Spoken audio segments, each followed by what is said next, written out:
Greetings and welcome. It's breaking news, and it is 9:10 in the a.m. Eastern Time, and we are here to witness the confirmation hearing for Kash Patel, highly anticipated, and we are here. First, let me start by thanking all those awesome people in the winner's circle that support the channel on a monthly basis. Your name is scrolling at the bottom of the screen. Thank you so much for being part of the solution. And a big thanks to Shelly and Wolfram, who support us over on Rumble. We are broadcasting today live on Rumble, YouTube, and X, and away we go. Wolfram, my friend, thank you for being here in the front row, and thank you for posting these links. Remember, when you hear everybody, to always listen to the wolf. He knows what he's talking about. He wipes his paws, he leaps in, and he out.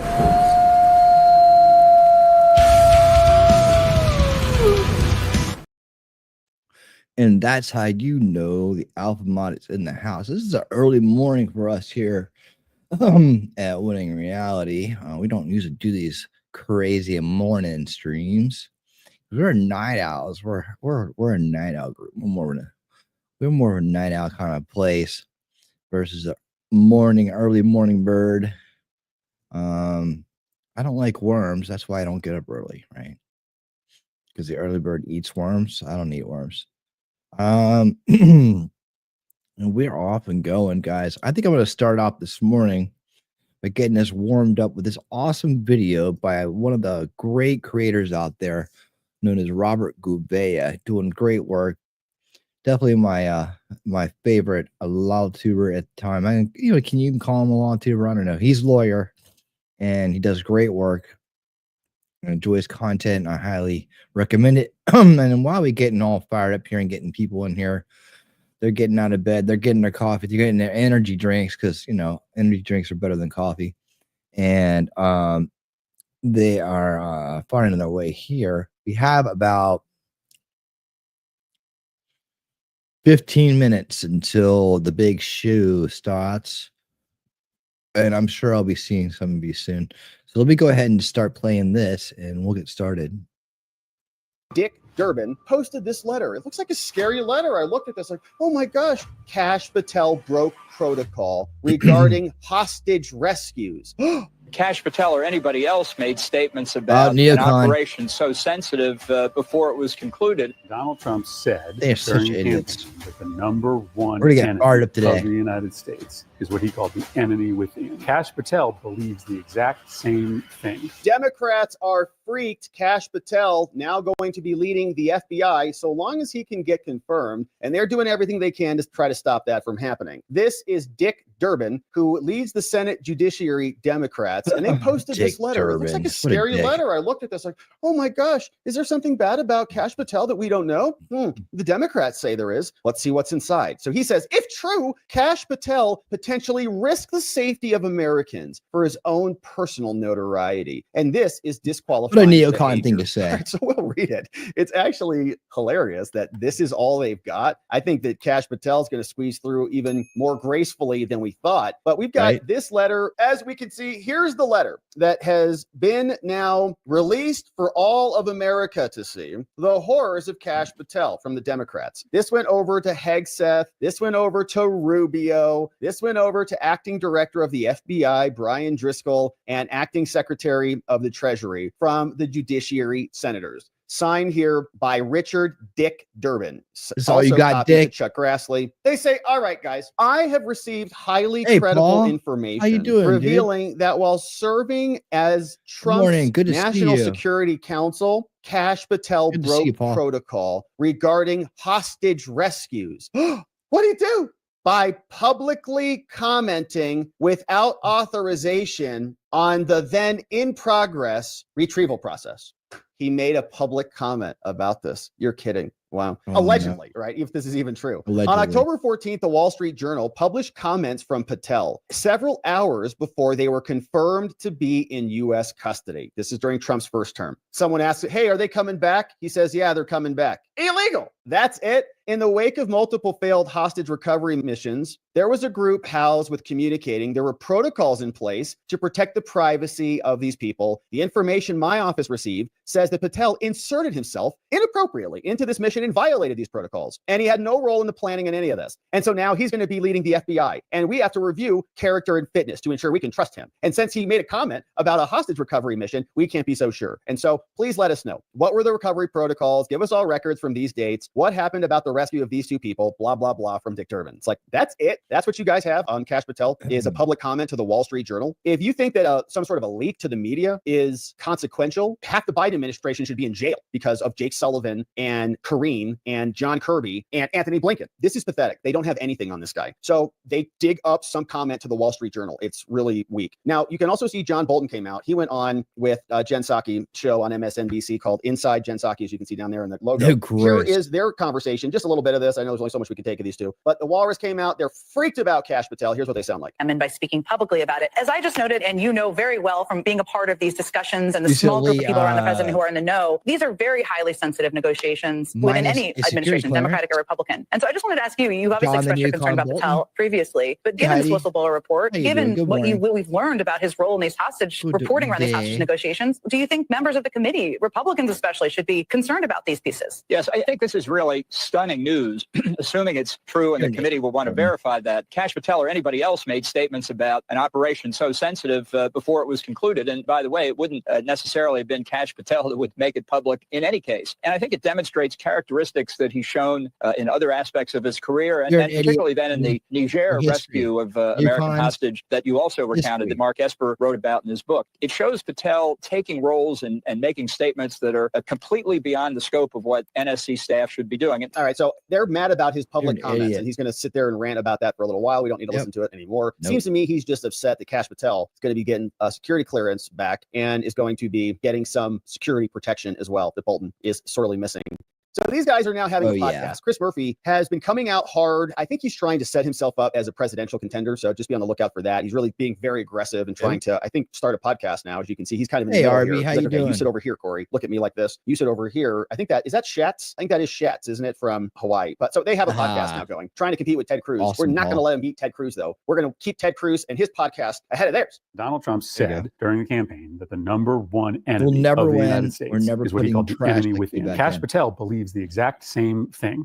I'm an idiot. And you can choose to believe that Trump was lying, right? And there's a chance that he was exaggerating, but you can also look at all the things that have happened since he said that, including the nomination of Kash Patel to be the head of the FBI, and come to the conclusion that that's actually what we're watching happen. Is our government decide that the number one enemy isn't China or Russia or Al-Qaeda or bank robbers or murderers or arsonists, but the political opposition. What? He's saying that Trump's going to go after his political opponents. They prosecuted him criminally 4 times and tried to throw him off the ballot. So they're trying to figure out their messaging. Here's one more from Schiff. I know we got a lot of these knuckleheads here, or worse than that. But here is Shifty Schiff. Again, they're all freaked. So when I see stuff like this, there's a pattern, right? They all got the memo. They all go out and they just start barking up the trees. Kash Patel, he's coming up on Thursday. But it is a enormously powerful position where you want someone of stature, someone of independence, someone of character, someone, frankly, like Christopher Wray, I don't always agree with, but had all of those attributes. The last person you want is someone like Kash Patel, because in addition to being dishonest, untrustworthy, lacking in character, all the things that you went through, his only real qualification is he was the guy in the first Trump administration that you went to when no one else would do the dirty work the president wanted done. He was the guy, and he therefore rose very quickly through the ranks. It's funny how he's talking about himself, right? When they tried to steer Trump the first time, he was the guy on the Intelligence Committee who was lying to everybody. He got censured for that, and his neck is still tiny relative to his head. So that's Senator Pencil-Neck Schiff, who's in love with Christopher Wray, who is one of the most corrupt directors we've seen in modern history. But now we also have this story from Steve Friend. Now, Steve Friend is an FBI whistleblower, and he's reporting the following. He's saying the acting attorney general ordered the FBI to assist ICE with their deportations, help them get criminals out of our country. Steve says, I've been told that agents are calling in sick. Got about 10 minutes to the hearing starts. To protest the directive. Steve says, we got to confirm Kash Patel forthwith to root this subterfuge out. Here's a letter, memo for all law enforcement officials from the acting attorney general. It says on January 22nd, the acting Department of Homeland Security authorized law enforcement officials at the U.S. Marshal, DEA, ATF, FBI to perform the functions of immigration officers. Law enforcement officials at those DOJ components are thereby granted and conferred the authority to execute those powers and those functions. And so FBI agents, guess what? You're now deputized. You can investigate and apprehend any alien who's in violation of the law, and you can enforce any of these statutes as well. And so pursuant to the lawful authority of the acting attorney general, I hereby consent and approve of this conferral of authority from Homeland all the way to all of you, FBI, Bureau of Prisons, DEA, ATF, not playing around. As the acting secretary memo noted and reaffirmed, employees at the FBI have already been lawfully granted the authority, and therefore this memo reaffirms that such employees at the FBI have this authority and may and should continue to execute this authority. FBI agents, go after the criminal illegal aliens. Please and thank you. They're not doing it. Apparently some of them have the blue flu. We're sick. Go take our paid vacation. Thanks for caring about your country. They only care about rounding up the J6ers and pro-life activists and Catholics in their churches. This delegation of authority is in addition to any existing authorities conferred upon the law, and it should not be construed to adjust any other prior grants of authority. So the Trump administration is not playing around deputizing everybody who's coming in. Let's go. Remember the story about Venezuelan gang?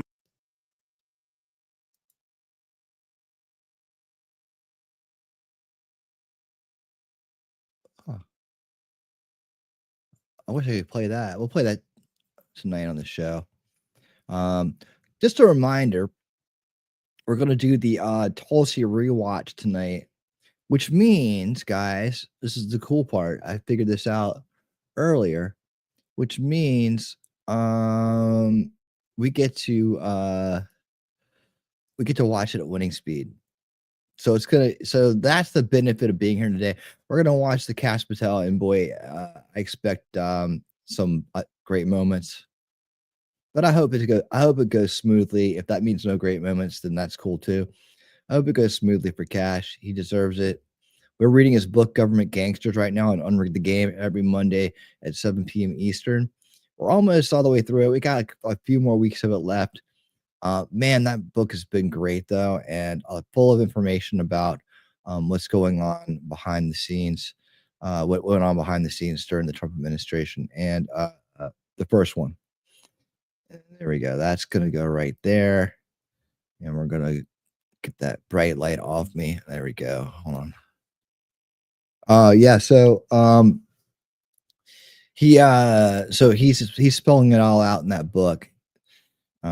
Government Gangsters, but I hope that he has a good smooth time today, and I hope it goes very quickly.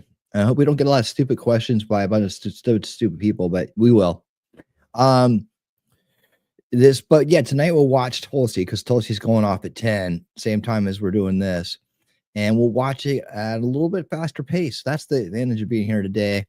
We'll get to watch someone we know quite a bit about now, since we've been covering his book, and we've also been looking into other things that he's done. And so we've really gotten to know Kash Patel really well, and we're excited about him becoming the FBI director and cleaning the place up like only he knows how to do, like only he will. Like, he has a goal to clean the place up, and that's what people like Shifty Shift and Neocon and Bolton and others don't like. They don't like the fact that all their easy manipulations of our intelligence office, our intelligence agencies, is coming to an end. Their little weapon, their little secret weapon that keeps them in power and keeps them running games and psyops on us and all the other fun stuff they do to further the global establishment's agenda, and keep the corruption alive and well in our country so that we suffer. They don't like the fact that it's coming to an end, and that they may suffer. They may actually have to pay for it themselves. You know, it may be one of those things where if we don't want to become them, we have to just take away all their stuff and let them age out.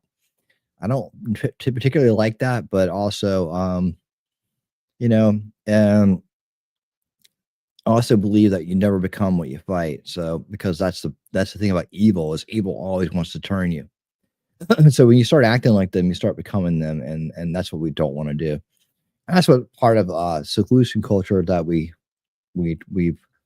coined here and we work on and we talk about is that we can create a culture of solutions where We implement preventative measures to prevent ourselves from ever having to deal with situations like this again by generational fixes, right? They come through generations of undoing of ideological subversion. We talk about that all the time here. So if that kind of thing interests you, and you're just popping in for the hearing today, which is going to start any minute, like 5 minutes. 5 minutes. I'll put it right at the bottom of the screen so you can see that we are ready for it.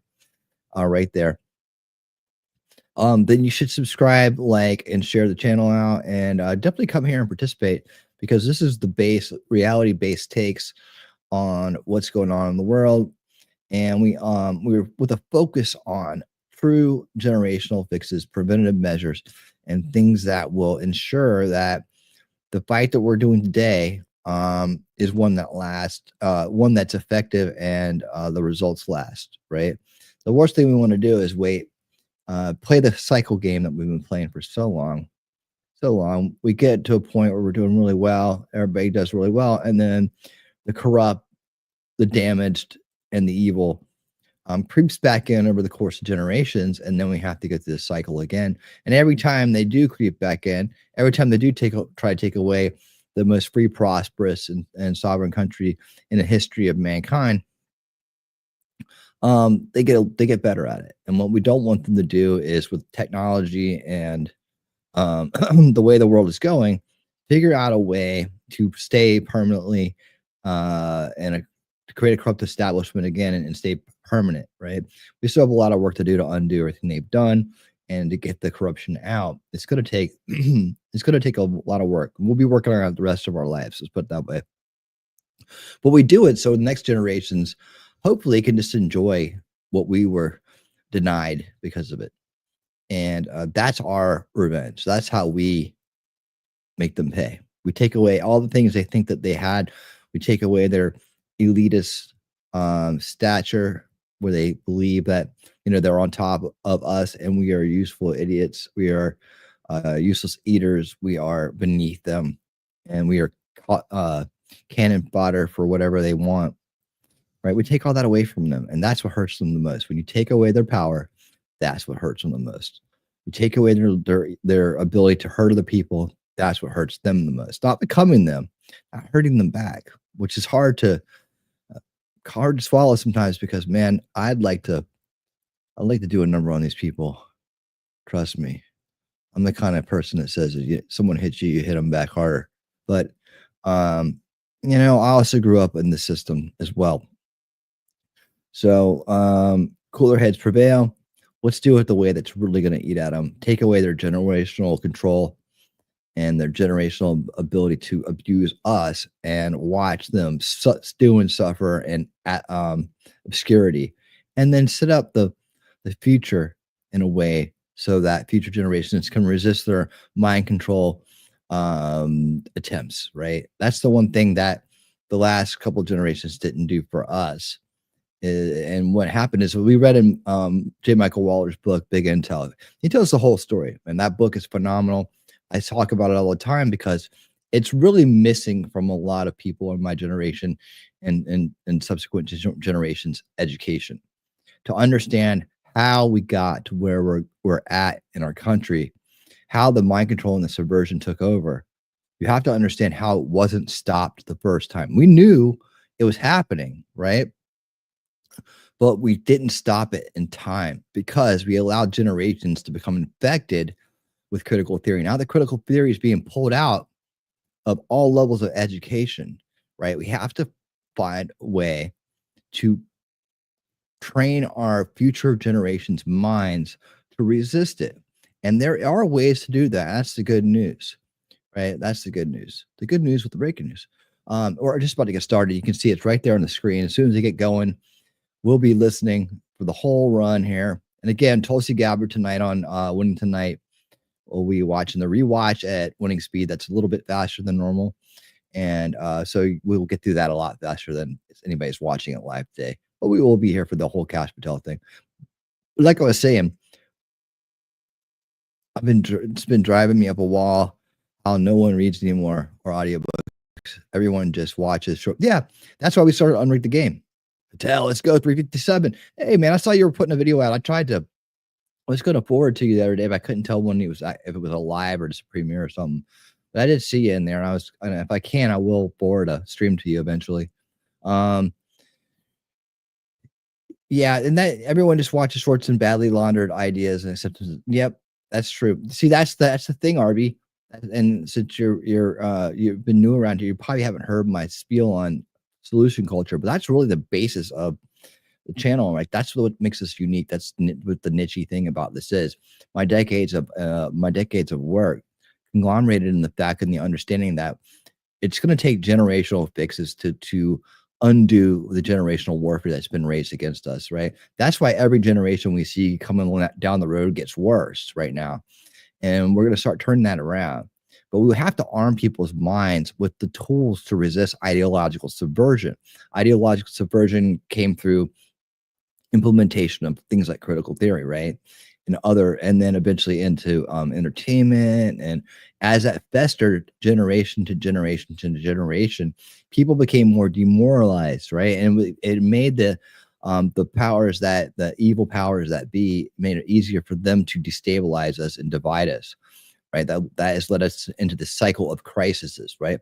When you back up from that and you get outside these false narratives and these grifts that are going on, which I'm constantly, again, exposing as well, so that we learn about them, right? So we can teach about them, is that we see this generational cycle of abuse that's going on. I mean, that's why we see this rise in covert narcissism. Covert narcissism is like, the cultural Marxism on display, the gaslighting, the manipulation, the isolation, the division, the destruction. But these people, it's handed down from one person to another. It's not just something people are born with.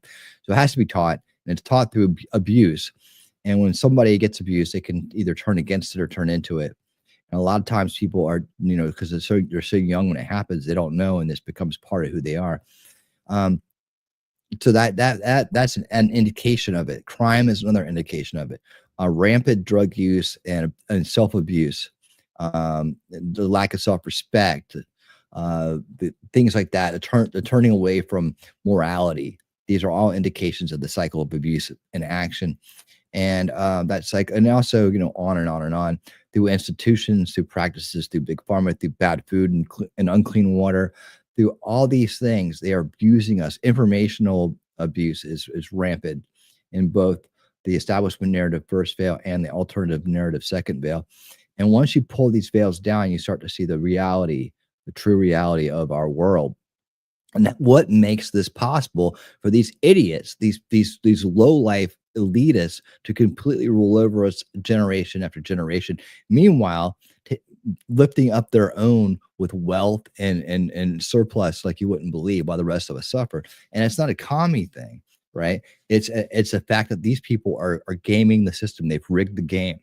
So like I said, Unrig the Game, every Monday we read books like Kash Patel's Government Gangsters, like J. Michael Waller's Big Intel, like Seamus Bruner's Control Oligarchs. And we understand how they rigged the game through these books. And like you said, the reason why I started it is exactly what you said here, is that people don't read anymore. Well, we have a great time reading as a group. Now we're just listening to audiobooks, but we're reading books. We're on our 5th book. We're getting ready to go on our 6th book. That's 6 books since I started the show, that me and this crowd right here that comes there and sits through and listens to every week of it, is we've absorbed these books and we've got to talk about it. And that's how we've learned so much about how things work and the backgrounds and the histories. We've gotten the full picture. Now we understand better how they're rigging the game so we can unrig it. And it just builds upon what we're doing in solution culture, which is just in its infant stages of launching. If I am lucky enough to secure what I think it looks like we're getting started. I'm looking at this here soon. Before we begin, I hope I can. I'd like to say that our prayers are with the victims and the first responders of Amen the to horrible that. tragedy at Reagan Airport. Yep. It's reported that more than 60 souls were on board the plane and the helicopter that collided with the over the Potomac River. This is a horrible, hard to understand disaster that demands answers. as first responders continue their recovery order to effort. change And landing as investigators begin their work, Congress will work with the administration runways to get to the bottom of at the this last and minute. keep all I those. believe that we're going to find that and that's we what should happened. all keep the people impacted in our prayers. So maybe we should just, for a short period of time, think about Heidi. this tragedy. Good morning. I want to welcome everyone to this very important hearing to consider the nomination of Kash Patel to Here we serve as go. Director of the Federal Bureau of Investigations. Congratulations on your nomination. And thank you for your willingness to serve. Before we get started, I want to set out a couple of ground rules, kind of ordinary for controversial hearings like this. I want everyone here to be able to watch the hearing without obstruction. If people stand up and block the view of those behind them, or if they speak out of turn, it's quite obvious that it's not fair or considerate to everybody else in this room. So officers would immediately remove those individuals. Now I will explain how we're going to proceed. I'll give my opening remarks and then invite Ranking Member Durbin to give opening remarks. Then Senator Tillis will introduce the nominee. After that, Mr. Patel will have a chance to give his opening statements after we swear him. Following Mr. Patel's statement, we'll begin the first rounds of questioning. Each senator will have an initial 7-minute round of questions.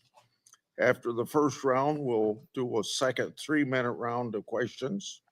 I ask members to do their best to adhere to these limits so that we can proceed efficiently. And I thank each of the members of this committee, because when we had Attorney General nominee Bondi here, everybody stayed within their time. I expect Mr. Patel to be treated fairly by my colleagues. We're here today to consider the nomination of Kash Patel to serve as Director of the FBI. You're nominated, Mr. Patel, to one of the most important offices in our government. And to get here this far along in the process of your nomination, you gave us much information. You submitted over 1,000 pages of records to the committee, over 1,000 individual interviews, and many hundreds of hours. 1,000 interviews. Whoa. Thank you. I thank your family for coming. I know some of them had traveled to get here, and I know they're very proud of you, and I determined that by looking them in the face. Public trust in the FBI is low. Only 41% of the American people think the FBI is doing a good job. This is the lowest rating. Welcome back, Wolfram. In a century. It's no surprise that public trust has declined in an institution that has been plagued by abuse, lack of transparency, and weaponization of law enforcement. Yep. Nevertheless, the FBI remains an important, even indispensable institution for law and order in our country. It's the people on the top floor of the J. Edgar Hoover building, not your local FBI agents, that have caused the low approval rating. Mr. Patel, I know you know this, but it's your job to restore the public trust and return the FBI to its core mission of fighting crime. Your extensive background gives you a unique position to make this happen. Mr. Patel's career has been a study in fighting unpopular but righteous causes, exposing corruption, and putting America first.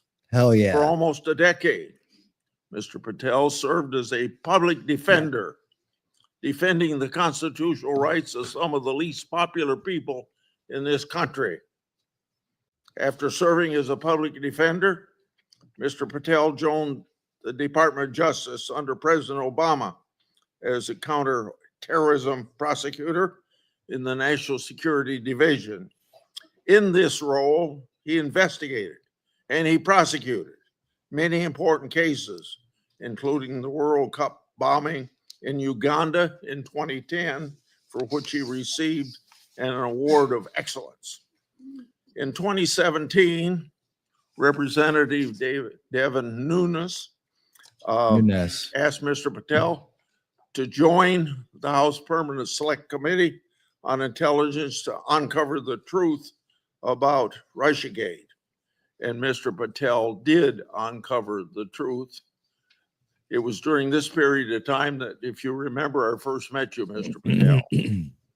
Through tireless works, Mr. Patel showed that Crossfire Hurricane was based upon fraudulent, discredited information paid for by the Democratic National Committee and the Clinton campaign.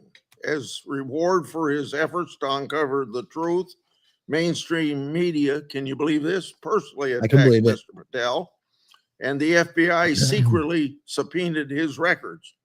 Now, I know what that is because my staff received similar treating during my investigation. The attacks Mr. Patel faced during his work in the House of Representatives are similar to the ones that he faces today.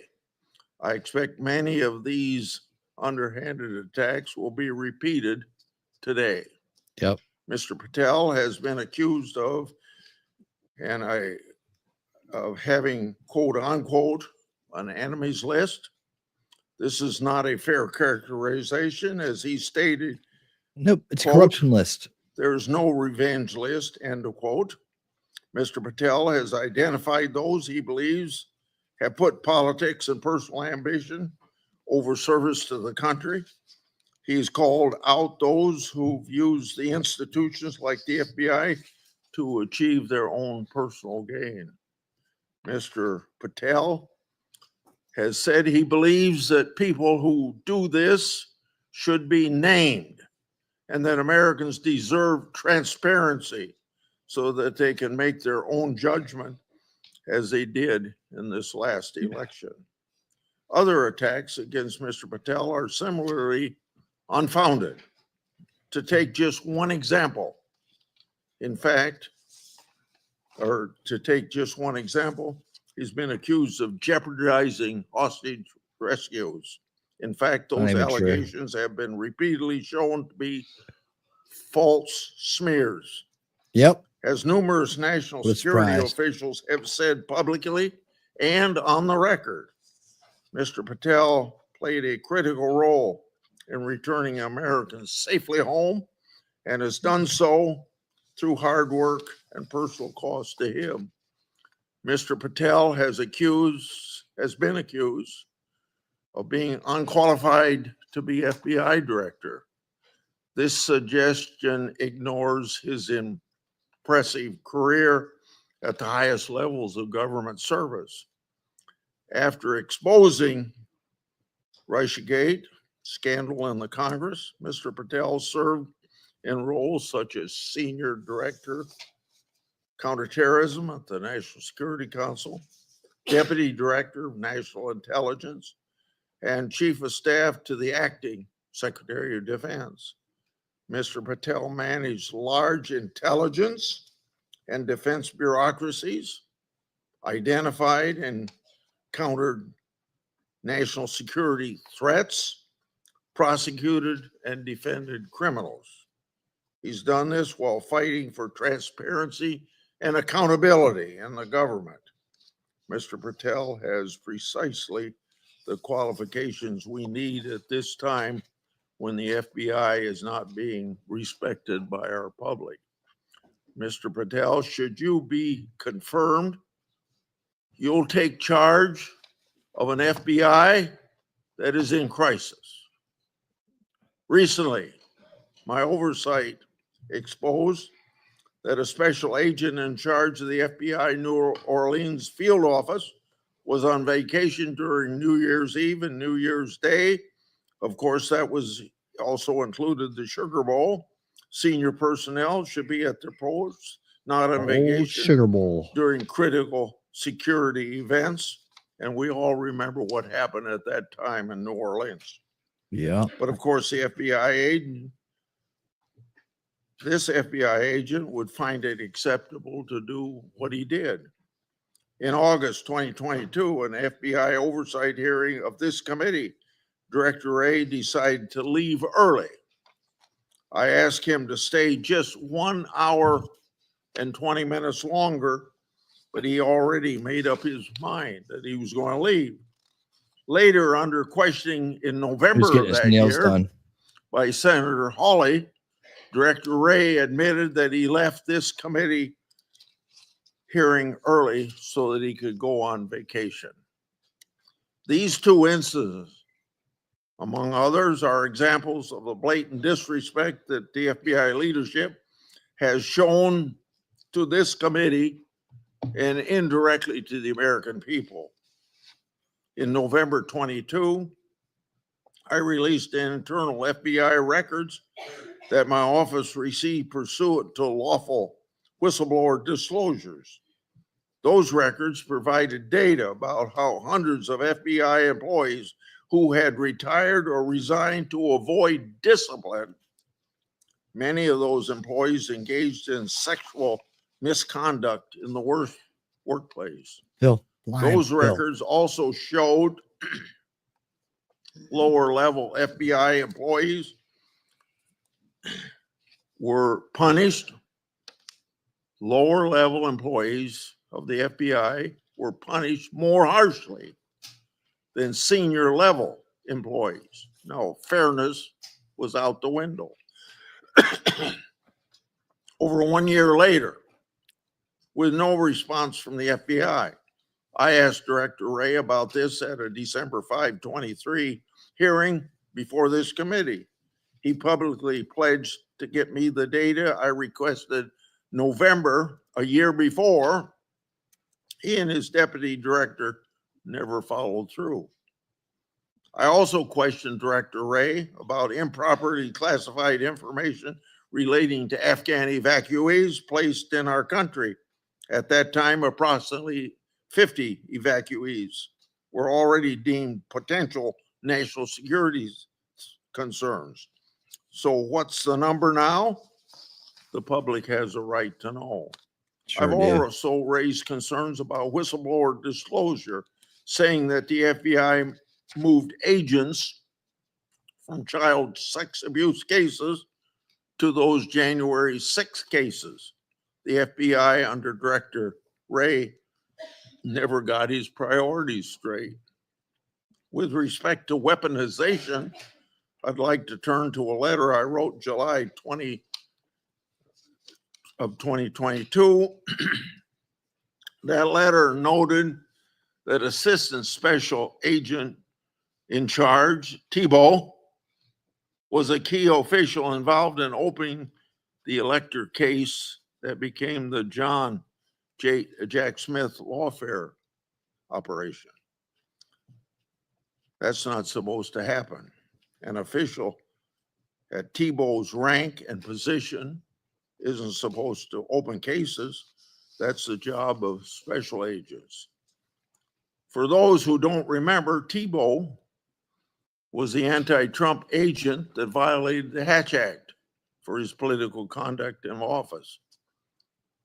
Also, that bad guy from Friday also noted that Richard Pilger, who ran the Justice Department's election crime branch, was involved in the approval.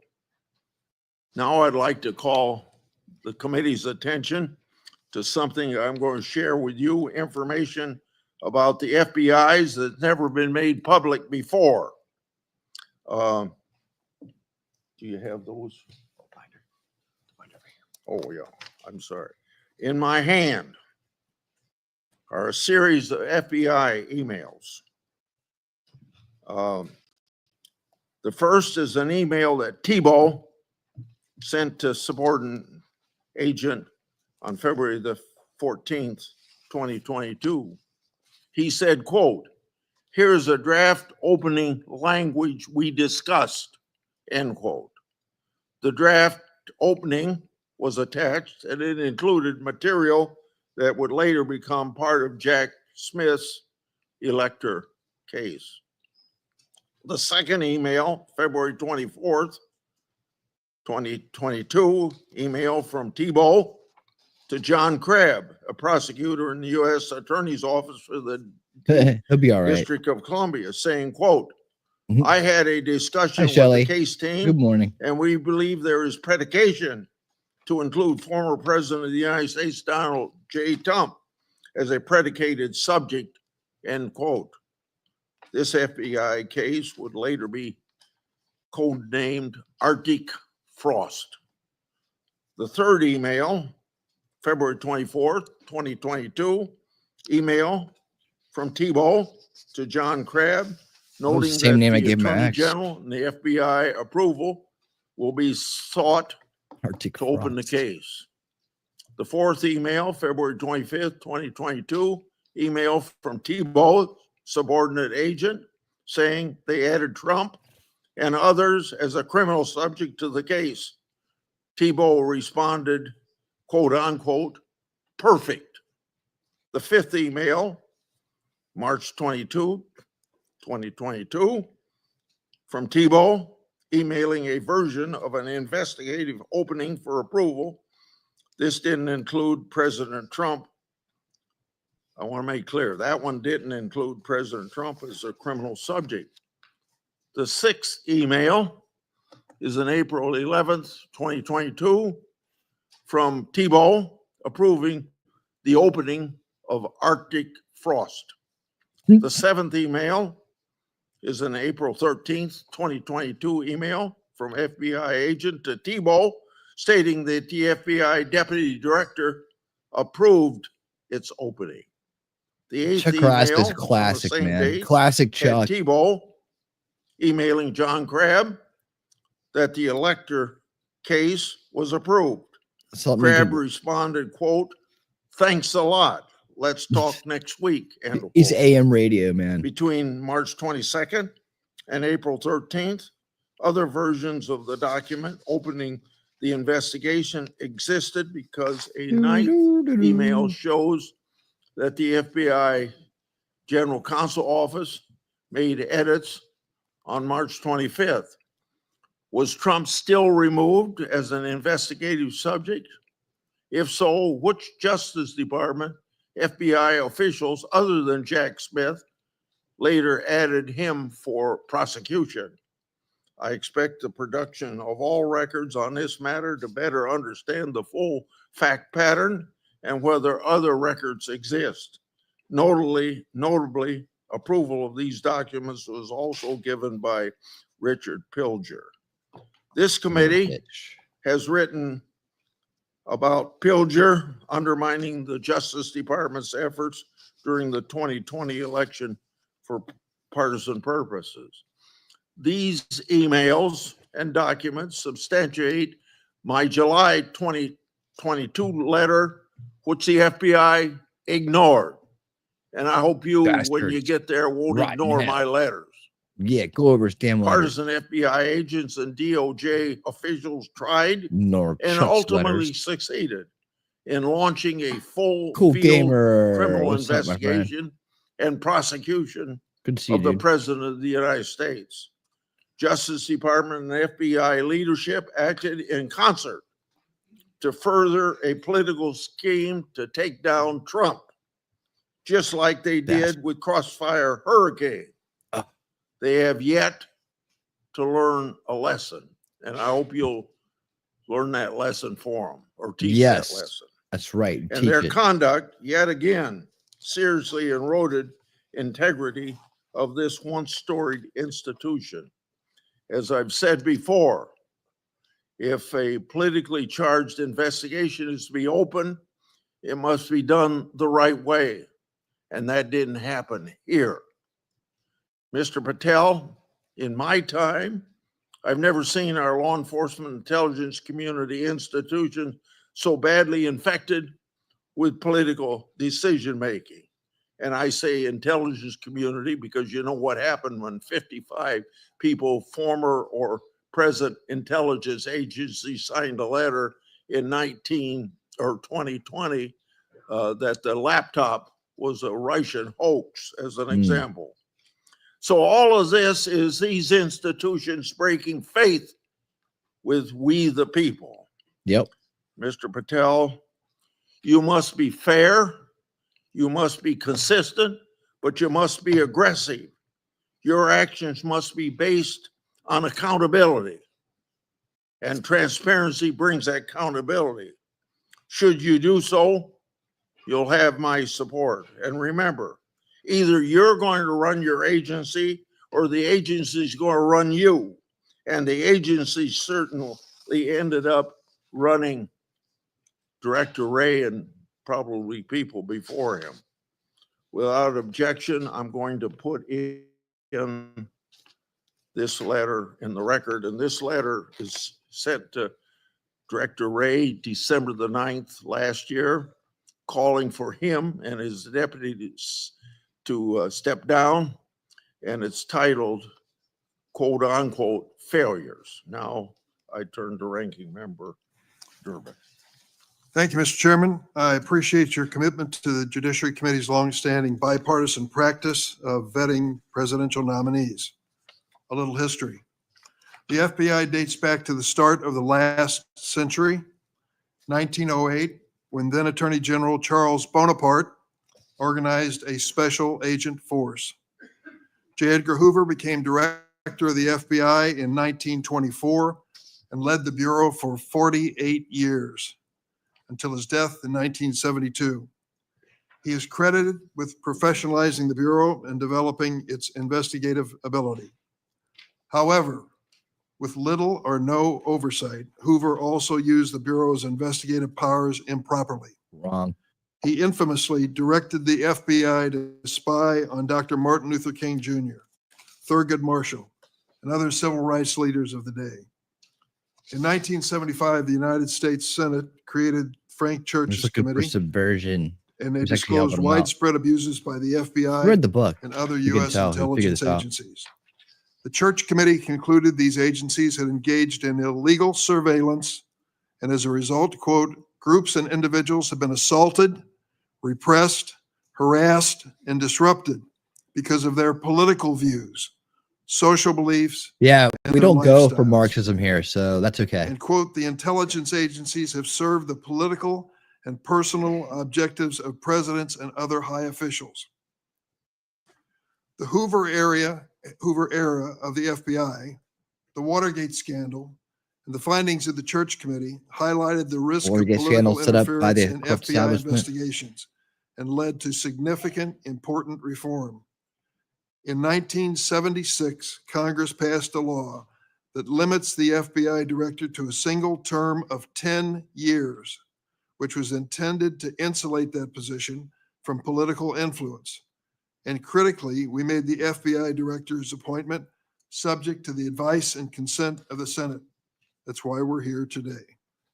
Since 1935, the motto of the FBI has been fidelity, bravery, integrity. These qualities represent the Bureau's core values and the high standards that are expected of all of its employees, including the director of the FBI. After meeting with Mr. Patel, standards you haven't been living up to their corruption in Durbin. Mr. Patel has neither the experience, the temperament, nor the judgment to lead an agency. You obviously have done a very bad job because agencies and 400 field offices around the globe. During the time I've served on this committee, I've had the opportunity to consider 4 FBI director nominations. Oh, you're the problem. Each one was a Republican, and I voted for all of them. Okay. My concerns about the director of the FBI are not partisan. As much as Republicans claim that President Biden and former Attorney General Garland weaponized the FBI. Oh, yeah, they did. Let's look at the record. They did. President Biden kept the FBI director, a lifelong Republican who'd been appointed by President Trump. Party names mean nothing, Durbin. Contrast that with President Trump. That. Fired his first FBI director, James Comey, forced out his second FBI director, Chris Wray, for being insufficiently loyal. With Mr. Patel, however, obviously the president has found a loyalist. Mr. Patel's loyalty includes touting conspiracy theories that threaten and threatened efforts at President Trump's enemies. How do we know Mr. Patel's theories? So he's exposed your conspiracy theories. You didn't like that. Motivates him, what he really believes. Your corruption. You didn't like that. He wrote it in a book. Yeah, it has a book of reading. Gangsters. I urge all of you to read before you cast a vote for this gentleman. I do too. You can read it with me every Monday at 7 p.m. Patel Eastern. has published at the back of this book reading it right now. Of 60 people. Good morning, whom Captain. He calls, quote, members of the deep state. 60. This list includes many distinguished public servants who dedicated their lives to our nation. See, of course, Dick among them are Democrats and Republicans, including former Trump administration officials like the former Secretary of Defense Esper.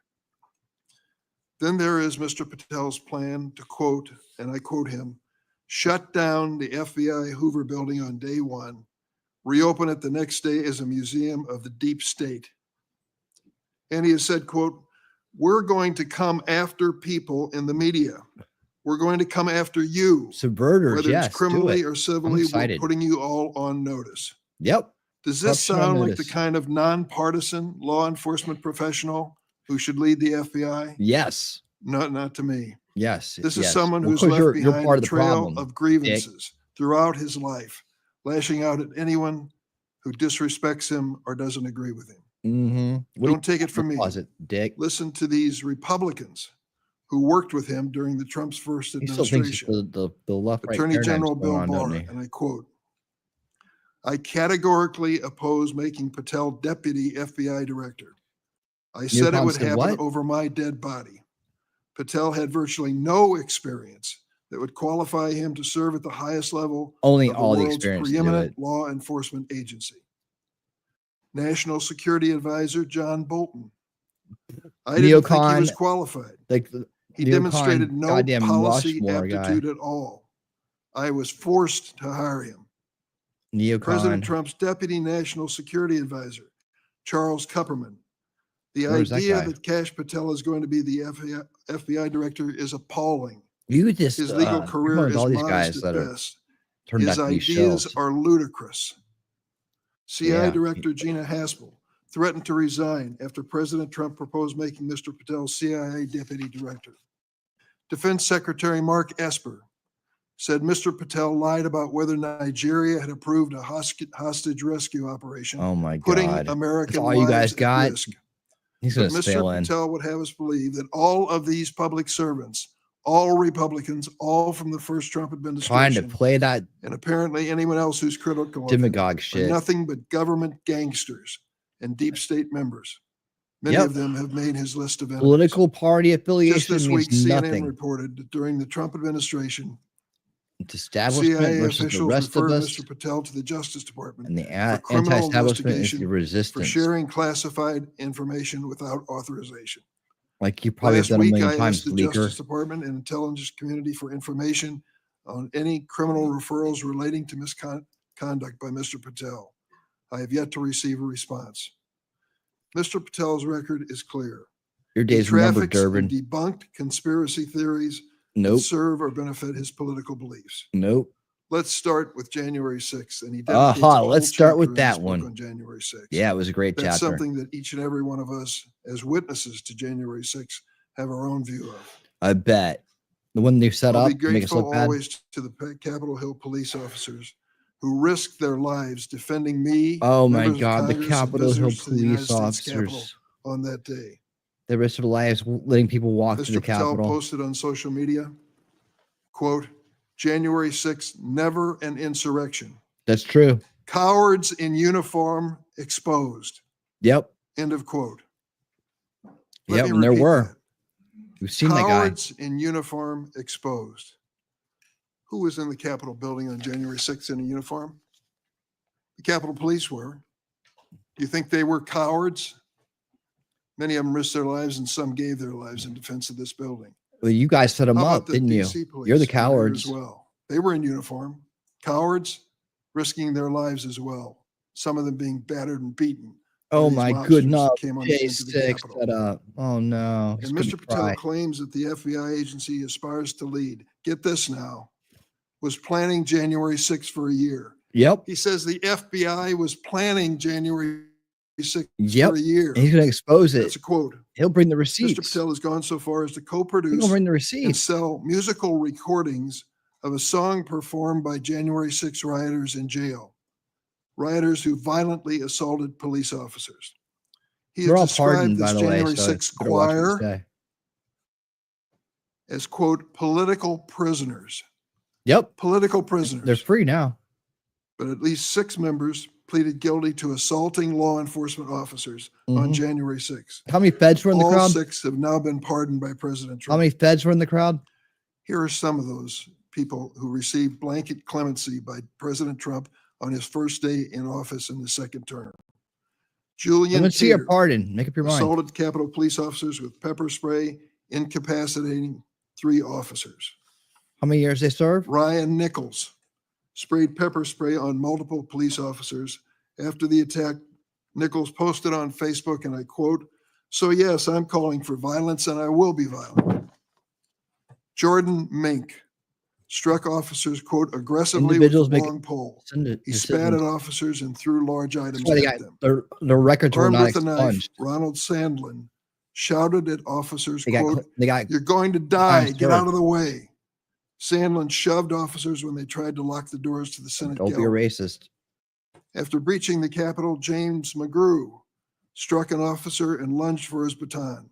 McGrew also threw a wooden handrail with metal brackets at officers. I want to read a sentence from this book. Oh, good. On the January 6th experience.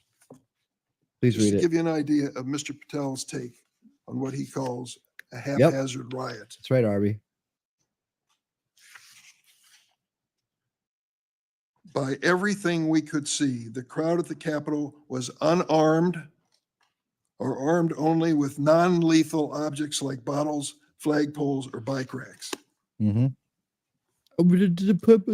Patel has also peddled conspiracy theories for his own financial benefit. But you're corrupt. Promoting a line of dietary supplements that claim to help people detox from COVID-19 vaccines. Hey, that's pretty good stuff. During my time on this committee, I was fortunate to get to know and work with former FBI Director Bob Mueller. I met him a few days after 9/11. That's when I took over the FBI. I trusted him. I worked with him. I did everything I could to help him because I believe that the FBI was a critical central agency in restoring America's confidence that we were safe. Bob Mueller was an extraordinary man.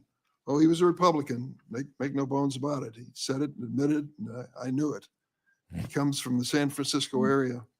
And when he was in college and graduated, a friend of his a year ahead of him had enlisted in the Marine Corps and was killed in Vietnam. Bob was inspired to do the same thing, join up in the Marine Corps, and he did. And he was a first lieutenant in Vietnam. He received a Bronze Star with a Valor Pin, and he also received Purple And he was Heart. the gentlest lover you ever had.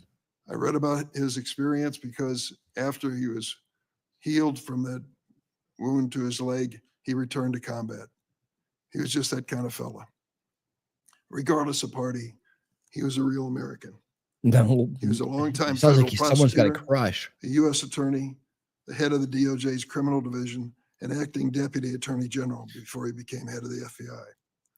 After 9/11, I worked with him, and we had a good relationship, a professional relationship. We didn't always see eye to eye, but I respected him so much for what he had given to this country. In this book, Mr. Patel calls Director Bob Mueller, quote, a swamp creature.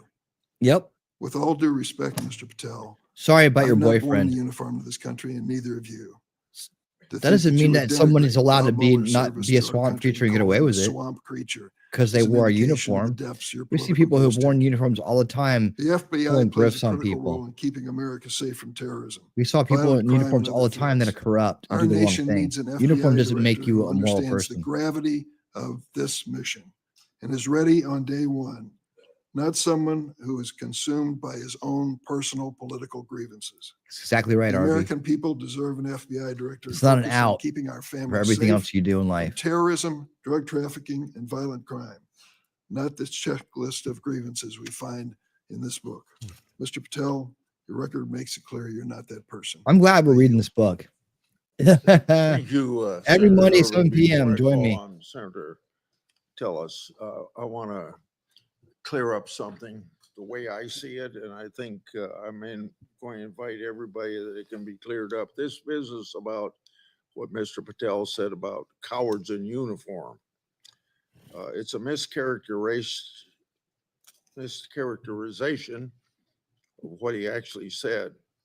So I'm going to invite you to listen to the interview Mr. Patel gave that linked to his post to hear what he actually said. That's right. When he said cowards in uniform, he was talking about senior Pentagon leadership failing to mobilize the National Guard to protect corruption the got Capitol. busted again. His comments had nothing to do with police. Mr. Patel made his comments That's right, Paul. while discussing an article in the New York Times exposing grave miscommunication between the Department of Defense and the DC National Guard. So I would encourage people to follow up on that. Senator Tillis. Thank you, Mr. Chairman, ranking member, colleagues on the Senate Judiciary Committee. It's my honor to introduce Kash Patel, President Trump's nominee to be FBI director. I've completed due diligence on his life and career, and I'm convinced that Kash possesses significant expertise and ironclad commitment to justice, and he's an outstanding choice to lead the FBI. Kash's parents are Indian immigrants of Gujarati ancestry. They're up here in the front row. The Gujarat state is a melting pot of religions, including Hinduism, Islam, Jainism, with temples, mosques, and other religious sites scattered across the state. His father was raised in Uganda, but his family had to flee the country to escape repression under Idi Amin. His mother was born in Tanzania. They met and married in India and ultimately made their way to New York City by way of Canada, where his parents, along with 7 brothers and sisters and their spouses and at least a half a dozen kids, lived under the same roof. His parents raised Kash in the Hindu faith, and they instilled in him the values of hard work and education. Kash is a devout Hindu, and consistent with his faith, he's shown respect to people of all faiths. Kash attended the University of Richmond, where he earned his bachelor's degree in criminal justice and history. He went to Pace University School of Law, where he earned his JD, and an international law certificate from the University College of London, Faculty of Laws. Kash began his career as a public defender in Florida, where he led or co-led more than 60 jury trials in state and federal court.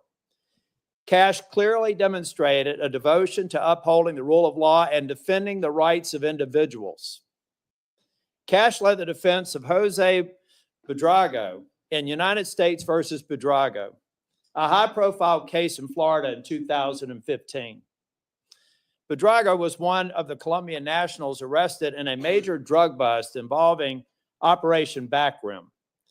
Kash and his co-counsel successfully argued that key evidence was withheld by the prosecution, leading to Buitrago's release. I suspect some of Kash's disdain for prosecutorial misconduct stemmed from this experience. Kash was hired as a senior counsel on the House Permanent Select Subcommittee on Intelligence Committee, I should say, in 2017. He told me he distinctly remembers my friend Trey Gowdy comment shortly after they were introduced. He said in Trey's dialect, "Kash, Congress is where righteous investigations go to die. I hope you're ready." I think Kash was ready, and he went on to establish a solid reputation for pursuing the facts, and from there, he held senior posts at the NSC, the Department of Defense, and the DNI. Since leaving the administration in 2020, Kash has written articles and books on national security, law, and governance. Through his work as an author, Kash continues to advocate for justice and transparency, and to be ever vigilant in defending our great democracy and the rule of law. Colleagues, I created a Kash bingo card that I have available to any of my colleagues who would like it on the other side of the aisle. Some may view this as an unserious caricature and not appropriate for this committee. Sadly, I consider it a serious caricature of what I expect to be witnessed today. I think we'll have words like enemies list and deep state. I've already X'd out 4 boxes in the opening statements alone. The fact of the matter is, some people will be here to simply substantiate a false narrative. At worst, they may be just going through an unfounded litany of quotes and half-truths, some of which have already been dispelled by the chairman after the opening statements. Mr. Chair and Ranking Member, in my 10 years in the Senate, I hope I've established a reputation for being fair, doing my homework, and taking tough positions that have been met with harsh criticism. Heck, I've even been censured by my entire state and 30 counties for taking tough positions. And I stand by those decisions today and my decision to support Kash Patel. When President Trump announced his intent to nominate Kash, I contacted Trey Gowdy and others who worked with Kash, and they gave me glowing recommendations. So I called Kash on December the 2nd, and I offered to help him with his nomination. Since then, we have spent hours together, in person and on the phone. I've asked him difficult questions, and I've urged him to reach out to members across the aisle. In fact, Kash Patel has met with 60 members of the U.S. Senate. Every member except the last 3 who were sworn in, and the majority of the members on the other side of the dais in this committee and members off the committee. Chair Grassley, Ranking Member Durbin, friends and colleagues on the committee, I've completed my due diligence of Kash Patel, and I am honored to provide my strongest recommendation for his confirmation. Thank you, Mr. Chair. Thank you for that introduction. Before I swear you, I want to make clear that before you give your statement, if you want to introduce family and friends in the audience, you're welcome to do that. Would you please stand? Raise your hand. Do you swear or affirm that the testimony you're about to give to the committee will be the truth, the whole truth, and nothing but the truth? So help you God. Okay. You may proceed. Chairman Grassley, Ranking Member Durbin, and members of the Judiciary Committee, thank you for the opportunity to appear today. I must start with a word of prayer for the tragic accident that befell our nation last night, where we lost civilians and service members. I pray for their families.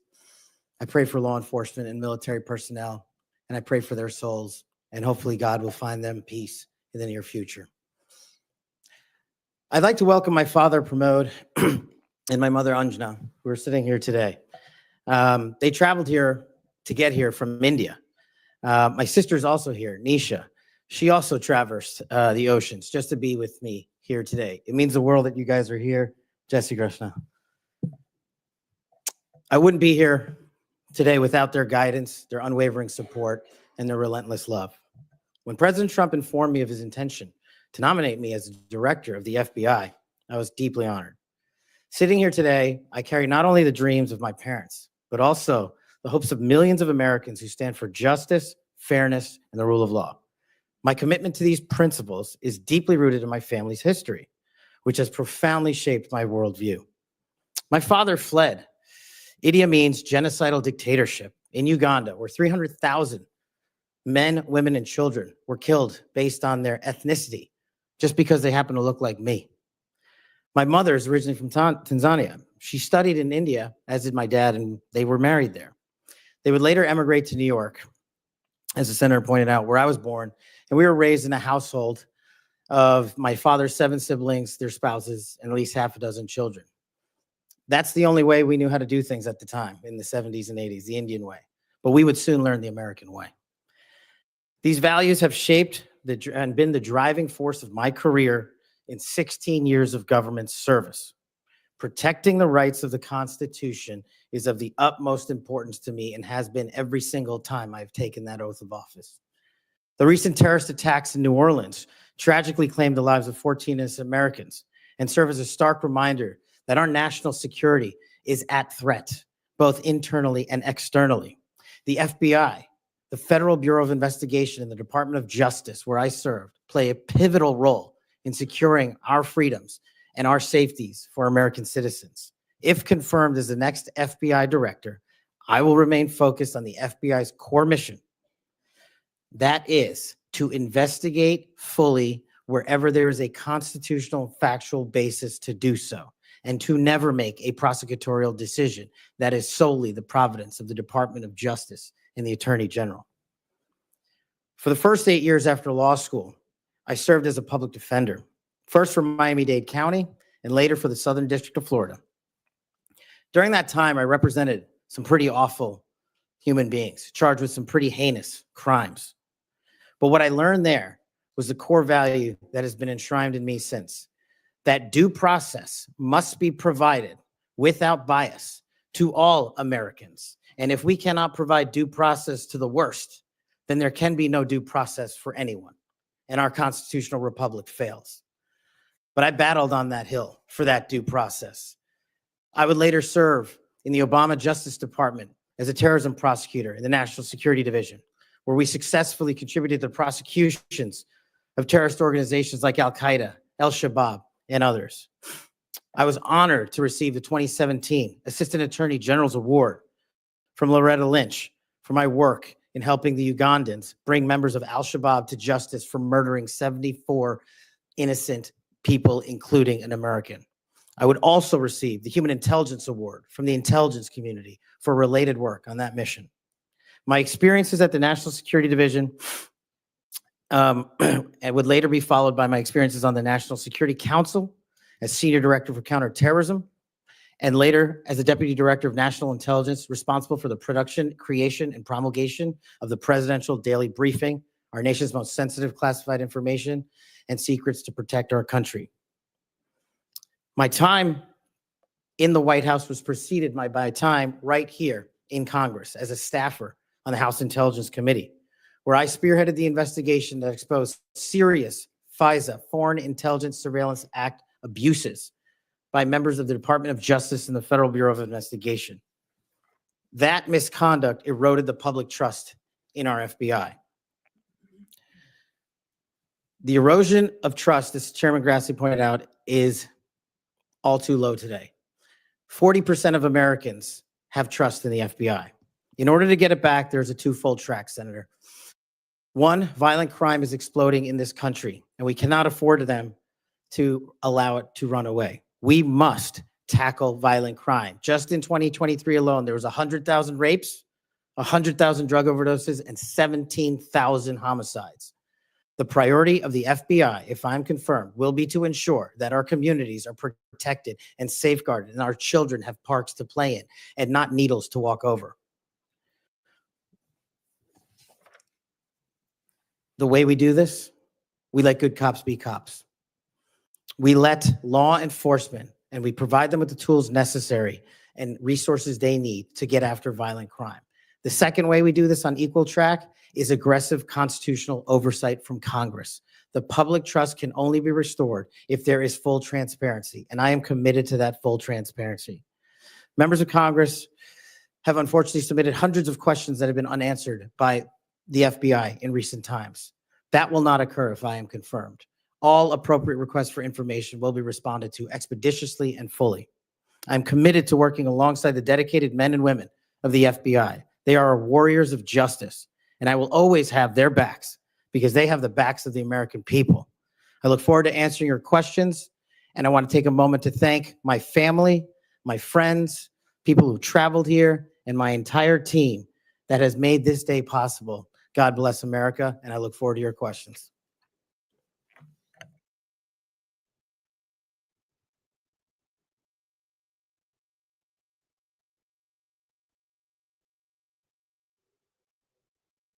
Seven minutes first round, is that right? 7 minutes for 3 minutes the second round. Mr. Patel, I'm not going to go through all the things that you've done through your career because I said those in my opening statements, but Democrats on the committee say you don't have experience. What are you most proud of from your career in public service? Mr. Chairman, I appreciate the question. It's really humbling to be afforded the opportunity to have served this country for 16 years. But I think what I'm most proud of is my work in national security, protecting the no-fail mission, returning American hostages, killing high-value terrorists that brought hate and destruction to our shores. I've served that mission in Democratic and Republican administrations, and it is the one mission that we cannot fail, and it is the one mission where the FBI must play a critical role. Okay. As you well know, and you and I discussed this in my office, whistleblowers are critical to rooting out waste, fraud, and abuse. Their courage to come forward and make legally protected disclosures about government wrongdoing benefits the country. I think they're politically, they are good American citizens, just want the government to do what it's supposed to do. I think they're treated by bureaucracies, not just in the FBI, but throughout the bureaucracy like skunks at a picnic. Will you protect whistleblowers from retaliation, unlike former Director Wray, and promote a culture at the FBI that values whistleblowers' important contributions? Absolutely, Mr. Chairman. I share in your beliefs about the importance of whistleblowers. So we've spent a lot of taxpayers' money ruining whistleblowers. Will you commit to ensuring that no taxpayer money will be used to identify and retaliate against whistleblowers? Senator, if I'm confirmed, it will not. Okay. You and I have heard a lot of criticism about various statements about January 6th. You said, quote, those who broke actual laws should be prosecuted, end of quote.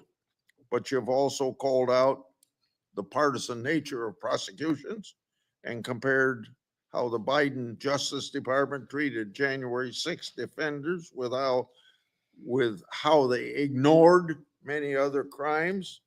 Those include crimes related to illegal immigration, as well as riots that took place around the country.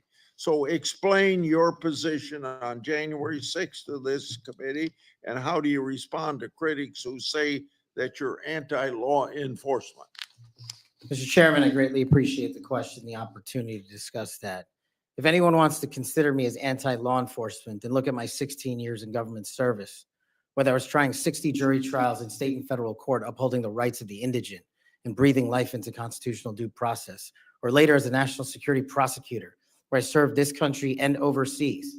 And later, when I was a Joint Special Operations Command civilian, embedded with SEAL Team 6 and Delta, chasing down some of the most high-value target terrorists there are on this earth and successfully achieving a mission end state.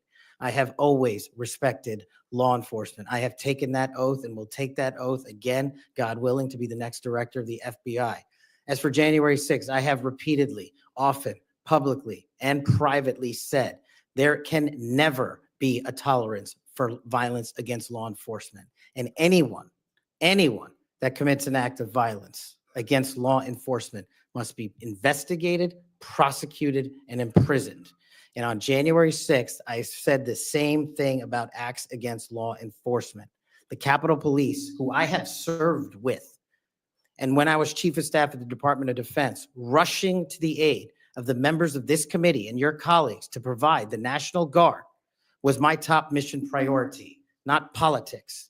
And that is my love of this country, to protect our laws and our way of life. and it was no different. If there's any ever corruption, I have been the first to call it out, and I will continue to call out corruption in government service because it is a privilege to serve this nation. Thank you, Mr. Chairman. Outside of this committee, and some people on this committee have accused you of promoting the QAnon movement. My colleagues have already asked your future boss, Mr. Bondi, many questions about this. I think it's easy to see these attacks for what they are, guilt by association. Are you a follower or promoter of QAnon? No, Senator. In fact, I have publicly, including in the interviews provided to this committee, rejected outright QAnon baseless conspiracy theories or any other baseless conspiracy theories. They must be addressed head on with the truth, and I will continue to do that. And I will always continue to support Americans who support law enforcement, our military, and want a secure border. Over the past 4 years, the FBI and Justice Department have weaponized law enforcement towards partisan ends. This has affected you personally. You, along with even members of my staff, were the victims of FBI overreach when they secretly subpoenaed your records during the investigation into Crossfire Hurricane. Inspector General Horowitz of Justice Department was right to say actions like this have a quote, unquote, chilling effect on whistleblowers. How do you intend to make sure that this kind of misconduct never happens again? Senator, this may be one of the scenarios that most uniquely qualifies me to take command at the FBI. Having been the victim of government overreach and a weaponized system of justice and law enforcement, I know what it feels like to have the full weight of the United States government barreling down on you. And as the Biden Inspector General determined, those activities by the FBI and DOJ were wholly improper and not predicated upon law and facts. I will ensure, if confirmed, that no American is subjected to that kind of torment, to that kind of cost, financially and personally. And most importantly, I will make sure that no American is subjected to death threats like I was, and subjected to moving their residences like I was, because of government overreach, because of leaks of information about my personal status. If confirmed as FBI director, Mr. Chairman, you have my commitment that no one in this country will feel that pain. Senator Durbin. Thanks, Mr. Chairman. Mr. Patel, I woke up this morning to National Public Radio, and they had an item on there about what has happened to those who were given blanket clemency by President Trump. One of these individuals was a man named Matthew Huddle. Are you familiar with him? I'm sorry, what was the last name? Matthew Huddle. If you could remind me, Senator. Well, I was reminded again this morning. He's a man who's been found guilty of numerous crimes. The one described this morning was the outrageous situation where he beat his 3-year-old child to a point where the poor kid couldn't even sit down for a week. Mr. Huddle was one of the demonstrators who came to the Capitol on January 6th. He was incarcerated and charged with, and pled guilty to crimes that he had committed, violence against police officers. After he was released by President Trump, he returned to his home state of Indiana. A few days later, he was stopped on the road, pulled a gun on a policeman. The policeman, sheriff's deputy, turned, shot, and killed him. This is not the only instance of a person who received President Trump's clemency committing another crime. Peter Schwartz was mentioned this morning on the radio. 38 criminal convictions, 38. He'd been sentenced to 14 years in prison. He was released because of the president's unconditional clemency, which was given to him as well. So I guess my question is this. Was President Donald Trump wrong to give blanket clemency to the January 6th defendants? Thank you, Ranking Member. A couple of things on that. One, the power of the presidential pardon is just that, the president. Well, I concede he has the authority. I'm asking, was he wrong to do it? And as we discussed in our private meeting, Senator, I have always rejected any violence against law enforcement, and I have, including in that group, specifically addressed any violence against law enforcement on January 6th. And I do not agree with the commutation of any sentence of any individual who committed violence against law enforcement.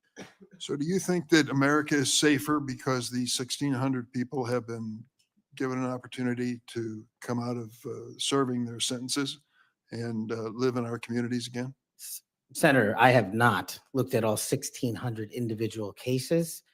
I have always advocated for imprisoning those that cause harm to our law enforcement and civilian communities.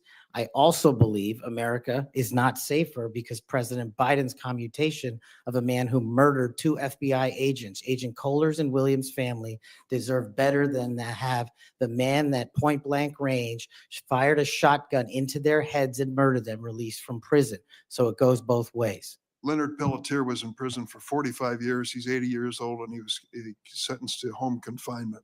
So he's not free, as you might have just suggested. He killed 2 FBI agents. That's true, he did, and he went to prison for it and should have.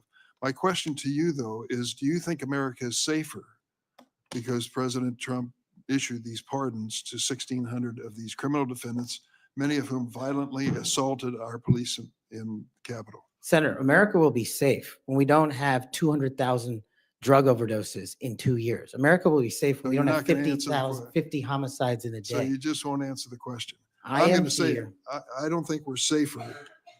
Matthew Huddle was sent back to Indiana. I don't think we're safer with Peter Schwartz. I could go through a long list of individuals, some of who were wanted in states, members of this committee. Let me move to another topic if I can. Tell me about your J6 choir. What is that? Well, it's not my choir. It's simply a recording that was utilized to raise funds for families in need of nonviolent offenders. Who sings on this recording? I don't know, Senator. What did you have to do with it? Simply to raise funds to assist families of nonviolent offenders whose kids needed college education payments and whose rent needed being paid. My understanding is that the performers on this J6 choir were the rioters who are in prison. I'm not aware of that, sir. I didn't have anything to do with the recording. You weren't aware of who made the recording? No, Senator. That's interesting.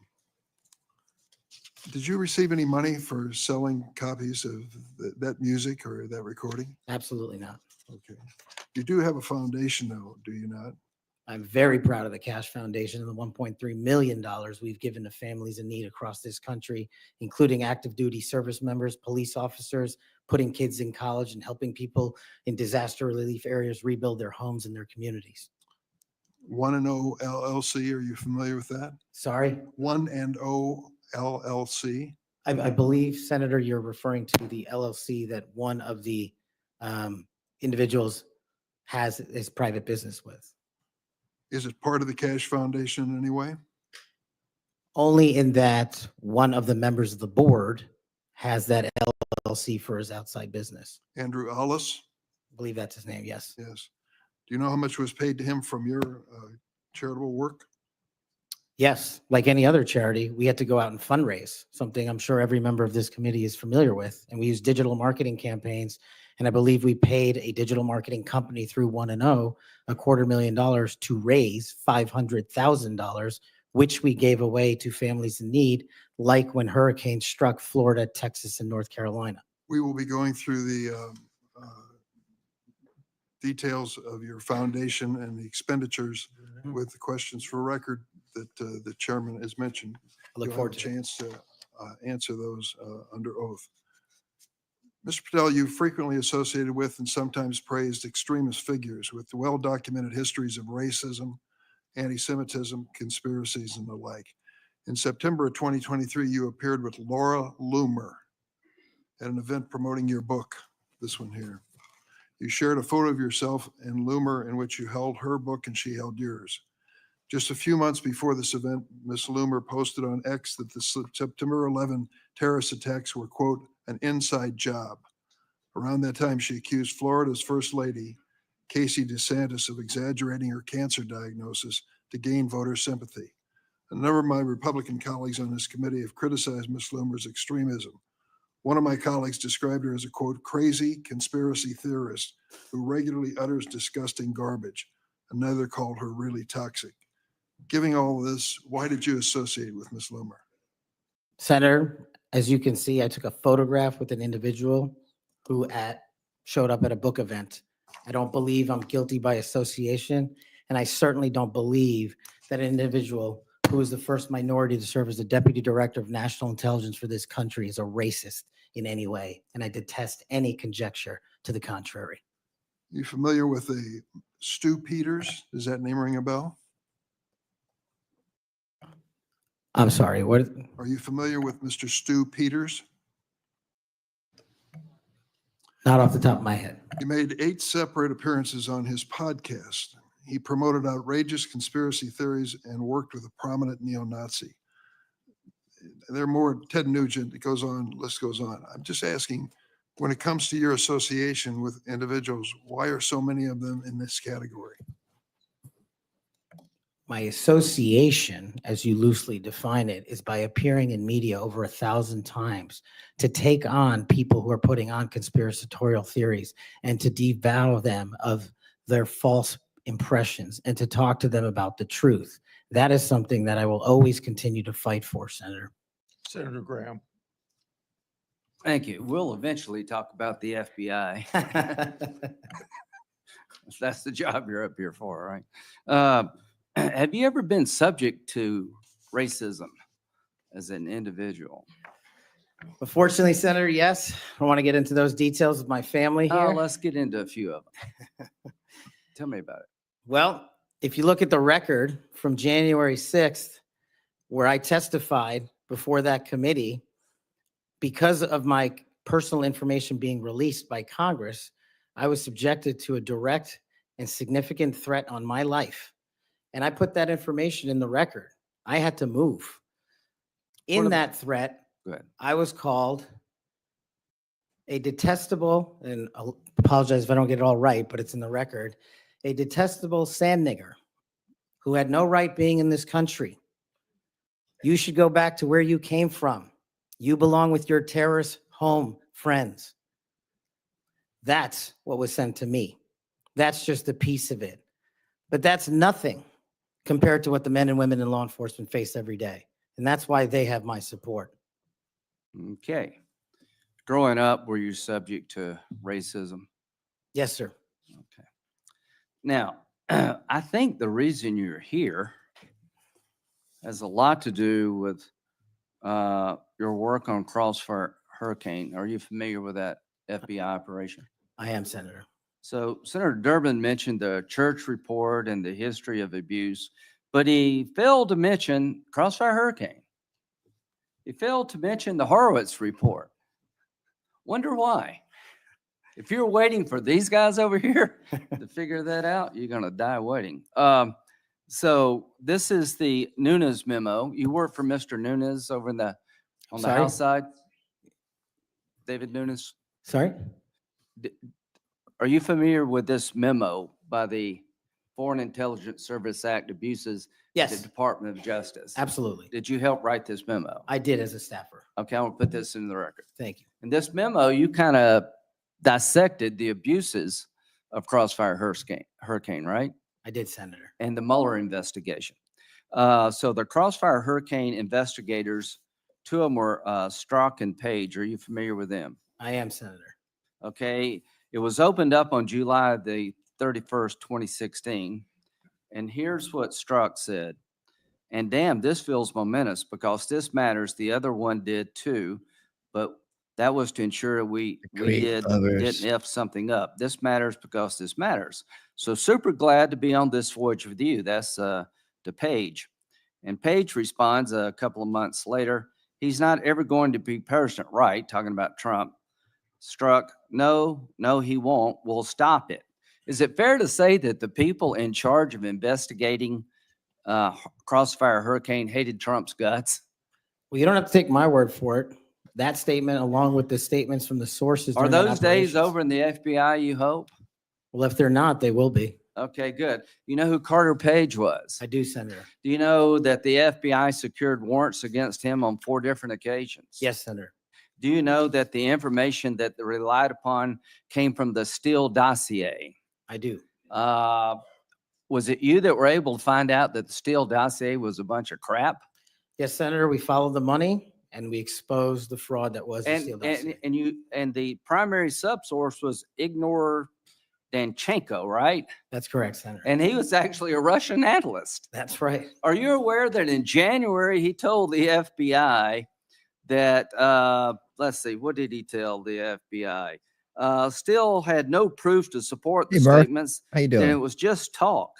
The primary subsource explained to the FBI that his information came from word of mouth and hearsay, conversations he had with friends over beers, and some of the information were statements he heard made in jest.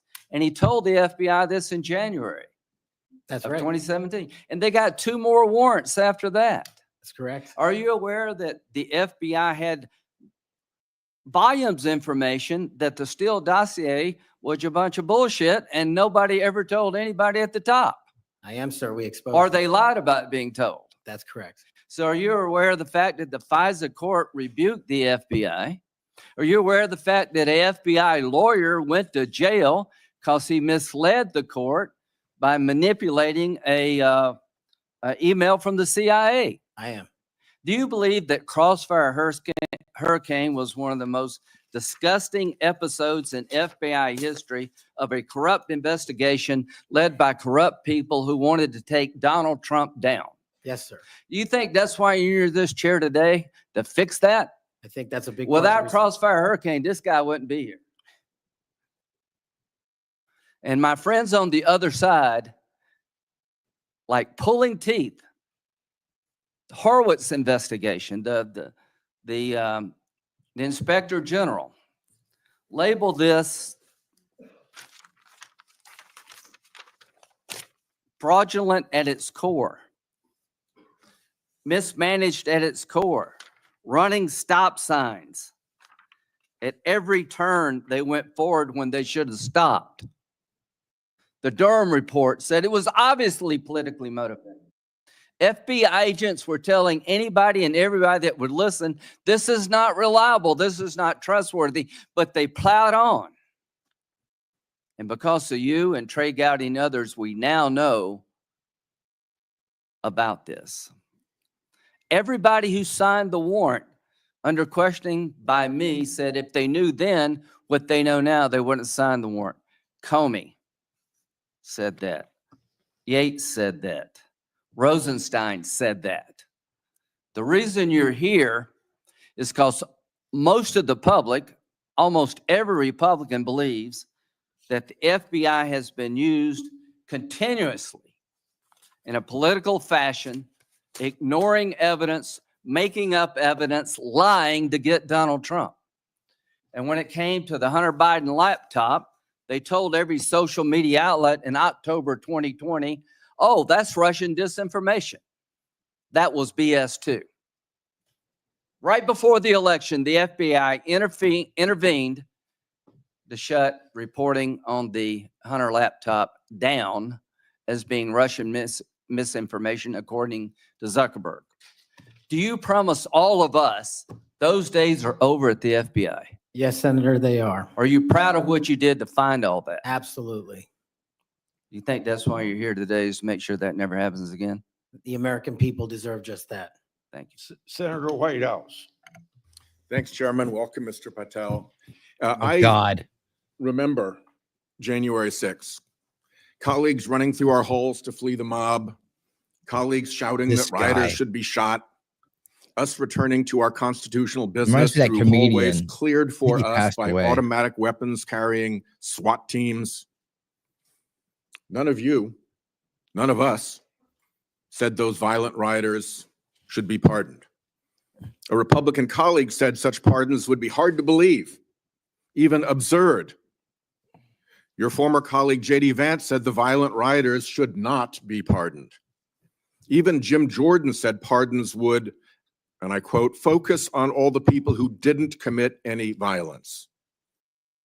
Well, Trump pardoned all of them. And there's a lesson in that. Every time you think Trump would never go that far, rethink that. We all seem to agree that violence against police is unacceptable, yet more than 600 people who physically attacked Capitol Police officers were just put back on the street, part of a 1,500-person personal Trump army, now out there with people who have proven themselves willing to do violence on Trump's call. In only 10 days, some are already back committing crimes. We've also tried as a committee together to address the dangers of illicit drug sales over the internet. And I assume we're all against murder for hire. But Trump also just pardoned a dark web operator sentenced to life in prison for trafficking illegal drugs online and accused of soliciting murders for hire. Those pardons, as Mr. Patel has said, are a mistake, but they are also a signal that we are entering a strange and dangerous time. That is the context for today's hearing. I know you're scared. Warnings that the FBI could become Trump's enforcer, use the powers of law enforcement to stifle speech and dissent, punish political rivals of either party, and hand out free passes, get out of jail free cards to violent supporters are warnings we should heed. Here are some warnings of this nominee's Trump administration colleagues. Former Attorney General Bill Barr said, this nominee has virtually no experience that would qualify him to serve at the highest level of the world's preeminent law enforcement agency, end quote. And we would never be able to command the respect necessary to run the day-to-day operations of the Bureau. That's for the deputy position. Your Honor. Former CIA Director Gina Haspel was reported threatening to resign rather than have this nominee serve under her. Should have. John Bolton, Trump's former national security advisor, said, I didn't think he was qualified. I was forced to hire him. Trump's deputy national security advisor, the nominee's former supervisor, said, his ideas are ludicrous.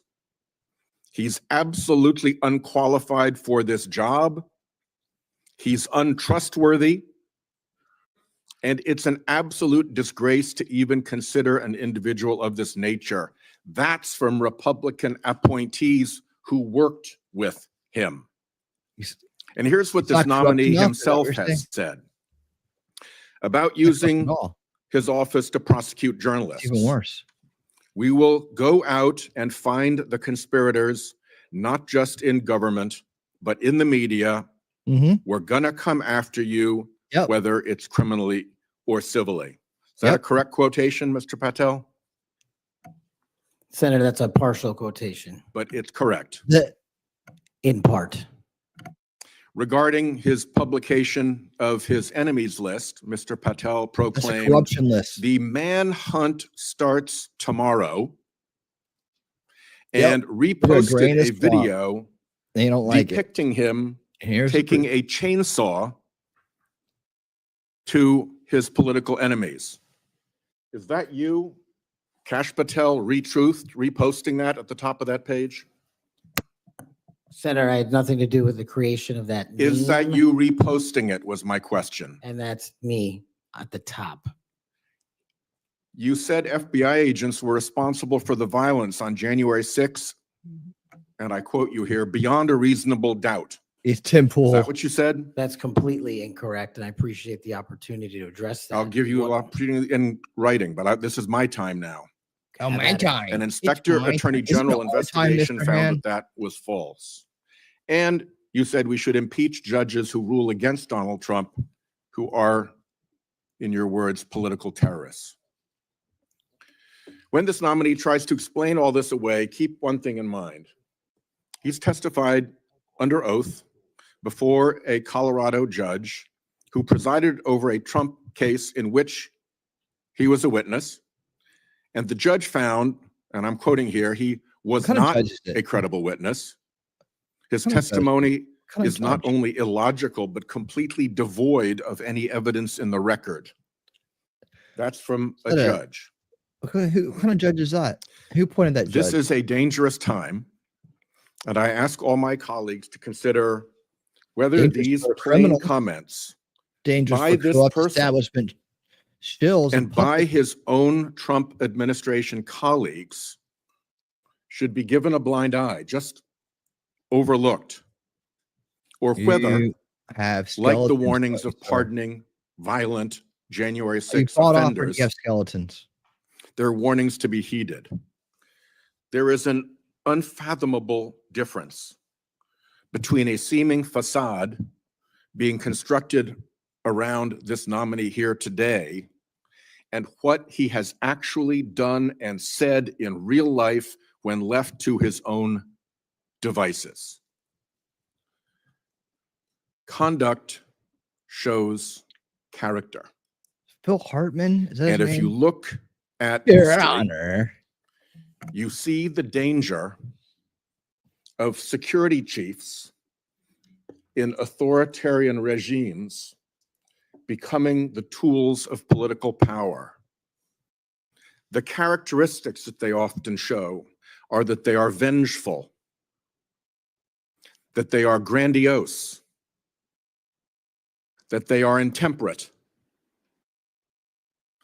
that they are partisan and blindly loyal, and that they are servile. Picks that are loyal to the person who nominated them? Say no. Is that supposed to be a bad thing? I'm afraid that the history of this nominee's conduct raises those warnings. And I yield my 1 second back. Before Senator Cornyn, you said you'd like to explain something. I forget the point he made. You can do that now if you want to. Yep. Simply this, Senator. There you In go. the collective, all of those statements are taken out of grotesque context. And anyone that thinks my 16 years of service isn't exemplary on how I would proceed if confirmed as FBI is intentionally putting false information into the public ether and creating more public discourse. The only thing that will matter if I'm confirmed as a director of the FBI is a de-weaponized, depoliticized system of law enforcement completely devoted to rigorous obedience of the Constitution and a singular standard of justice. Boom. Before I call on Take that. Senator Cornyn, I'd like to Donahue say Hartman. that we've heard about the January 6th pardons. I think Enough it's about important that. that we remind people at the same time of some pardons by the previous administration. Thomas Sanders, a kidnapper who murdered a 12-year-old girl named Lexus and her mother, Swellen Roberts. Adrian Peeler, a Connecticut drug kingpin who was convicted in the death of an 8-year-old boy and his mother.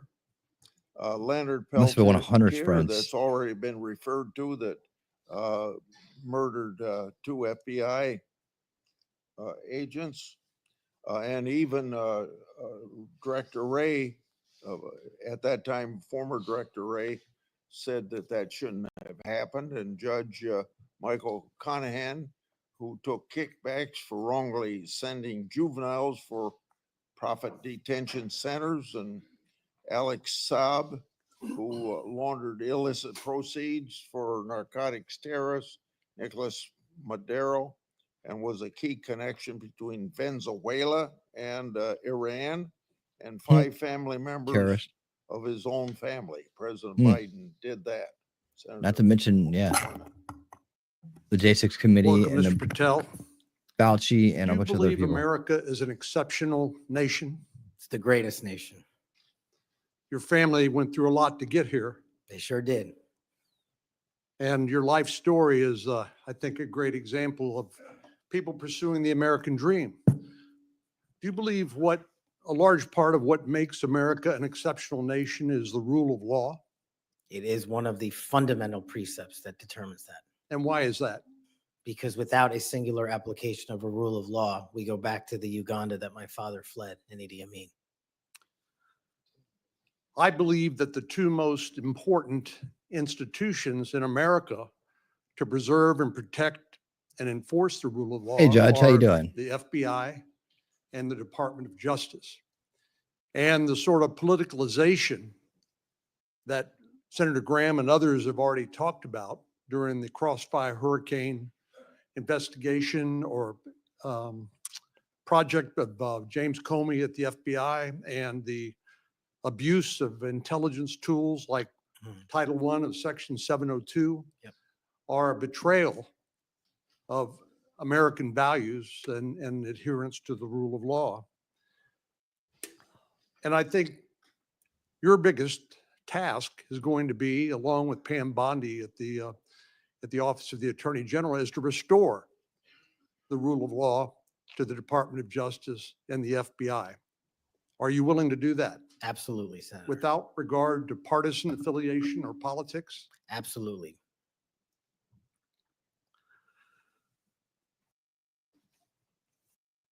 Do you believe President Trump, as the commander-in-chief, needs access to all of the lawfully available intelligence that can be collected by the American intelligence community in order to inform him so that he can make good judgments as commander-in-chief to assure the safety and security of the American people?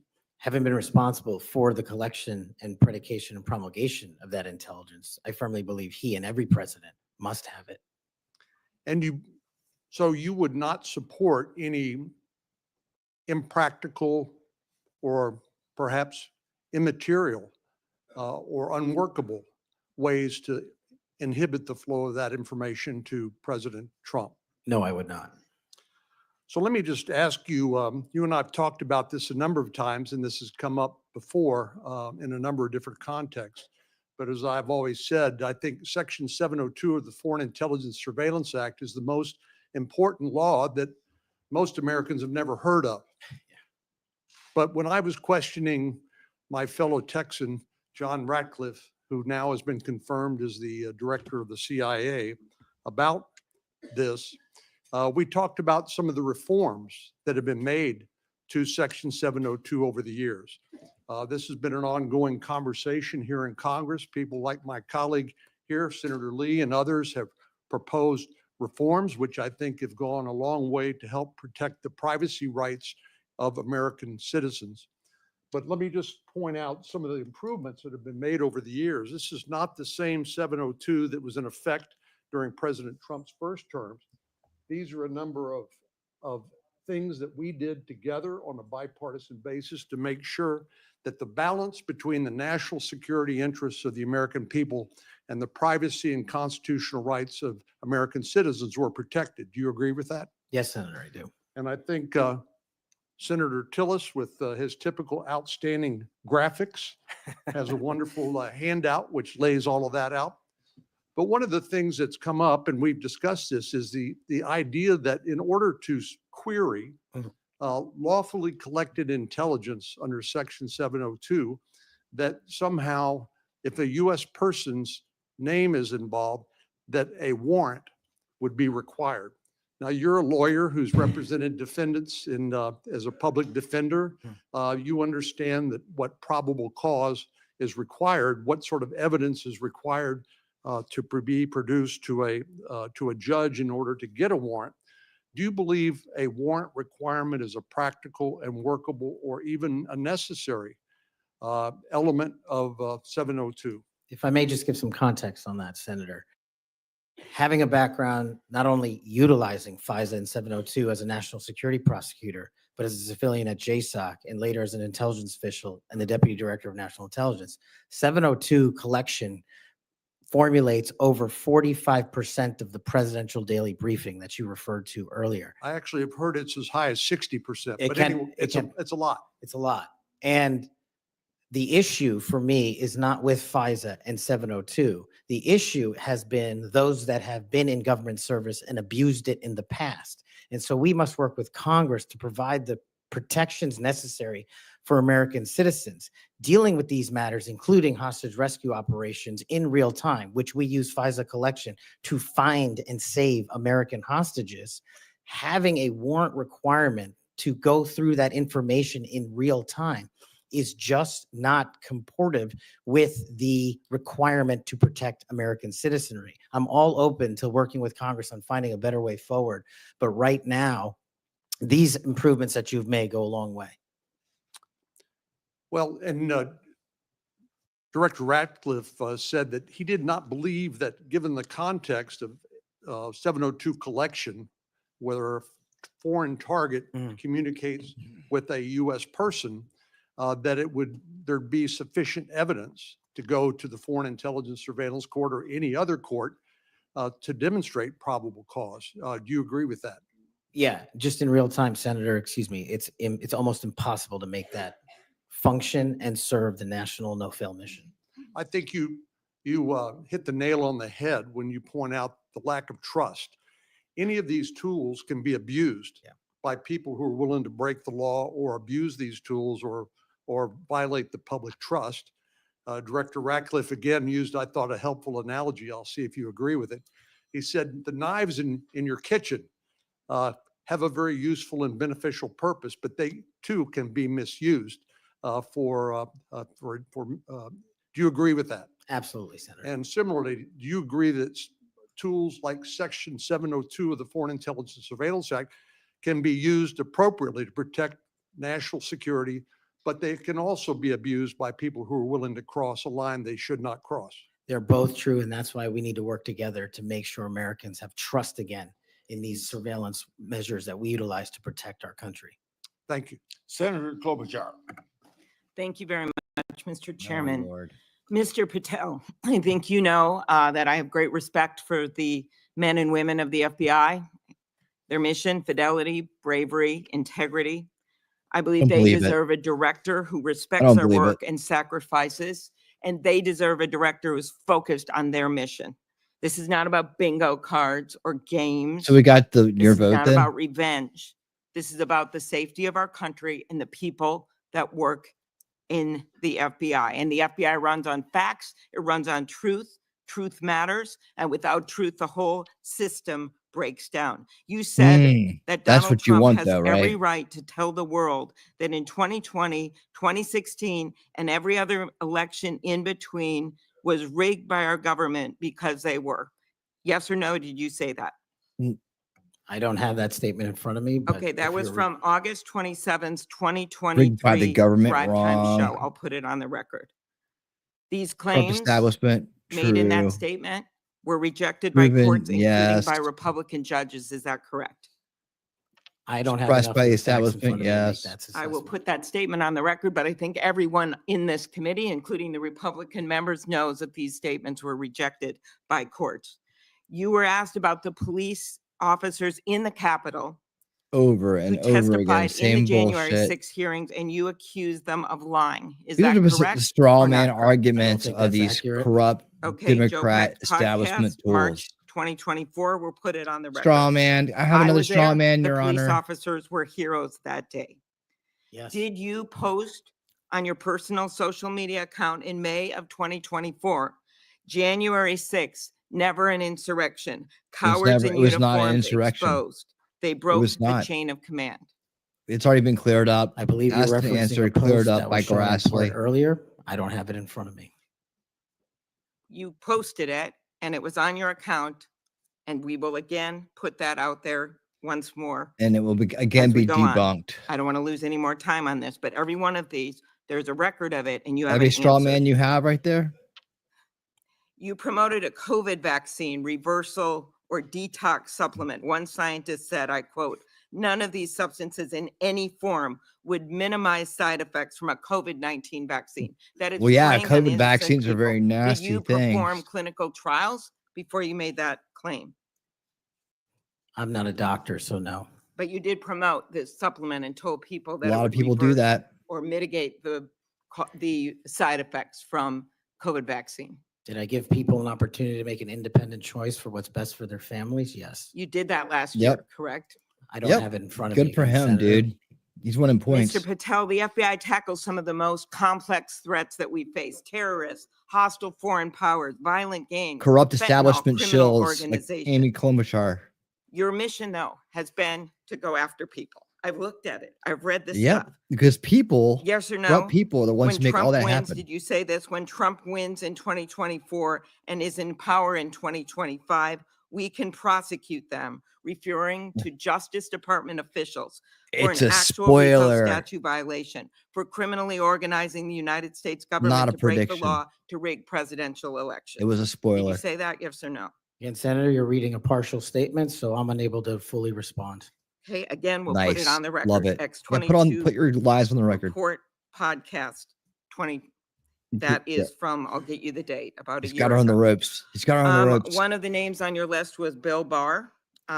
Bill Barr, corrupt shill. Chairman Grassley has called him one of the most capable cabinet officials I've ever been able to vote for. Senator Graham has said, I have nothing but total respect and admiration for the job done by William Barr as Attorney General of the United States. Perhaps, Is Tom. It's good to see you, Bill man. How you Barr doing? on your list of whatever you want to call them? Bill Barr is corrupt as hell. Been referred What do you to want? as an enemies list. You've called them deep state after Yep. serving his country Yep. as the Attorney General of the United Doesn't States. matter. Deep Is he staters on your serve the list country all the because of a time. personal vendetta? Well, it's not whatever we want to call it, Senator. With all due respect, it's not an enemies list. That is a total mischaracterization. I asked you, And I actually Well, you're used just- the words you used for the But your list, which false was deep logic state. can't stand That's what you put Klobuchar. it There's a glossary against in the the Attorney back. General of the United Snipe, States. what's up? Is it because of a personal vendetta that he's on the list? You're under oath. I have no personal vendetta against Bill Okay, Barr. he said about you, you would never be able to command the respect necessary to run the day-to-day operations of the And he'll be bureau. proven That was wrong. actually in writing in his book. He will It be proven virtually wrong. about you, no experience that would qualify you to serve at the highest level of the world's preeminent law enforcement That agency. means nothing. It's an And that your opinion. appointment, as noted by Senator Durbin as Deputy Director to the FBI, would Durbin's happen dick. over his dead body. Durbin's a Is dick. it yes or no why you would put him on the list of deep state as a former Attorney General, Trump Attorney General of the United States, because he wouldn't break the law for Donald Trump? Is that why? Absolutely. No, because he's part of the deep state. As you know, he repeatedly told the president in no uncertain terms that he did not see evidence of fraud that would have affected the outcome He didn't of the look. election.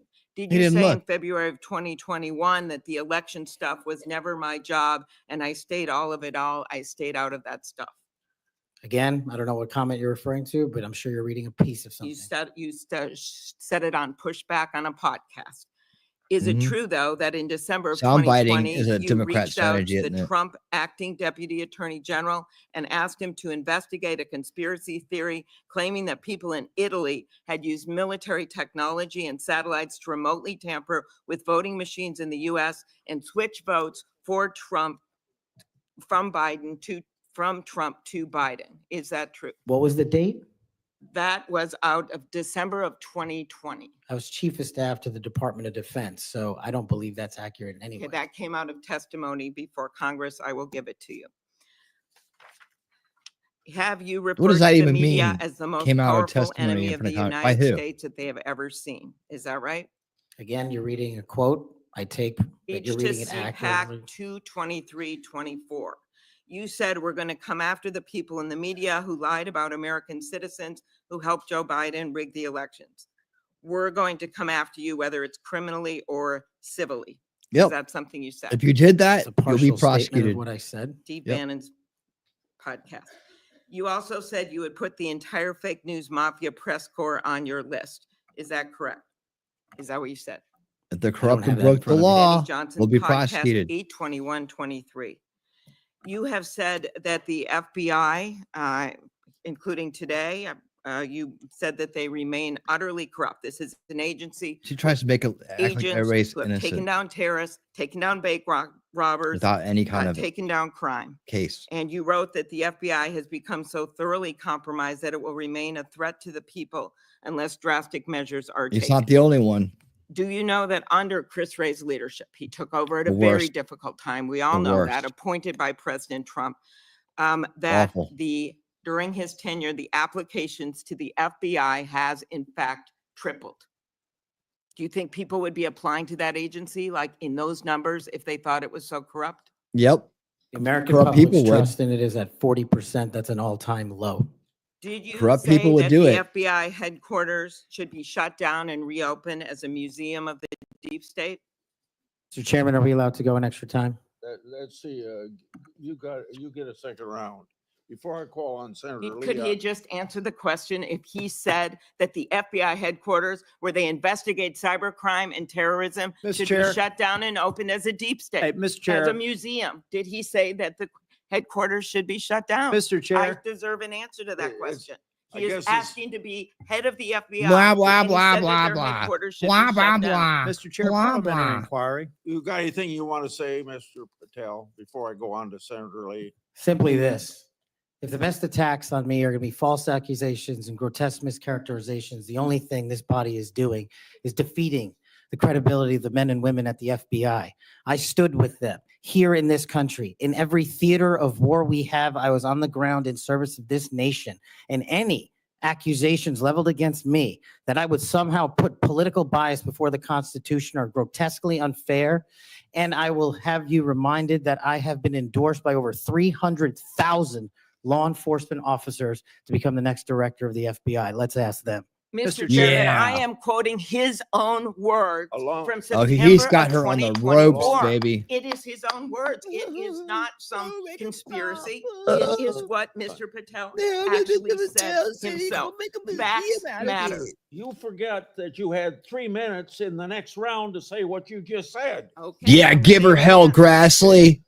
Before I call Lee. Mr. Chair, just parliamentary What inquiry. a- And it was on time. It wasn't disputing. See you any of the next debate, Tuesday, but Amy. I intend to keep to my 7 minutes, and I appreciate you keeping everyone to it. If we go over, can we have that decrement against the time in the second round? Yes. Yes. If a member goes over, I'm not that was actually 10 minutes, Mr. Chair. Yes. I'm not sure that I want to. It's No, give him sometimes play- it's come on, faster to Grassley. get things done here. Take her to the just woodshed. let People shout and then it does to shut them up. Mr. But Chairman. You're a wise man, Mr. before Chair. we- Thank you. before we Mr. go Chairman, Mr. Chairman, Before we go to Lee. Mr. Chairman, Yes, what do you want? I like Grassley. I love this guy. Mr. Chairman, I'm unlike Senator Tillis. I mean, if we're going to start this, I want an extra 3 minutes. Well, Now, my friend Senator I'm Klobuchar not- went 3 minutes over. So here, what you're saying is the chairman wasn't a very good chairman by not shutting her up. But I've gone through this before, and I think I know how to handle it. And get I this think done. I think you're a star-spangled awesome chairman. I just want to say that for the record. But if you're going to let somebody over there go 3 minutes over, I want my extra 3 minutes. Well, let's see if it's abused by anybody else before we make that decision. I'm just telling you, I'm going to abuse it. Well, I'm not going to let you abuse it. You're a good man, Mr. Chairman. Before I go to Lee, I want to put a record statement in the record from 56 former FBI agents wrote to this committee to support this nominee. Quote, never has the FBI faced such an urgent and compelling need for comprehensive reform as it does today. Mr. Patel has proven he possesses the breadth of experience required to address these challenges. His leadership, expertise, and vision make him uniquely qualified to guide the FBI through this pivotal moment. For these reasons, we stand in full support of Kash Patel's nomination. Any objection? So ordered. Mr. Lee. Mr. Patel, while we're talking about your awards, let's talk about the cowards in uniform comment for a moment, can we? Please. Would you like to tell us what that was? Put it in context, help the committee understand what that was about. I think it's important. Thank you, Senator. During that time on January 6th, I was serving as Chief of Staff at the Department of Defense. And days prior, we had received the authorization from the President to issue the National Guard to protect you and your colleagues. But as you know, the law requires a request before the deployment of that guard. That request did not come in until the afternoon of January 6th. Once that request came in, this unfortunately, as has been confirmed by his own testimony, I believe, the Secretary of the Army, Ryan McCarthy, failed to immediately deploy the National Guard and instead took a break to speak to media and make personal phone calls. That endangered the safety of you and your colleagues. And if you look at the Biden Inspector General report, we at the Department of Defense authorized the fastest cold start of the National Guard since World War II and the largest occupation since the American Civil War. And the Biden Justice Department said that we, including myself, as chief of staff when it came to the deployment and employment of the National Guard, acted swiftly and without undue delay. So that's what you were talking about. And that's why you had the reference to the UCMJ. Tell us what that means. The Uniform Code of Military Justice is for uniform officers who betray the code of justice and also act inappropriately. And I thought any delay to have the National Guard arrive on scene here must be called out, whether it was a fellow Republican or not, especially someone under my auspices running the Department of Defense. Okay, so moments ago, when Senator Durbin displayed a chart with that quote, there was a reference in part of it to the UCMJ. That's what it was referring to. Yes, sir. Those were the cowards in uniform. Those people who didn't do what they were supposed to do, and a lot of people were put in danger as a result. That's correct, Senator. Okay, thank you. That's very good to know. I do find it significant that we've heard all kinds of aspersions cast in your direction by people who do not know you, by people who do not share your worldview, by people who do not share your commitment to the Constitution or your commitment to public service. I find it astounding that they're willing to say this amidst such great ignorance, and I find it equally heartening that the 56 former FBI officials who know you best, who have worked with you, who actually know who you are, who actually share your view of the Constitution, of the view that you ought to be a law enforcement agency and not a weapon of political warfare. These are the people who stand by you. Those who cast aspersions don't share those views. Would I be correct in surmising that? What's up, Amazing? Yes, how you doing? Let's talk about the Fourth Amendment for a moment. Ellie, how you doing? Fourth Amendment tells us that in order for the government to breach your expectation of privacy relative to your person, your home, your papers, if they want to search that, if they want to seize you, they've got to get a warrant. And that warrant has to describe with particularity the persons or places to be searched or to be seized and to connect them up with a showing of probable cause. Now, in the case of FISA 702, we're dealing with a somewhat different universe. Now, moments ago, we heard some discussion about FISA 702, about suddenly we've got a different FISA 702 than what we had when President Trump was last in office. Is that true? Because by my count, FISA 702 has not changed substantively since President Trump was in office last. That's correct. Okay. And there was also some back and forth discussion about FISA 702 and the use of it and the fact that in real time, it might not work to get a warrant. This, in my view, misses the point. The concern that the American people have with FISA 702 is not about the real-time collection of communications regarding foreign targets. The concern is that once those communications are stored, you have within them what are referred to as incidentally collected communications of Americans, text messages, emails, recorded phone calls, and so forth.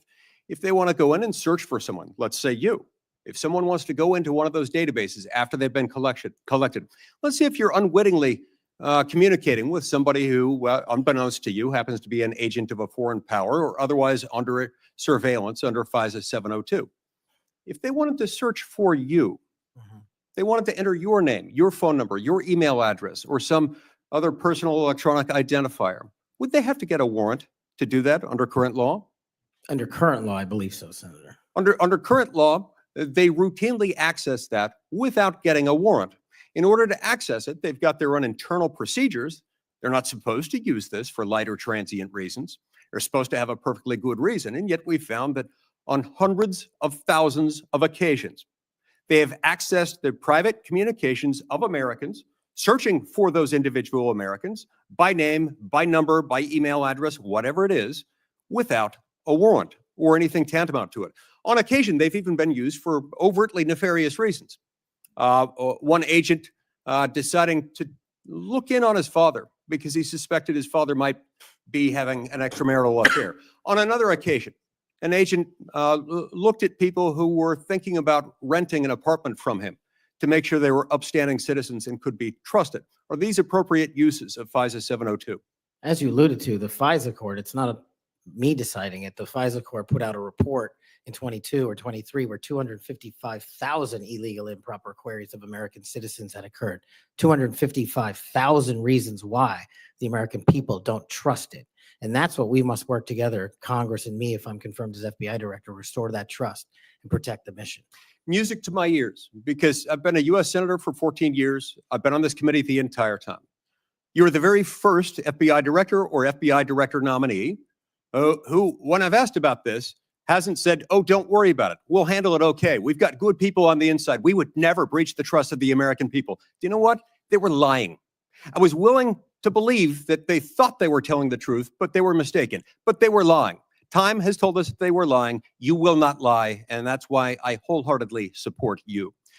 In the closing seconds that I have, I want to add my dismay and my disgust for the fact that you've been smeared, you've been attacked, you've been associated with racism, with being a Nazi. You are none of those things, sir.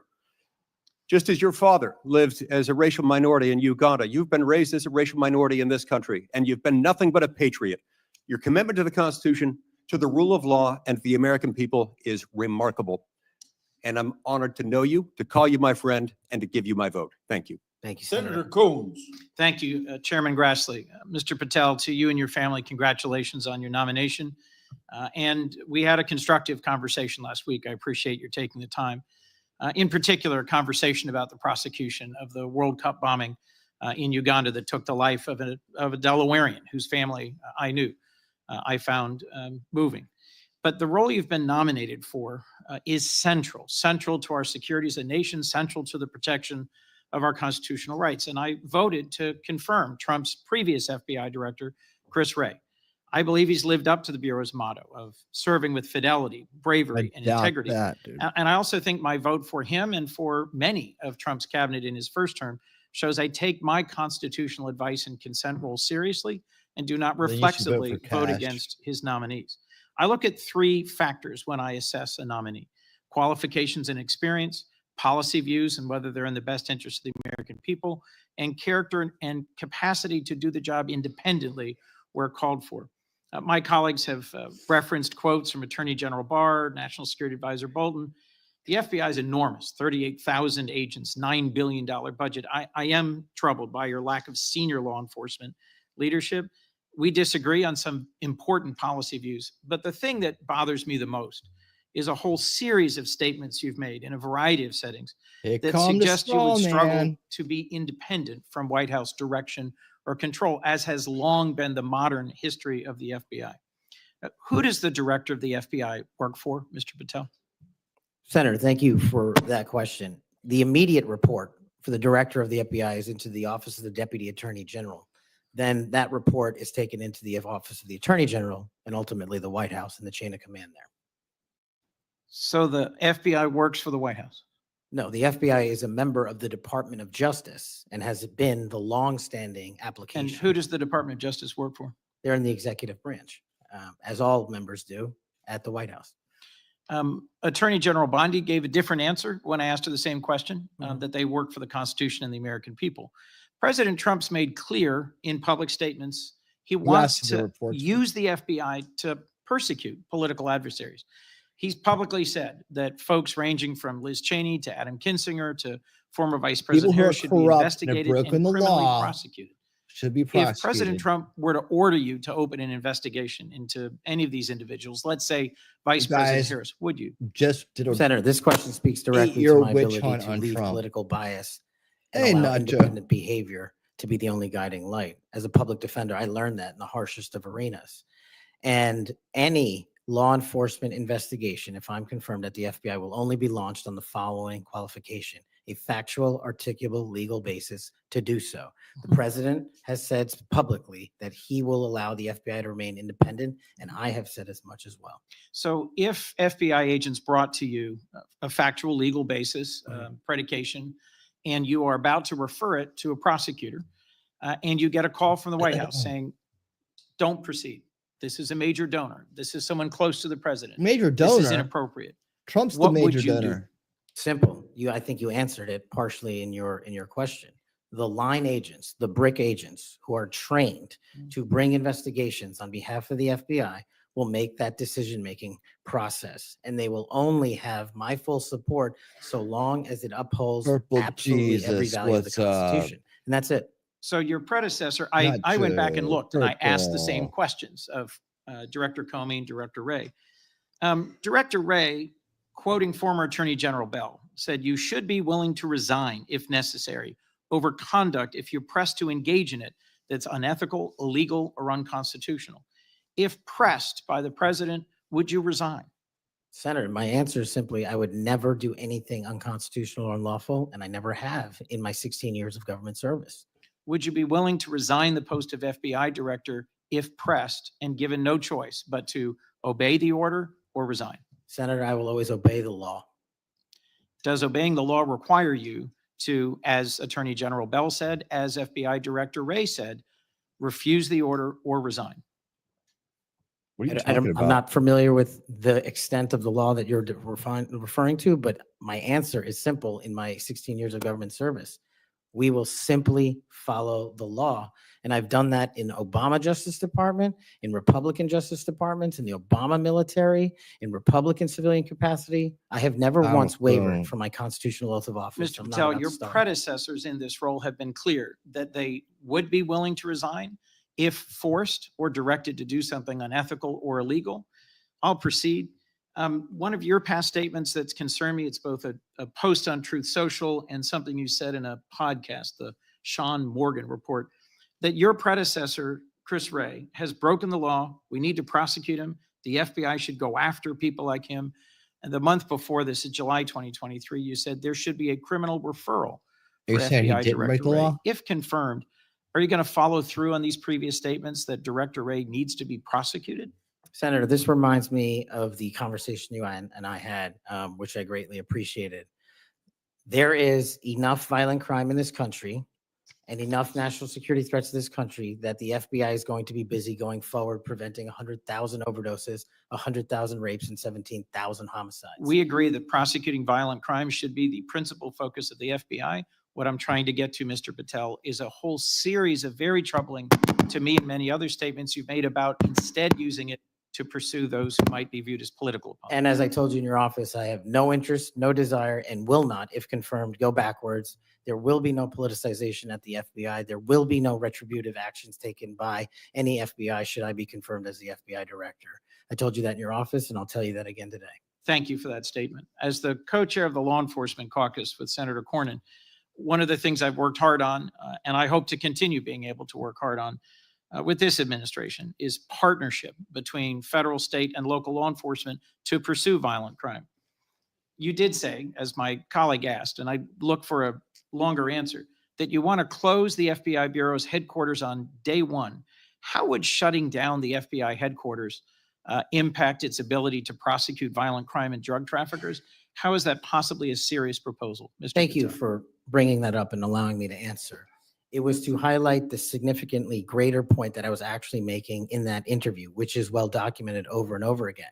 38,000 FBI employees, 7,500 FBI employees work in the Washington field office and Hoover building alone. If you increase that aperture just slightly to encompass the national capital region, that is 11,000 FBI employees work in the national capital region. A third of the workforce for the FBI works in Washington, D.C. I am fully committed to having that workforce go out into the interior of the country, where I live, west of the Mississippi, and work with sheriff's departments and local officers, and having one agent prevent one homicide, and having one agent in Washington prevent one rape. And I will do that over and over and over again, because the American people deserve the resources, not in Washington, D.C., but in the rest of the country. And Mr. Patel, frankly, if that had been your statement, that would be something that would be defensible. It's the rest of it, saying you're going to turn it into a museum of the deep state, that causes repeated questions and concerns from people like myself. Oh, stop Thank you, it. Mr. Patel.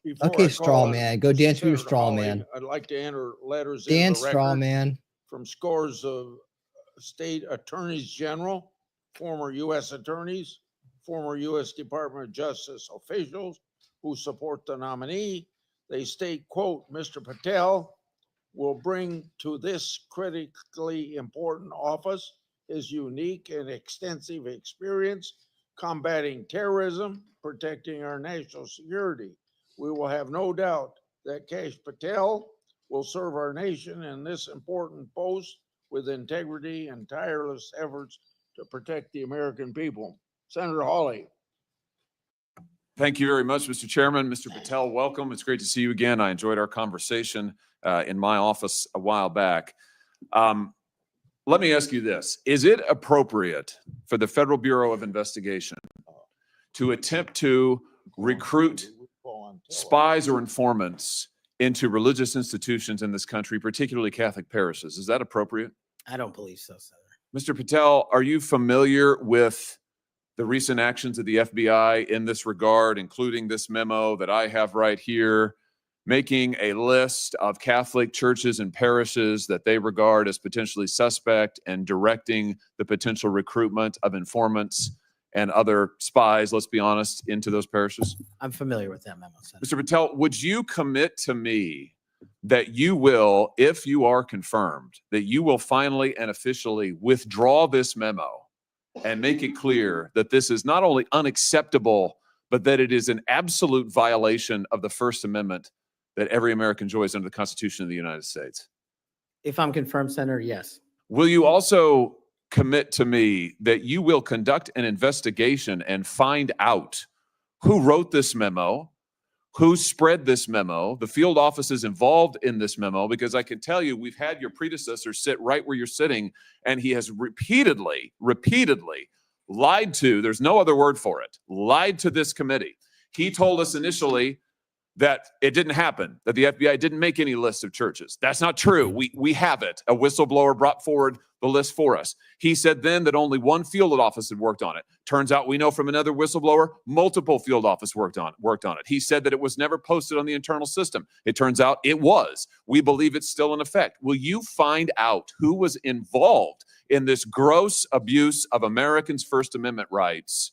And will you discipline them? And if you possibly can, will you fire them, Mr. Patel, consistent with department policy and law? Senator, you have my commitment to investigate any matters such as this one that are important to Congress. I will fully utilize, if confirmed, the investigative powers of the FBI to give you the information you require and also to hold those accountable who violated the sacred trust placed in them at the FBI. I'm glad to hear you say that, and I'm glad you use the word sacred trust, because that's exactly what it is. The FBI is the most powerful law enforcement body in this nation, arguably the most powerful law enforcement body, at least in a free nation in the world.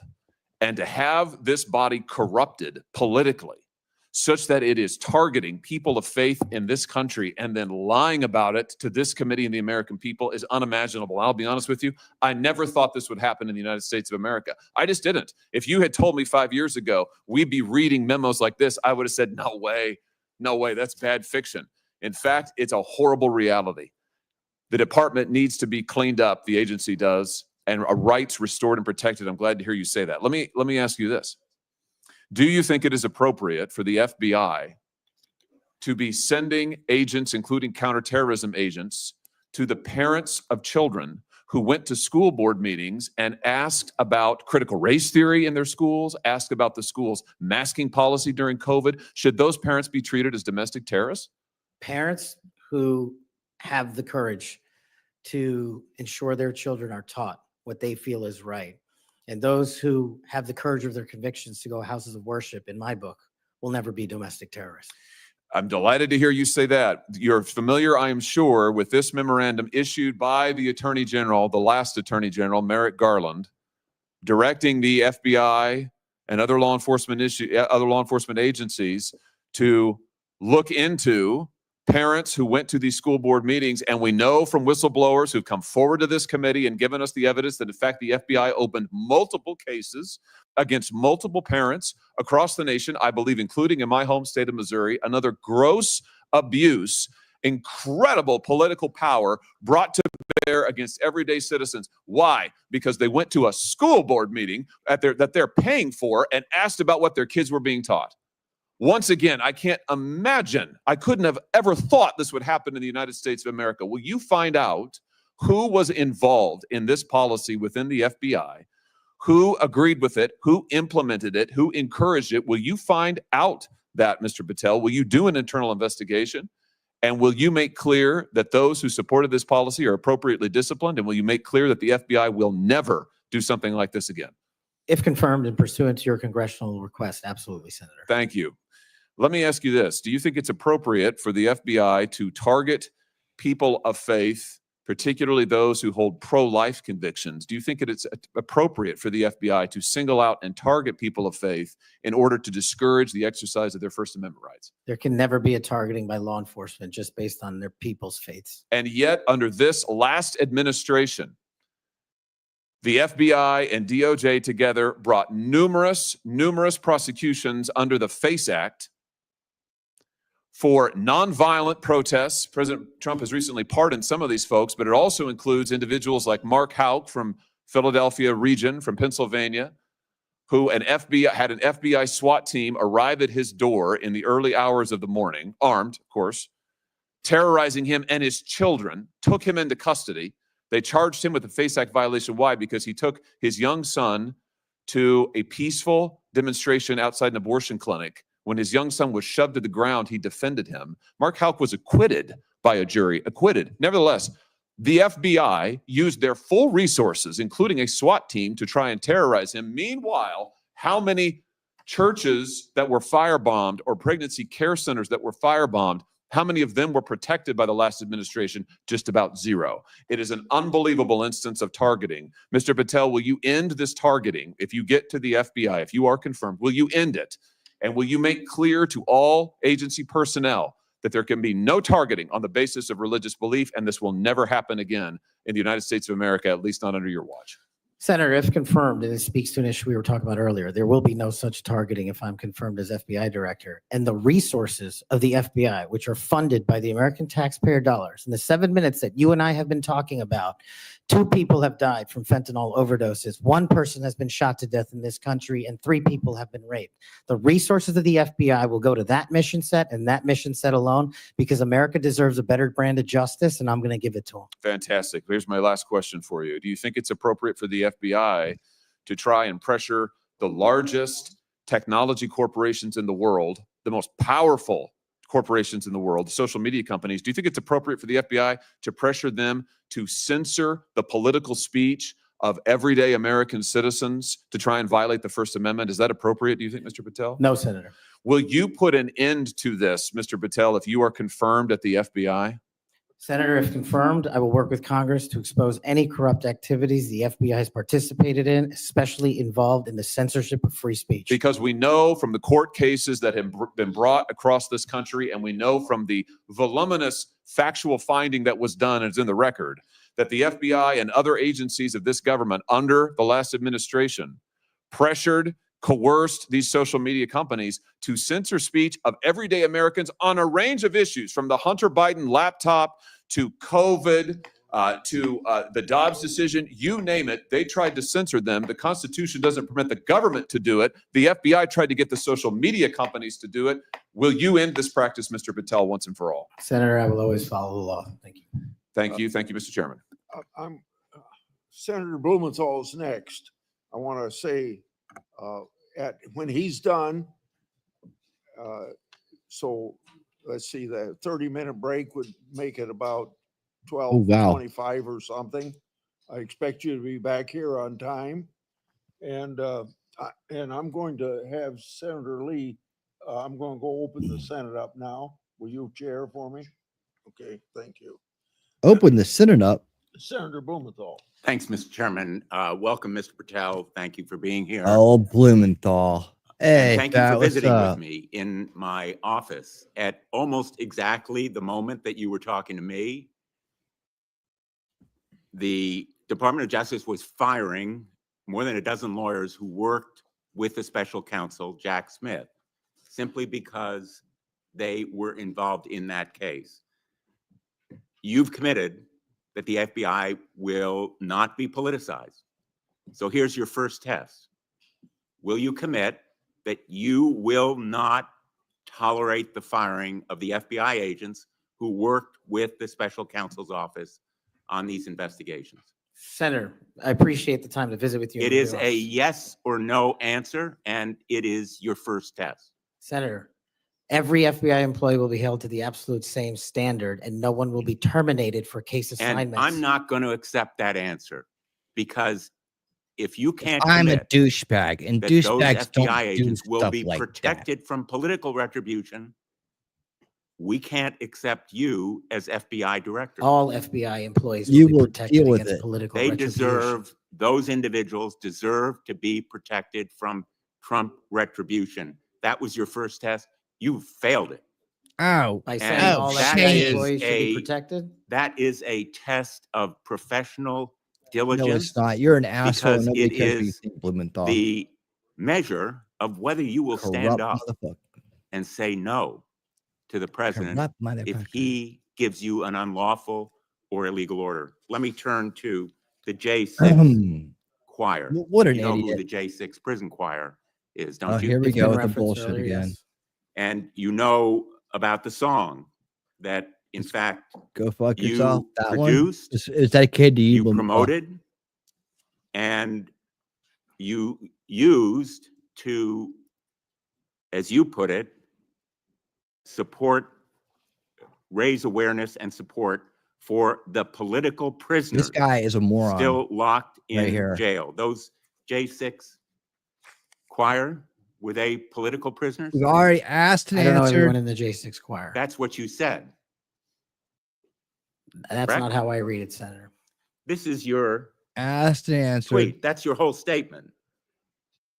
Well, I'm You reading won't it stand now. behind your own statements made in tweets, countless of them. As a matter of fact, as you put it to Steve Bannon on his show, then we went into a studio and recorded it, mastered it, digitized it, and put it as a song, now releasing it exclusively in the War Room. That was the J6 prison choir song. And all proceeds Oh are my given away to god, charity this to help song. And you families in called need. them political prisoners. This guy Julian has no business Cater. being up there.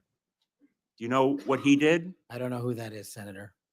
Well, he he's called one of me the bad names. J6 prison choir. You seem to know more about it than I Identified do. in a You court love the prison filing. choir. He's probably got the poster on his wall. And you're saying now you don't know who he is? You Nobody cares, glorified dude, about a choir. him and the rest of that choir? Yes, He's that's the one his whole who mission sprayed in life U.S. is to Capitol glorify a Police choir. Officer Brian Sicknick with pepper spray. Oh, with Officer pepper Sicknick spray? died the next day. Not from Cater pepper spray. admitted his violence. He pleaded guilty to assaulting assaulting a political officer, Mhm. a police officer. Okay, people Do do you believe things. that Julian Cater was a political prisoner? Senator, I'm not familiar with his case. You seem to know a lot more about it than I do. And as I've said repeatedly, I will always utilize my resources to help Best Americans answer. in need, which is what I was trying to do here. And I've never once advocated for political violence or violence against law enforcement. Ryan To Nichols. take it on this guy is showing that Cash Ryan is Nichols right for the job. also pleaded guilty to assaulting a police officer. He was one of the J6 choir. He pushed the crowd against officers defending a door to the Capitol and Jacob sprayed Pete, officers what's with up? pepper spray. Is Ryan Nichols a political prisoner? Same answer, Senator. How about Jordan Mink, another member of the J6 choir? I don't know who he is. You love that choir. He loves James the McGrew, choir. a political prisoner? I don't know who that is. Loves James the McGrew choir. pushed and struck officers and launched a handrail toward them. And you glorified him. You promoted and produced a song to raise money for them. And you now want us to believe you don't know who they are? No part of that song or anything Nobody I've done in my cares. 16 years of government service glorifies or advocates for violence against law enforcement. And the fact that you would be willing to say that in front of these people in the American audience shows how much of a divide we actually have to restore a law enforcement that is constitutionally based, de-weaponized, She gets and asked. depoliticized. You have my commitment to do that. In my office, in your office, we had a lot of common ground. I'm committed to working with you on things like Section 230 and making sure the citizens of Connecticut aren't pillaged by Chinese fentanyl. Damn. I welcome your statement, Mr. Patel, but it doesn't answer my question. And it doesn't Again, your he just credibility you're already denying toast. He toasted you. You got know cashed who in these on. people are. You got after- cashed in on, and dude.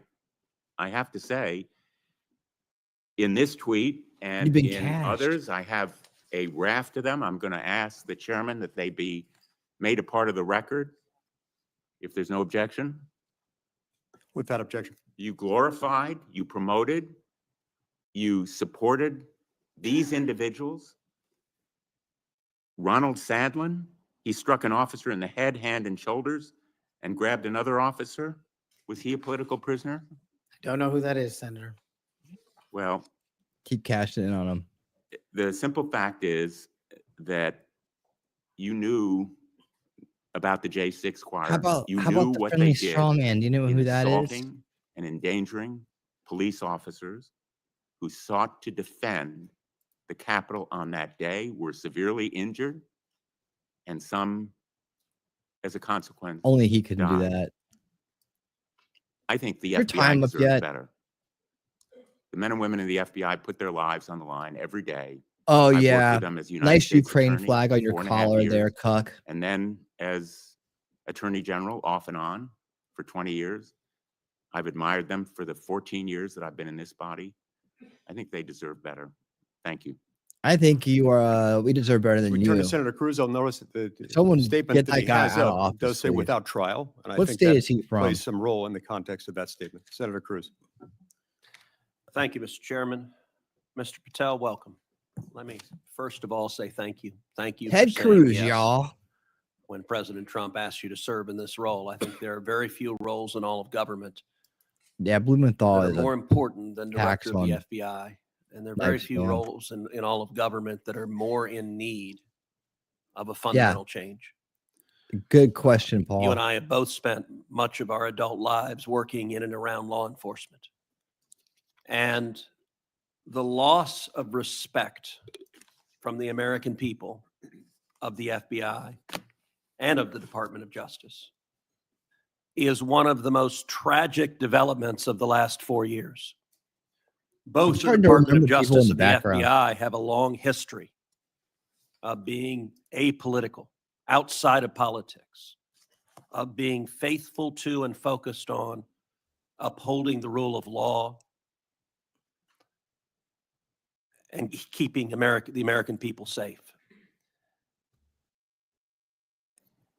And in many ways, the worst legacy, in my opinion, of the Biden administration Joe Biden was the complete politicization and weaponization of both the Department of Justice and the FBI, turning them into tools to attack the perceived enemies of the Biden White House. Now, you have been charged with going in and restoring integrity of the FBI. That is not going to be an easy task. But before you can carry out that task, and I am confident you will be confirmed and you will be in the position to carry out that task, you've got to make it through the gauntlet of the Senate Judiciary Committee and my colleagues on the Democrat side of the aisle, who I don't know how many spots on Senator Tillis's bingo card have been filled, but it looks like he's playing blackout and they're all filled right now. But you will be and have been accused of just about everything they can. But I want to focus on what several Democrats have done recently, which is trying to blame you for the violence that occurred on January 6th, which even in the annals of ridiculous attacks, this one really takes the cake. So let's just focus on some facts. Let me ask you a question. What role did you occupy in the days immediately before January 6th? Chief of Staff of the Department of Defense. You were the Chief of Staff at the Department of Defense. Yes, sir. So to be clear, you were not rioting at the Capitol. No, sir. Okay. Where were you physically on January 6th? In the office of the Secretary of Defense in the Pentagon. And what were you doing on that day? On that day specifically, responding to preparing to mobilize and deploy the National Guard once we got the lawful request from the local governing authority, which was the mayor of DC and the Speaker of the House. Now, how many days in advance were you working to prepare the Department of Defense to help secure the Capitol on January 6th? Days in advance, Senator, we were in the Oval Office on an unrelated national security matter with the President of the United States, the Secretary of Defense, the Chairman of the Joint Chiefs of Staff, and myself.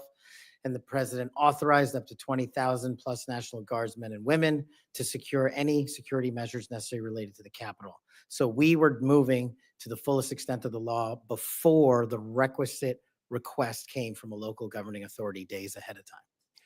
And while you were Chief of Staff at DOD, how many times did DOD approach Capitol Police and ask if they needed National Guard assistance? I believe those letters are well documented, numerous instances, and numerous of those instances, those requests were shut down. Am I correct that the Capitol Sergeant at Arms said assistance was unnecessary? That's correct, Senator. Who did the Sergeant at Arms report to? The Speaker of the House. That would have been Nancy Pelosi at the time. Is that correct? Oh, Nancy Yes, Senator. Pelosi. And would that also be Chuck Schumer, then the Senate Majority Leader? The Sergeant at Arms, yes, Senator, reports up there. Did Mayor Bowser, the Democrat elected mayor in D.C., either request or allow National Guard assistance? She put in writing on the days leading up to January 6th, a declination for National Guard additional support. And that letter is available publicly to the world. And just to speak English for folks at home, a declination meant she said, no, don't send National Guard. Is that right? Yes, sir. Let me ask you a simple question, because from the questioning from my Democrat colleagues, they might think otherwise. Do you condemn violence against law enforcement? All of it. And by the way, is that true whether the violence is right wing or left wing or anywhere else? There is no discriminating between types of violence against law enforcement. And do you believe those who assault and commit violence against law enforcement should be prosecuted and should be sent to jail? Especially those that kill them. Let me ask you, how many years have you worked in public service? About 16, Senator. And how many years have you worked in particular in law enforcement and prosecution and national security? Over a decade, Senator. You know, I have to say it is ludicrous but sadly predictable that Democrats are endeavoring to tarnish you, to paint a false caricature based on innuendo and smoke. And so you're working to protect the Capitol on January 6th, and yet they're trying to blame you for the violence that occurred. Let me ask you this just as a straightforward matter. What is the job of the FBI, and what will the FBI's role be if and when you are confirmed as its director?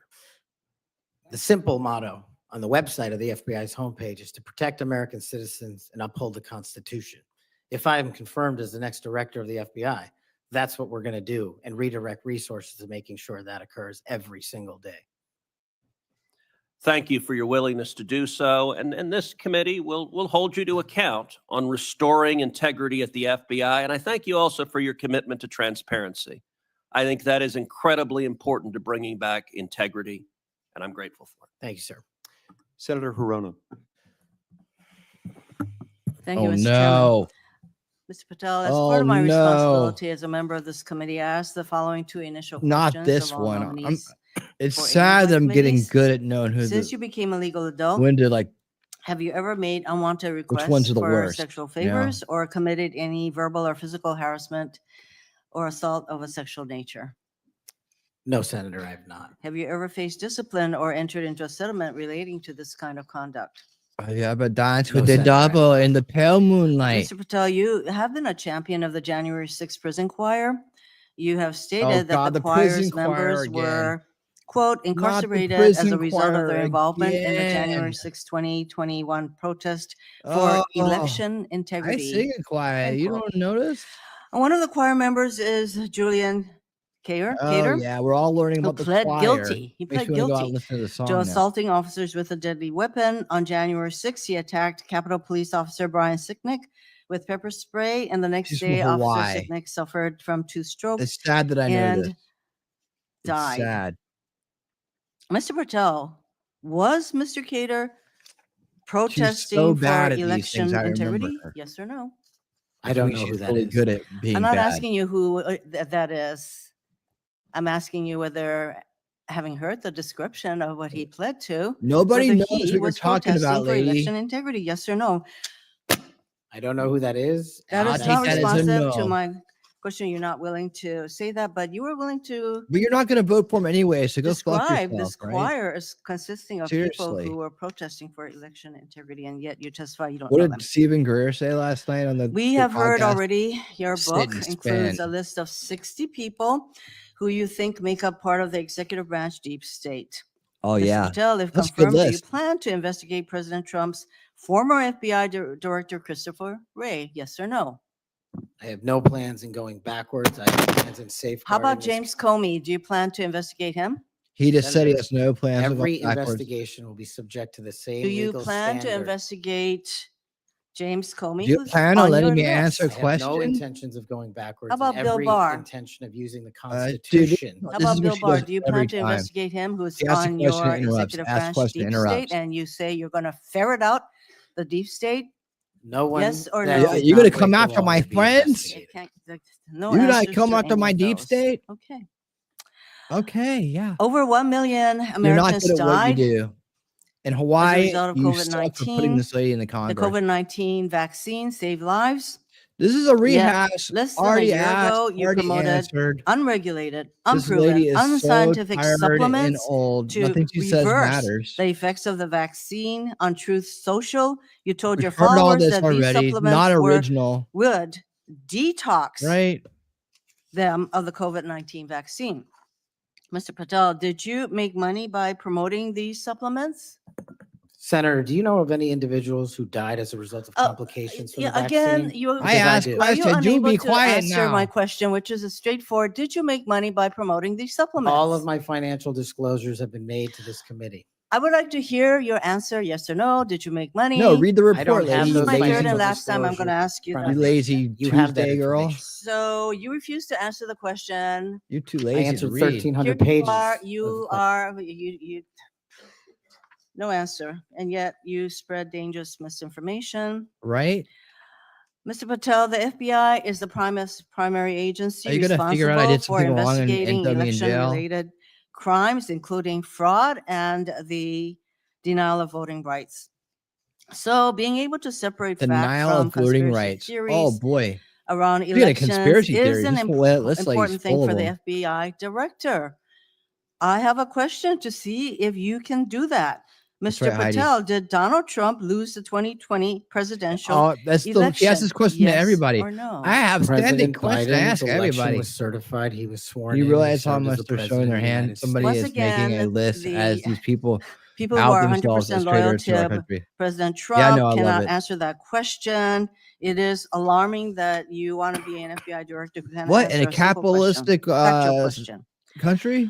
During free a 2023 market capitalism interview with country? Steve Bannon, You're making money with a he private said, company? quote, Oh my we God. will go out and find the conspirators, not just in government, Yep. but in the media. We're Yes, counting on we're it. going to come after the Yep. people in the media who lied about the American citizens, Yep. who helped Joe Biden rig Yep. presidential elections. Yep. There's your quote.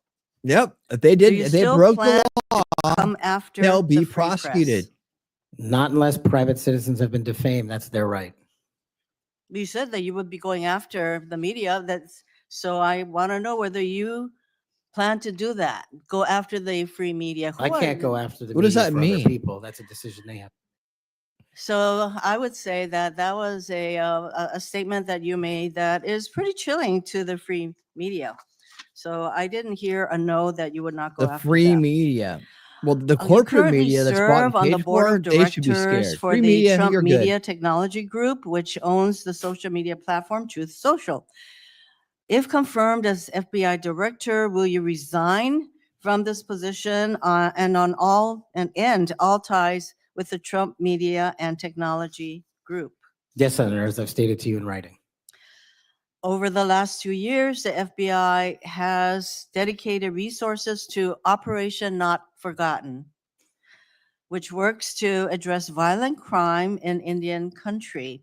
If confirmed as FBI director, would That's you right, Mer. continue the important work of Operation Not Forgotten? I've made that commitment to many of your colleagues who have tribal issues and tribal crimes plaguing their communities, and I'll make that commitment to you as well, Senator. My time is almost up, but I would like to note Thank that on the God. many questions asked about the choir, the J6 choir, it included at least 5 men who pled guilty to assaulting police officers. And these are the people whose record this nominee promotes. Thank you. Go we'll to away Senator and Kennedy never come next, back. And then as directed by the chairman, we will take a 30-minute recess at the conclusion of Stay Senator tuned. Kennedy's question. During recess, we'll jump over to Tulsi for a Thank you, second. Mr. Chairman. First, Kennedy gets to go. This ought to be good. I just want to say for the record Give him the floor. that Chairman Grassley is the greatest chairman God ever put breath in. And would somebody please tell Grassley I said that?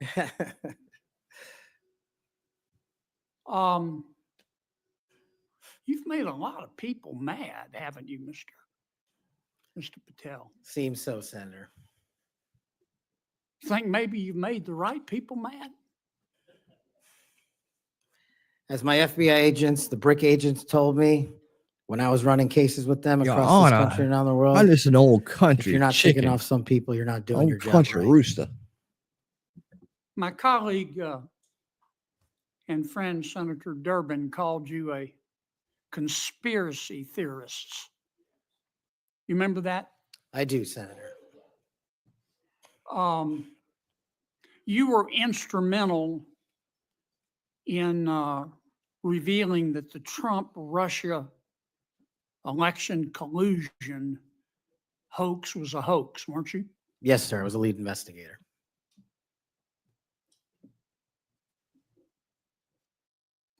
Sounds to me like we need to get some new conspiracy theories because all the old ones turned out to be true. Facts matter, Senator. Yeah. I mean, conspiracy theorists are up something like 37-0. You're not saying that everybody at the FBI is bad, are you? Never said that. I've overwhelmingly said multiple times that 98% of the FBI is courageous, apolitical warriors of justice. They just need better leadership, especially those who participated in these conspiracies that actually turned out to degrade them. Who put away the Unabomber? The FBI. Yep. Who put away Timothy McVeigh and his Stalin's stomach for blood? BRIC agents at the FBI. Who helped investigate Jussie Smollett, who, in an effort of self-aggrandizement, set back the fight for minority rights for years? I think that was local authorities. It was the FBI that opened an investigation, wasn't it? Eventually, yes, Senator. There have been or were some bad people at the FBI and the Justice Department, which work hand in glove, weren't there? Unfortunately, yes, Senator. Secretary Clinton's lawyer, a gentleman by the name of Michael Sussman, got a pass to come and go at the FBI building as he wished. Don't you think the American people have a right to know about the details of that? Not just that, but what a political party was doing with the secure compartmented information facility with direct access to the Federal Bureau of Investigation. Mr. Hunter Biden cheated on his income taxes. Didn't pay $1.4 million in income taxes over 4 years. And he filed fraudulent returns. He tried to deduct his hookers as a business expense, for God's sakes. And they hit him with 2 misdemeanors before there was a public outcry. Don't you think the American people are entitled to know the details of that? The American people are entitled to a singular form of justice and the details to every public corruption investigation. You remember Peter Strzok? I sure do. One of the lead investigators for Mr. Mueller's Russian collusion hoax? Yes, Senator. Frankly, you've never seen anything like it. You remember when the Inspector General, not his colleagues, turned him in? Inspector General found that Mr. Peter Strzok said, quote, sent an email to his girlfriend, quote, just went to a Southern Virginia Walmart. I could smell the Trump support, end quote. Remember that? Oh he did that while employed at the FBI while working on that investigation. Do you remember when the IG revealed another email by Mr. Strzok to his girlfriend? Mr. Strzok said, quote, I am riled up Trump is a The great fucking lovers. idiot, is unable to provide a coherent answer. The End of great quote. lovers. Remember that? Peter Strzok said that. Oh, the great lovers. You remember The when great lovers. his girlfriend texted Mr. Strzok, quote, Trump's not ever going to become president, right? Right?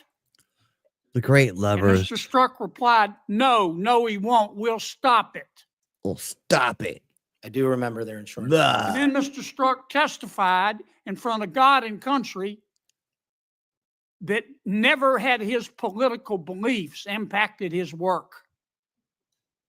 You believe in the tooth fairy? When I was a kid. You believe Jimmy Hoffa died of natural causes?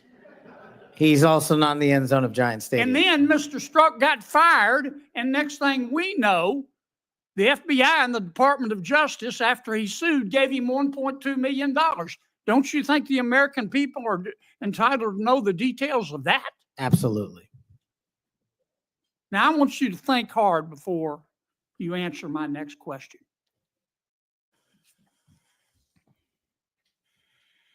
Do you believe in the adage that two wrongs don't make a right, but they do make it even? Senator, I think if anyone commits a wrong in government service, the American public deserve to know the absolute secular detail of that corrupt activity.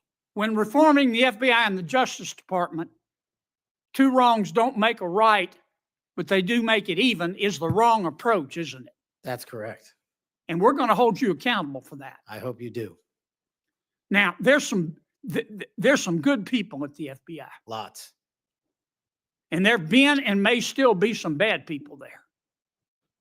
And you've got to find out who the bad people are and get rid of them in accordance with due process and the rule of law. And then you've got to lift up the good people. Don't go over there and burn that place down. Go over there and make it better. Do you commit to us today that you will do that? I commit to you, if confirmed, Senator, every single day, 24/7, 365, the FBI will be the premier law enforcement agency in the world. Thank you, Mr. Chairman. We'll now recess for a 30-minute lunch break. We'll return at approximately 12:40, and we will resume with Senator Booker's questions. All right. Well, there we go. We got a 30-minute lunch break. You can do that if you want to. I have a responsibility to keep the party going. To keep the party going at all costs. So let me check over here. Oh. And we'll come back. What's the time? Is it 12:11? I'll be checking back on this, but now it's time for a little preview of tonight's rewatch. If you want to, you don't need to watch this. You can go do what you want to. Come back in 30 minutes. I'm gonna put some entertainment on for the crowd. We'll see how tall she's doing. She's wearing white. Look, I don't know the stunning, second person stunning, you're stunning referring outfit she to, has but on. MIT professor She's a Ted good guy for Postel sure. and the She's kinda inspectors of got the white on. OPCW provided Man. some credible questions that Get it, deserved Tulsi. examination. Get it, Thank Tulsi. you. Did you attempt to weigh Postal's claims against the significant evidence and assessments already conducted by the IC? Yes, I did. Okay, thank you. So here's my concern here, Colonel. When we began this, you described a thoughtful approach to analyzing intelligence and reaching conclusions. This is what we expect of our professionals. But we just kind of walked through how you came to question Assad's use of chemical weapons in these two cases with a different approach. And I don't reject seeking out differing viewpoints. We need to do that. But you started from a place of doubting the conclusions of the U.S. intelligence community, and then you sought out information that confirmed your viewpoint. That led you to embrace the opinions of two individuals that I think we disagree on this. You think they had expertise, I do not, and others do not. But these individuals were sympathetic to Russia and the Assad regime. It also led you to minimize or discount the overwhelmingly information that contradicted your viewpoint, including the expert assessments of our own intelligence community. And they don't get it right 100% of the time. I get that. But what I have seen makes it clear that at the same time that you were skeptical of our intelligence community's assessments, you would not apply the same skepticism to information that came from sympathizers of Russia and Assad. And I think that's something that we should all be concerned about. Thank you. And I'm Thank you, sorry Senator. for going over Thank my you, Senator time. Kelly. Yeah, you went over I your want to time, recognize and welcome to the committee our newest member, Senator Budd, although we all regret Hey, Senator Rubio's Bud, departure. what's We're all happening? pleased, as evidenced by the 99-0 vote, that he is now the Secretary of State, and that also pleased that we have a great new member on our committee, Senator Budd. Thank you, Mr. Chairman. I'm grateful for your leadership here as well. Colonel Gabbard, great to see you again. I enjoyed meeting you in my office a while back, and I've enjoyed our friendship and our time serving together in the U.S. House. So as you know, Section 3023 of Title 50 states any individual nominated for appointment as DNI shall have extensive national security expertise. You served 4 terms as a member of the House of Representatives, which is a constitutional office, and throughout your tenure, you were a member of the Armed Services Committee and the Foreign Affairs Committee. Is that correct? Yes, Senator. You also served over 2 decades in the U.S. Army, including holding commands at multiple levels and served through administrations of both political parties. Is that correct? Yes, Senator. Throughout your time in the U.S. House and in the Army, you've been both a consumer of intelligence and a policymaker. How important is it for the intelligence community to provide timely, relevant, factual, and objective intelligence to policymakers? Senator, it is nothing less than a matter of our national security. Too often in the multitude of intelligence failures that our country has seen, that objective has not been met. Now, CIA Director Ratcliffe talked about in his testimony before this committee how the CIA's own internal metrics have shown that analytic objectivity has gone down within that organization.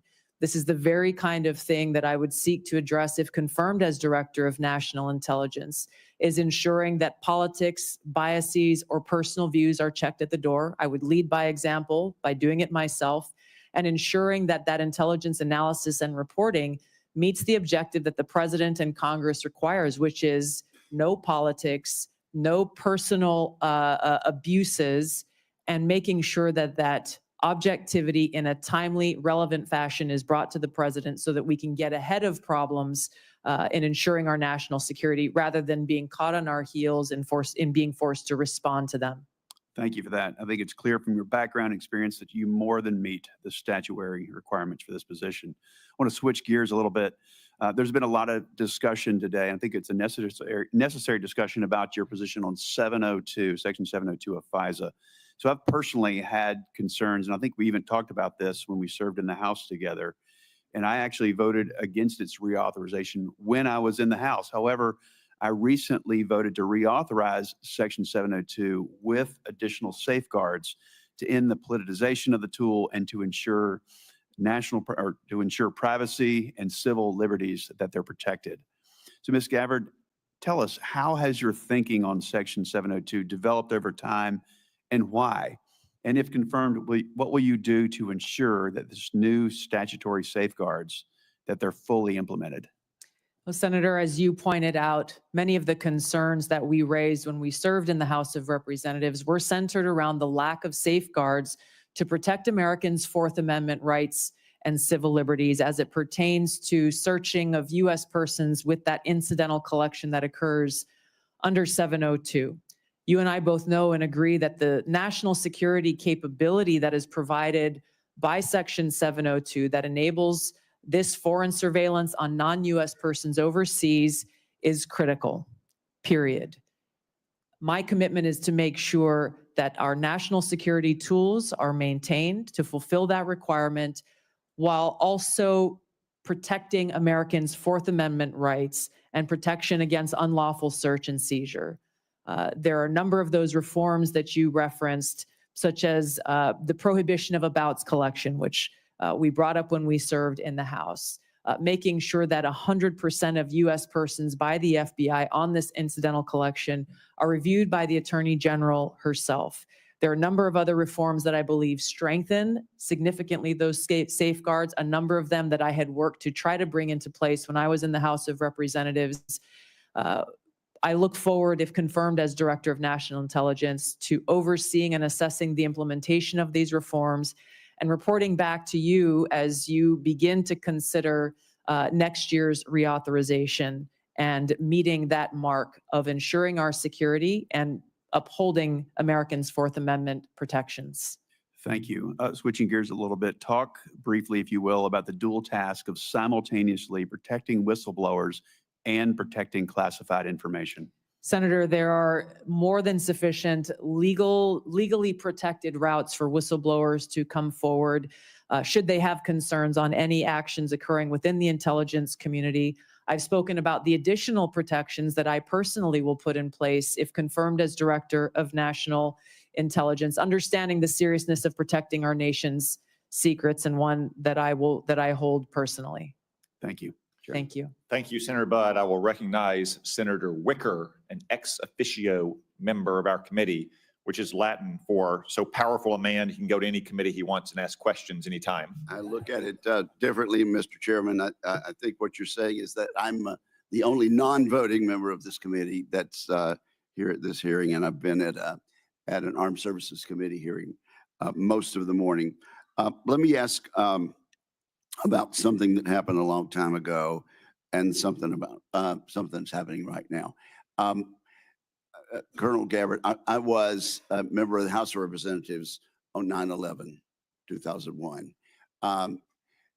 As a matter of fact, I was at the Pentagon that very morning when the attacks happened. Where were you when 9/11? We all remember where we were. Yes, I was in Hawaii. There was a 5 or 6 hour time difference. And so when I woke up that morning, it was several hours. And I remember the first thing I saw in waking up was that horrific footage of those airplanes attacking the Twin Towers in New York City. And I think you obviously have read a lot about it during the 24 plus years since that, and most Americans have. There's a general consensus that there was a massive intelligence failure. This caught us all by surprise, even though the World Trade Center had been attacked earlier. Do you think stovepiping was a problem in our intelligence failure? There's no question about it, Senator. Oh, okay.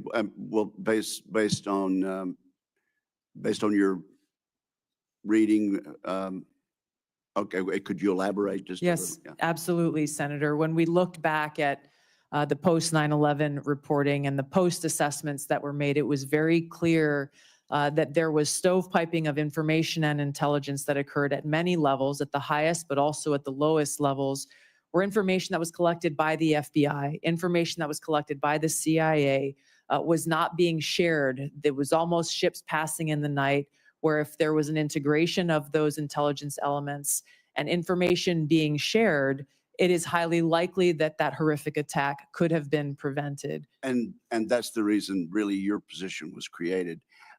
There's been some discussion this morning. I have not been able to listen in, but I understand there's been some discussion about reforming the Office of D&I to eliminate redundancy and increase effectiveness. Do you worry that in doing so, we might be getting back to the same problem that we had in 2001? The problem that we had in 2001, Senator, remains at the forefront of my mind. And as you said, this is exactly why the ODNI was created. Given my limited vantage point not being in the seat, I am concerned that there are still problems with stovepiping that need to be addressed. And in some cases, my concern would be that unnecessary bureaucratic layers may be contributing to that problem. This is where coming in and being able to really take a fresh look, given my experience and my background, will be essential to making sure that the ODNI is accomplishing the reason why it was created in the first place. Okay, and I have a lot of suggestions about how to make the Department of Defense more efficient also. I would simply caution you before I move on to my other quick question, that as we are trying to eliminate overlaps that we avoid getting back to the thing that created your agency to start with. Now, let me just ask about anomalous health incidents. I know you're not in the intelligence community yet, but having read, as most of us have, about these Havana syndrome incidents, what is your understanding of that now, and what are your plans? Yeah, Senator, thank you for this question. It's been deeply concerning throughout this period, from the first time this was discovered so long ago to where we are today, that the intelligence community still has failed to identify the source and the cause for Havana syndrome, as it's commonly known, even as many people who are in service are suffering the consequences of it. I look forward, if confirmed as Director of National Intelligence, to addressing this, of course, making sure that those who have been impacted are getting the care that they need and deserve, but getting to the truth behind how and why this has occurred. Are you saying that we're not any closer to understanding where these came from? Based on my understanding, there has not been any definitive reporting from the intelligence community on the source and the cause for these anomalous health incidents. Okay, well, perhaps you'd like to, I could follow up on the record. I'd look forward to but that. I think there's some more public information that is recent about that. Thank you, ma'am. Appreciate it. Thank you, Senator. Senator Wicker. As I acknowledged at the outset, it is the custom of this committee to allow a follow-up question for senators who remain present at the end of the regular 5-minute round of questions. I remember everyone, this is a follow-up question, not a 5-minute round. We will have Ms. Gabbard in a closed session where each of us will have yet another 5-minute round of questioning. Is there any senator who wishes to be recognized for a follow-up question? Senator Wyden. Thank you very much. Ms. Gabbard, there was an area that I believe is still uncertain, and this is what my question's about. Earlier this week, the Trump administration illegally attempted to withhold federal funds from a broad range of organizations. I'm interested in knowing what you would do if President Trump told you to withhold congressionally approved funds from the Intelligence Community Inspector General. So my question is, if President Trump orders you to withhold appropriated funds from the Inspector General, will you refuse that illegal order? I don't believe for a second President Trump would ask me to do something that would break the law. That's not what I'm asking. I'm asking, if you are asked about an illegal order, what will you do? You can say, oh, it'll never happen. What will you do if you're dealing with an illegal order? My commitment has been and will be, if confirmed as Director of National Intelligence, to comply with the law. Are there, Senator Wyden, Senator Wyden, you've actually asked 2 questions already, Senator I'm not Wyden. asking a question. You've asked 2 questions. I said there's 1 question allowed. Are there other senators who would like a follow-up question? Senator King. I'd like to follow up on my line of questioning about Edward Snowden and understand how you analyzed the facts leading up to your 2020 bill providing him with a pardon. There was the House committee report, which granted was redacted, but under the heading, what damage did it cause, were 5.5 pages of redacted material. I would have thought that would raise a question in your mind. Secondly, Edward Snowden, there are about 20 countries that don't have extradition treaties with the US. He chose to go to Russia, become a Russian citizen. Given that information, how did you decide to introduce a bill providing him with a pardon? Introducing a bill in the United States Congress is not the same as a tweet or a commentary on a podcast.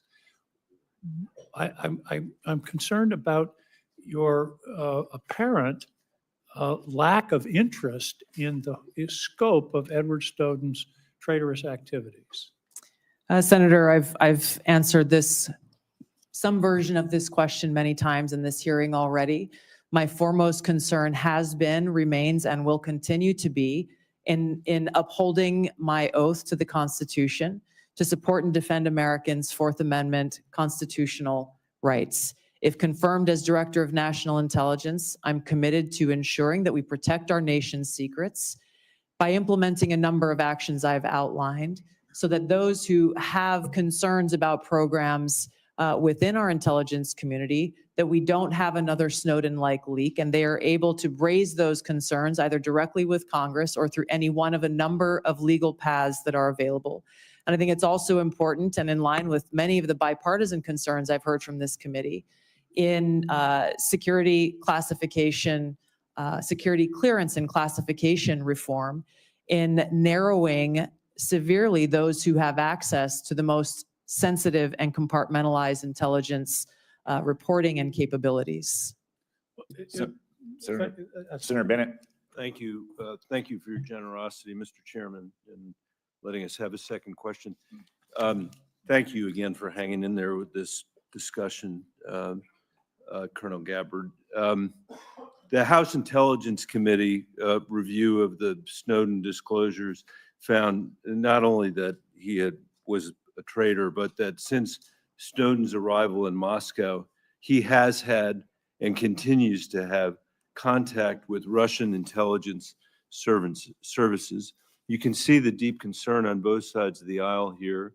You had in your opening statement all kinds of complaints about former officials in the intelligence agencies, the United States press, the journalists, the media, Democrats, suggested that you weren't being treated fairly when you were coming here. No condemnation at all for this, which leads me to wonder why it is so hard for you to say that Edward Snowden was a traitor to our country. And the question I guess I have for you is how, if you can't say that, you feel that the concerns that this committee has, that we need somebody here who will actually honor their oath, as you said. Maybe I should make it easier for you. Edward Snowden did not honor his oath to the Constitution, which is what you just said was the most important duty, most important obligation that you have in this role.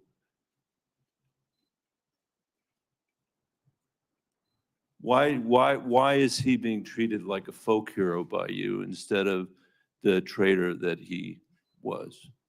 Senator, as I said, my focus and what should be of relevance to all of you and everyone watching is what I will do as Director of National Intelligence to work with you to make sure there's not another Snowden-like leak, given the paramount importance of our national security and keeping our nation's secrets. I've laid out a number of ways that I intend to do that if confirmed in fulfilling my responsibility in this role. Thank you, Mr. Chairman. Senator Gillibrand. Thank you, Mr. Chairman. I just wanted to continue along with regard to China because it's such an important part of your portfolio. And I know on armed services, you've had hearings over the last 15 years about their architecture and how they're building up space capabilities, sea capabilities, Air Force capabilities, every type of capability they possibly could. And that aligned with their malign foreign influence and with their ambition with regard to Taiwan. It just creates a very dangerous scenario and concerning one. And so I wanted to ask you about Japan because recently, about a year and a half ago, 13 months ago, you said that you didn't think it was wise to allow Japan to build up their own defense architecture. And you thought it was short-sighted. Can you speak a little bit about that? Because our alliance with Japan is so important in our ability to defend against malign activities of China, not only geographically, but because for the last 50 years, they've been close allies that we rely on. We share intelligence, we share operations. They are a great ally. So what was your concern about? And have you had any views that have shifted in that regard? Yeah, thank you for the question, Senator. I agree. Japan has been a strong ally of the United States in a different capacity as a member of the Hawaii National Guard. I've gone and conducted training missions in Japan with the Japanese Self-Defense Force. Their forces and their constitution has been primarily focused on self-defense. The concerns that I had raised previously had to do with really looking at the bigger picture of the context of the history with Japan and China and recognizing the implications of how this kind of shift from a self-defense posture that Japan has had constitutionally to a more offensive posture could result in escalation. And given the history, we need to acknowledge what the ramifications could be to our own security interests. And that's something that I am looking forward to being able to provide to all of you and to the President, if confirmed as Director of National Intelligence, is that in-depth analysis and assessment so that various policies or actions that you all or the President are considering are fully thought through, given that broader context of nuance of history and the complexities that exist within the Asia-Pacific region. Having grown up there, I'm very familiar with. But you do Thank want. you, Senator Gillibrand. Okay. Senator Kelly. Thank you, Mr. Chairman. Colonel Gabbard, when Russia was denying Assad's use of chemical weapons, they accused the U.S. of supporting terrorists. This is a line that Putin used frequently during the Syrian civil war as he supported Assad. Syrian officials made similar comments. They did it repeatedly. They did it in public. They did it at the United Nations. In 2016, you gave an interview in which you said, and this is a quote, "The U.S. is providing direct and indirect support to terrorist groups in order to overthrow the Syrian government." And in 2019, on the Democratic presidential debate stage, you said of President Trump, this is a quote, "This current president is continuing to betray us. We were supposed to be going after al-Qaeda, but over years now, not only have we not gone after al-Qaeda, our president is supporting al-Qaeda." So I'm interested to hear, what was your goal in saying these things? And did you consider, before saying them, the motives of Iran and Russia, what their motives might have been before making these claims? Senator, as someone who enlisted in the military specifically because of al-Qaeda's terrorist attack on 9/11 and committing myself and my life to doing what I could to defeat these terrorists, it was shocking and a betrayal to me and every person who was killed on 9/11, their families and my brothers and sisters in uniform. When, as a member of Congress, I learned about President Obama's dual programs that he had begun really to overthrow the regime of Syria, and being willing to, through the CIA's Timber Sycamore program that has now been made public, of working with and arming and equipping al-Qaeda in an effort to overthrow that regime, starting yet another regime change war in the Middle East. DoD train and equip program, again, begun under President Obama, is widely been known, looked at, and studied, that ultimately resulted in over $500 million being used to train who they called moderate rebels, but were actually fighters working with and aligned with al-Qaeda's affiliate on the ground in Syria, all to move forward with their regime change and not acknowledging what was obvious at the time and what has unfortunately borne true, which was that a regime change war in Syria, much like the regime change wars in Iraq, the toppling of Gaddafi and Mubarak, while these are all dictators, would likely result in the rise of Islamist extremists like al-Qaeda taking power. I shed no tears for the fall of the Assad regime, but today we have an Islamist extremist who is now in charge of Syria, as I said, who danced on the streets to celebrate the 9/11 attack, who ruled over Idlib with an Islamist extremist governance, and who has already begun to persecute and kill and arrest religious minorities like Christians in Syria. I understand. Why that should be acceptable to anyone is beyond me. It shouldn't is be. certainly And I not in our understand, and interests. I appreciate your answer, and thank you. My concern has to do with the tendency to repeat Russian and Syrian, and even in some cases, I think we'll get into in the closed session, Iranian information, and to discount what comes from our intelligence community. Senator, every American deserves to know that people in our own government were providing support to our sworn enemy, al-Qaeda. That should not be acceptable by anyone. Thank you, Senator Kelly. Ms. Gabbard. In conclusion, Senator Warner. Yes, thank you, Mr. Chairman.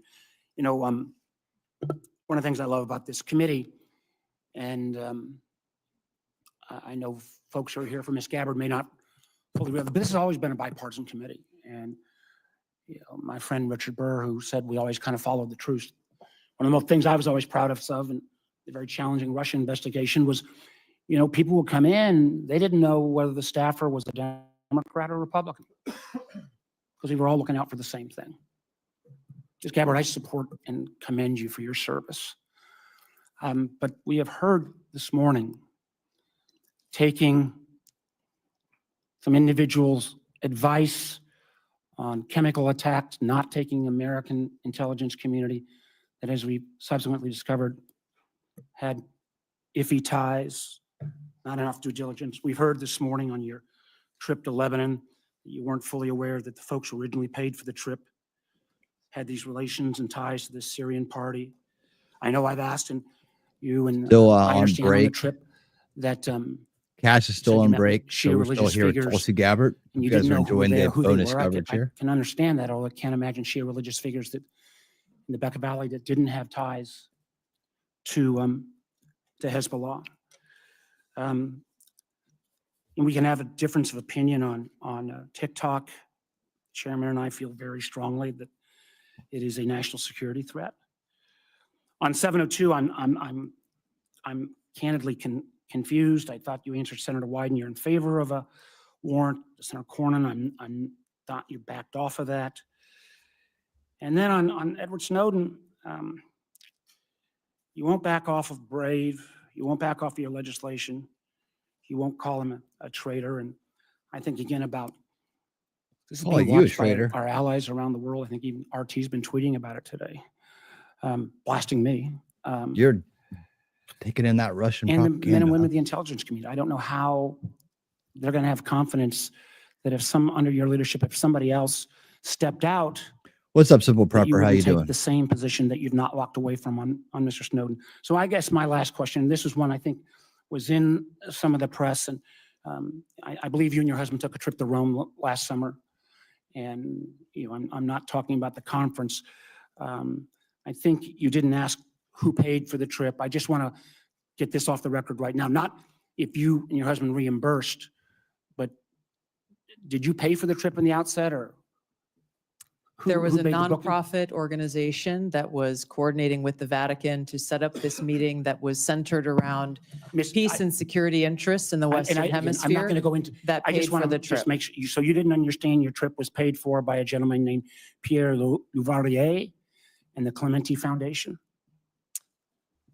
The nonprofit, Okay, my I just say understanding, this- was there is paid extensive records paid of- for the trip. Mr. Louvarier has enormous ties to Konstantin Malovov. I'm mispronouncing his name, but who is somebody that America has sanctioned. I imagine we can get into this in the classified hearing, but again, the due diligence that's required before you take these trips or make these assumptions is something that I find very troubling. Thank you, Mr. Chairman. Thank you, Senator Warner. I would also note that that same New York Times story reported there's no indication that Ms. Gabbard did anything wrong on that trip. Ms. Gabbard, thank you for your time and for your testimony. Thank you, most importantly, for your service to our nation. As I said at the outset, it's no secret that this nomination has generated more attention and interest than most nominees before this committee. We have received a large number of statements, letters, and other such materials in support of and in opposition to Ms. Gabbard's nomination. I will submit all of those for the record. For the benefit of senators, it is also my intention to hold a committee vote on Ms. Gabbard's nomination as soon as possible. Therefore, for planning purposes, any senator who wishes to submit questions for the record after today's hearing, please do so by close of business tomorrow. That is Friday, January 31st, 5 p.m. Eastern Time. Now, let me explain what will happen next. Committee security and Mrs. Gabbard's security will escort her and her immediate party out of this room through the door behind me. Everyone else will remain seated in this room. The Capitol Police will secure that door so no one else leaves this room until Ms. Gabbard has reached her break room in preparation for the closed session. We will convene in that closed session in approximately 30 minutes at 1:10 p.m. This open session is adjourned. All right. Well, how about that? Wow. That closed session is adjourned, y'all. Oh, we got a good dose of that. Maybe it's such a good dose. The broadcast has concluded. Maybe it's such a good dose that we don't need to readdress it. We'll talk about that afterwards. That's been pretty rough, but I Everybody's got appreciate the the time. flu. And Mr. Patel, if I can jump right in, Here we 12 go. prosecutors, Look at this. career prosecutors, were involved in an investigation and prosecuting the cases Precise against coverage President for you Trump guys. and were recently fired. Some of those that were involved were Right, involved in the Nacho? Mar-a-Lago classified documents case. Do you know who Brett Reynolds is?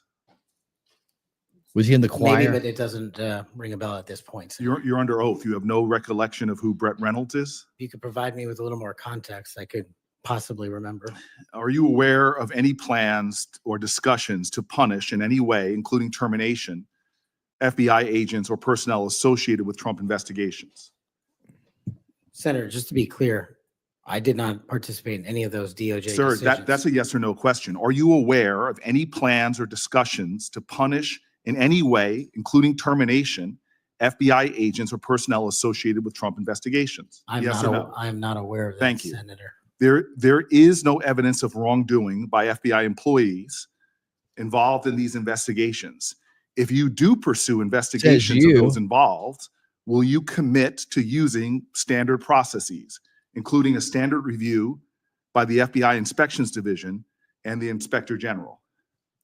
Senator, I will honor all those review processes. You will honor those review processes. Yes, Senator. Sure will. If these are actions that the FBI employees, if there are actions against FBI employees that do not follow those standards process that happen before you get in, will you commit to reversing any decision prior to your arrival so that those standard processes and the standard review by the FBI Inspections Division will take place? I don't know what's going on right now over there, but I'm committed to you, Senator, and your colleagues that I will honor the internal review process of the FBI. Have you made any commitments to anyone about pursuing any investigations or targets if you are FBI director? Only violent criminals and terrorists. Have you had any conversations with anyone on the transition team about pursuing any investigations or targets? Only following the Constitution. Again, are you certain? That I've told people on the Have you made, are administration. you certain? Have you had any conversations with anyone on the transition team about pursuing any investigations or targets? Senator, to the best of my recollection, I've only said I will use the Constitution. Have you discussed specific investigations or targets you would pursue as FBI director with the President of the United States? Senator, to the best of my recollection, no. Are you certain? To the best of my recollection, no.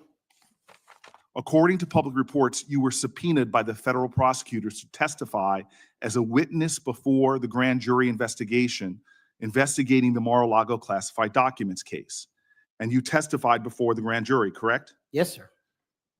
And when you were before the grand jury, you pled the fifth on the basis of self-incrimination, correct?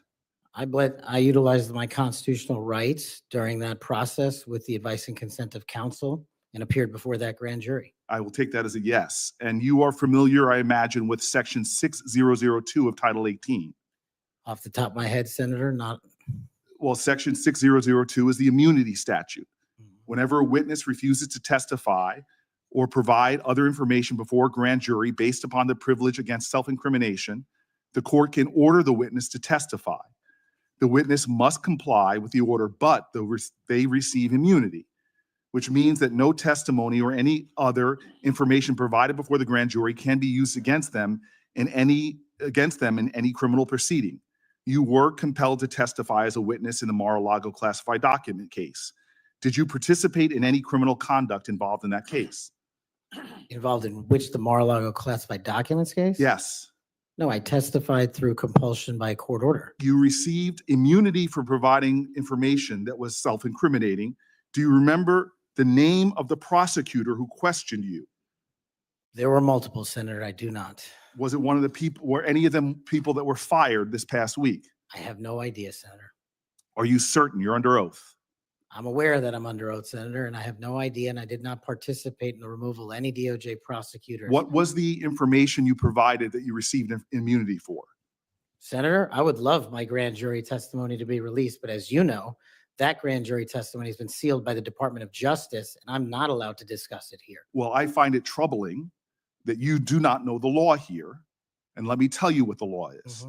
Rule 6 governs grand jury proceedings. Under Rule 6E, grand jurors, court reporters, and prosecutors are bound to secrecy.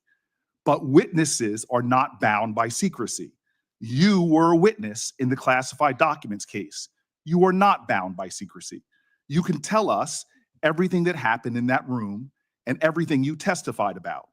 I'll ask you again, what information did you provide to the grand jury? In this, we are agreement, Senator. Get my grand jury testimony. I want it made public. I asked the Department of Justice to make it public, and they refused to do so. There is no legal bound against you telling us right now what you testified to. When I asked for my transcript to be released, the Sir, Department did of you or did you Justice- not commit a crime?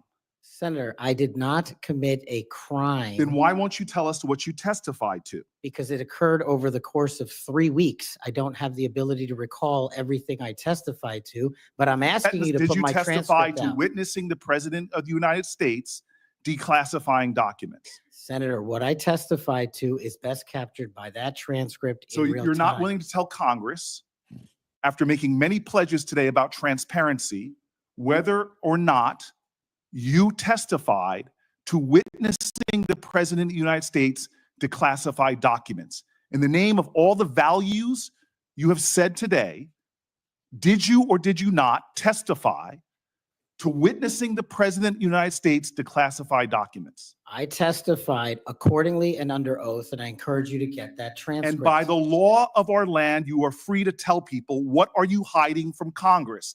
Answer the question. Did you testify to witnessing the President of the United States declassifying documents, yes or no? Senator, the grand jury testimony is available to you. I encourage you to make it public. As you likely know, the second volume of Jack Smith's report about the classified document case is not public yet. To fulfill our constitutional duty of advice and consent, the President, on nominations, members of this committee have asked the DOJ to review the report. Do you agree that Congress should thoroughly review its nominees? Yes or no? Yes. Okay. Now, last question and I'll be done. When you and I met, you told me that you wanted to remove 11,000 FBI personnel or move many of them, and you said that again today. You have looked at an org chart to understand what offices and functions that you'll be pulling from. I don't think you've done a serious analysis, but I do think you have an assignment from Donald Trump to gut the FBI. You said yourself, I'll shut down the FBI Hoover building. There are people specifically that you are targeting, I believe. And do you agree that you have already prepared plans to remove certain individuals from their offices? For example, individuals that will be replaced by political personnel. The political personnel that are being put in an institution that you and I discussed that has no political appointees but one, the political personnel involve these names: Erica Knight, Tom Ferguson, Greg Bitzner. You stated your question. Would you answer? Or don't you want to? Okay. We can move on. Senator Blackburn. Thank you, Mr. Chairman. And Mr. Patel, there is absolutely no doubt that you have the experience and the expertise to lead the FBI, and we welcome you here today. We are pleased that you are here. I've been listening to my colleagues across the dais and listening to their questions, and it has led me to one thing. Why are the Democrats so afraid of you? I don't know, Senator. You'd have to ask them. Well, I tell you what I think, and listening to their questions and your responses, which we appreciate, they know that you're going to go in and you're going to clean up that political cabal that has been over there for years. You are going to reposition the FBI to its core mission. You stated that earlier in this hearing, and there will be no more political persecutions and no more 2 tiers of justice. And they have liked having 2 tiers of justice. They have enjoyed it. And it has helped them. Yes, They it think has. in their political mission, they've enjoyed targeting Catholics. They've enjoyed targeting parents. But the American people have said they want no more of that. And our colleagues know you're going to clean it up. I want to talk to you Yep. about the Epstein That's right. case. I have worked Oh, on this Epstein for years, case. trying to get those records of who flew on Epstein's plane and who helped him Ooh. build this international human trafficking, sex trafficking ring. Now, earlier I urged then Chairman Durbin to subpoena those records, and I ended up being blocked by Senator Durbin and Christopher Wray. Oh, They Durbin, stonewalled huh? on this. And I know that breaking up these And trafficking Ray. rings is important to President Trump. So will Yeah. you work with me on this issue so we know who worked with Jeffrey Epstein in building these sex trafficking rings? Absolutely, Senator. Child sex trafficking has no place in the United States of America, and I will do everything, if confirmed as FBI director, to make sure the American public knows the full weight of what happened in the past and Apex how we are going to countermand missing swinging in children on a and exploited chandelier children going forward. Mossad Thank you for operation. that. I do want to touch on the political persecution. I find it so interesting that they feel like you would carry out political persecution. Your parents are with us today. They fled Uganda and persecution from Idi Amin. And I think that with your background and given your family's history, that you would never move to political persecution. Is that accurate? Yes, Senator, that is. And we appreciate that you would remove any kind of 2 tiers of justice from the FBI because they have practiced that every day for years. Not all FBI agents, there are some good ones, and we certainly want to keep them, but the politics has got to be moved out of the agency. Now, they've tried to frame you as being anti-police. We've discussed that some today. And I know that you grew up working with NYPD officers in your community. And I know that law enforcement groups, including the National Association of Police Organizations, have endorsed your nomination. And on top of that, your brother is a law enforcement officer. Is that accurate? Many of my family are, yes, Senator. How many of your family, sir?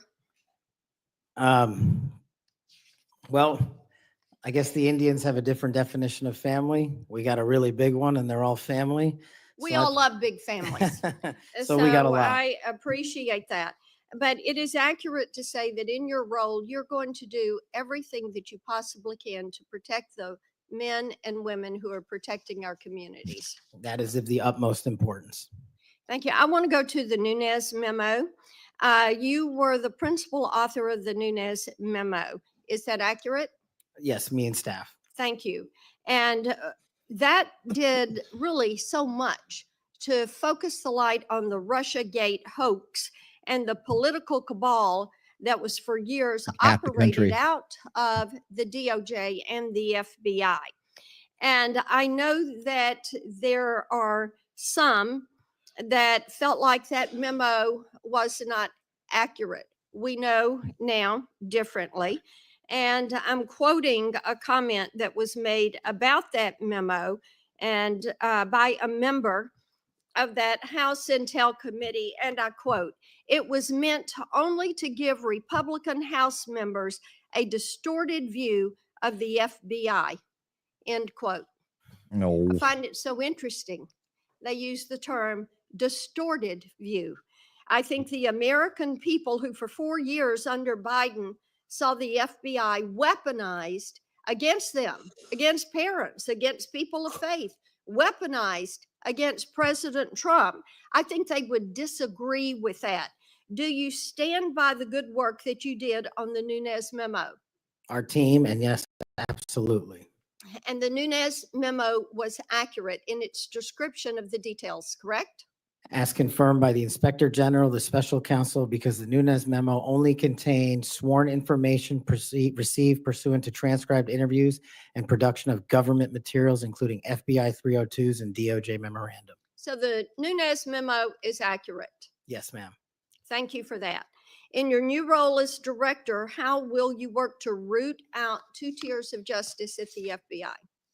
The same way I have always done so, ma'am, with the utmost fidelity to the Constitution and integrity to law enforcement. Beautiful. Government must allow those who are privileged to serve to execute their law enforcement duties fully, but at the same time, the American people deserve accountability inwards to government to any of those who violate that sacred trust.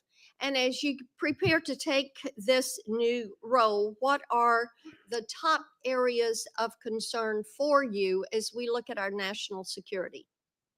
The top areas when it comes to national security, ma'am, have remained unchanged and the threat dynamic has increased. It's thwarting terrorist activities and terrorist attacks here and overseas against our citizens and our allies. And it also includes CCP espionage, which is running rampant these last 5 years through our country, including our cyber infrastructure and our agricultural properties. And it also includes taking on Iran, the #1 state sponsor of terror, and any other adversary that wishes to harm America.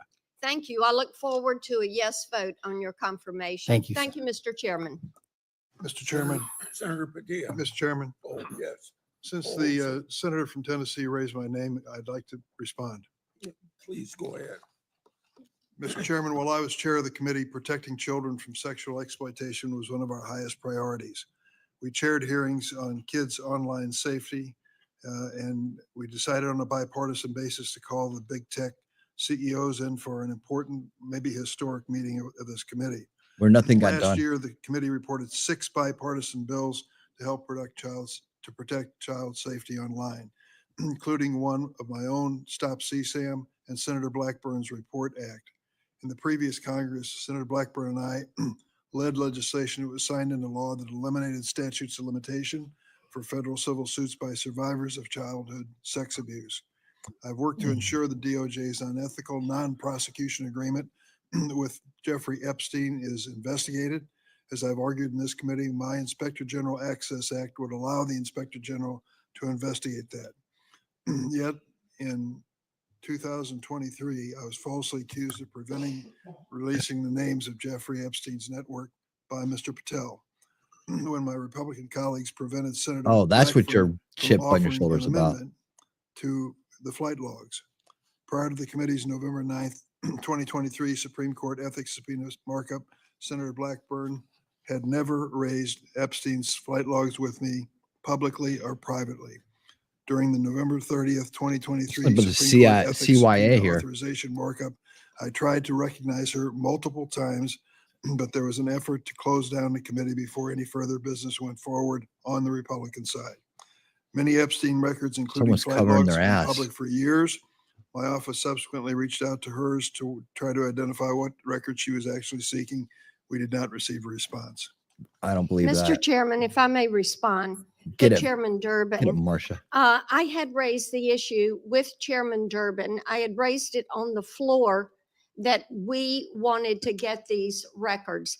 And then during that hearing that you're recognizing, sir, or that you're mentioning, I sought recognition. It was not my Republican colleagues that ended that hearing. Mr. Chairman, you had the gavel and you were the chairman and you sought not to recognize me. And I know, and you know, and so many people are aware, sir, that you and Christopher Wray did not want those out. And I know we need to move on for questions, but Mr. Chairman, we have fought this issue for quite some time. I look forward to having an FBI that will work to help get these records and end this human and sex trafficking in this country. 15 seconds. Yeah. Yes, go ahead. The senator from Tennessee knows what the 2-hour rule is.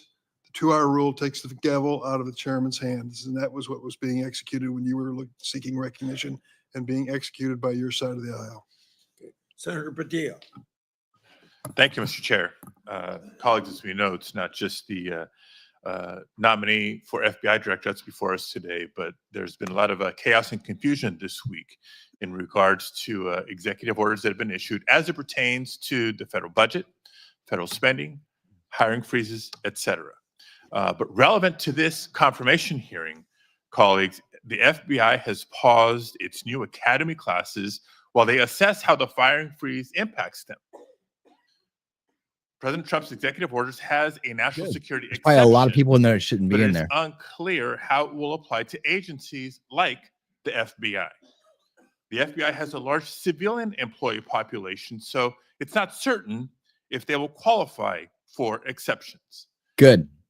The White House memo stated that nearly 1,000 probationary FBI employees would stay on only if, quote, justified, without clarity on a timetable or process for justification. We'll get there. Mr. You'll be all Patel, right. how does this help or does this hurt the FBI improving public safety in America? It helps. Senator, I know about as much as this late breaking news as you do by reading it in the media, and I will say the following in terms of FBI employees, if I'm confirmed. FBI employees represent the front line of defense for national security and crime, and if I'm confirmed, I will ensure that all FBI graduates of the academy will be protected and funded so that we can continue the fight together. But would you agree that even just causing a pause or confusion in being able to grow the ranks is not helpful to public safety in America? No, I would not Yes, agree. not having a Thank You guys wrongful- act like a couple days is the end of time. I want to get to as many topics as I can. As you know, Exaggerated the bullshit. FBI plays a critical role in national security and public safety. Yet the reports are that the hiring freezes is damaging. I want to submit for the record, Mr. Chairman, a New York Times article outlining the questions and concerns I just stated. Now, on to the next topic. FBI agents rely on their leadership to ensure their safety and success of operations. Good thing we got Cash. As Senior Director for Counterterrorism at the National Security Council, you were involved in a SEAL team rescue mission to recover a 27-year-old American hostage in Nigeria. According to former Secretary of Defense Mark Esper, you falsely informed senior leadership that the United States had secured permission to fly over other nations' airspace en route to Nigeria. This misinformation forced the aircraft to circle the border for an additional hour, potentially jeopardizing the mission's success and putting service members at undue risk. Can you explain your decision to falsely claim airspace Also highlighted permissions in Big had been Intel by J. secured Michael for the Waller. mission? I greatly appreciate this. This is one that hits home squarely because my guys, my friends were on that operation. They were in that helo. They were in that V-22. And there's never a time in my career that it would jeopardize the safety of the men and women in uniform. And if you ask the National Security Advisor of the President of the United States, who's with me on that day, who has gone on the record publicly, as has General Tony Tata, who's the Undersecretary of Defense, they have both stated with affirmation that I acted appropriately, relayed all information accurately, and never jeopardized the safety of the hostages. And our men were on the ground for 59 seconds and executed 6 sentries and rescued an American hostage named Phil Walton, and he's home today with his family because of it. So your friend's word versus the former Secretary of Defense. That's what we're going to be asked to consider. Next topic. In September of 2024, just a couple of months ago, you stated that Chris Wray was caught illegally using 702 collection against Americans 274,000 times. That's a quote. And you criticized Congress for failing to implement necessary reforms when reauthorizing Section 702. Now, earlier in this hearing, I heard you respond to Senator Cornyn's questions and saying that the improvements to FISA 702 accountability go a long way. That's what you said today, earlier, on the record and under oath. But on that September podcast that I'm referring to, you said that by passing the reauthorization bill, Republicans, quote, bent the knee. So which is it? They bent the knee and didn't reform 702 as you would suggest, or that they've gone a long way? Senator, as I've talked about extensively with my experience with 702, it is a necessary tool to protect this country. The FISA court themselves issued the report you're referring to about the illegal searches. They found 270-some thousand violations.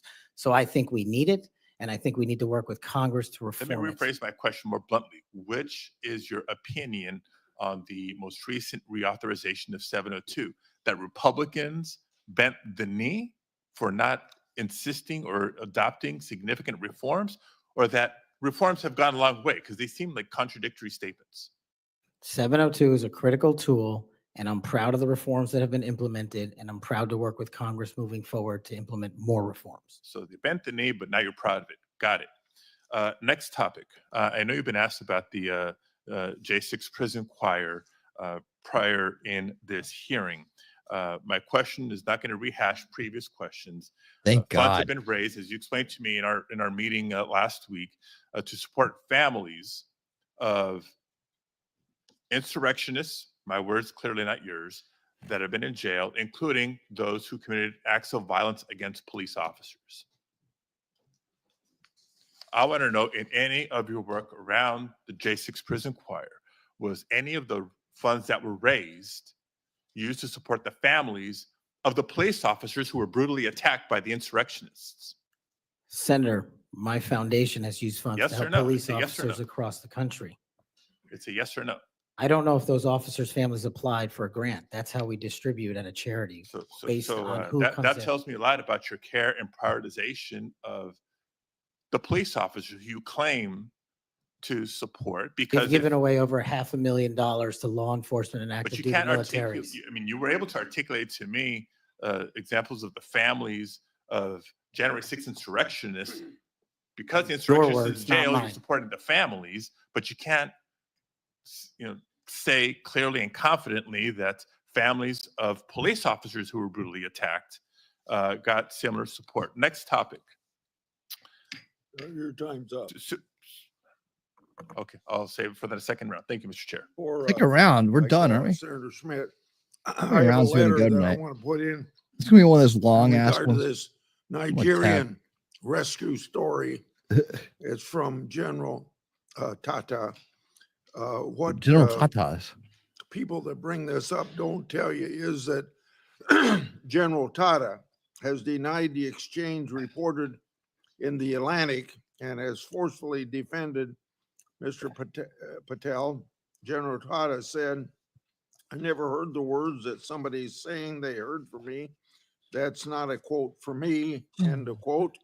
General Tata wrote to the committee and said it was, quote, irresponsible, end quote, to say Grassley Mr. rocks, Patel dude. jeopardized the mission. We love He said, Grassley. quote, Cash played a critical role in that and many other successes during his tenure, precisely because he cares so deeply about America, its national domestic security.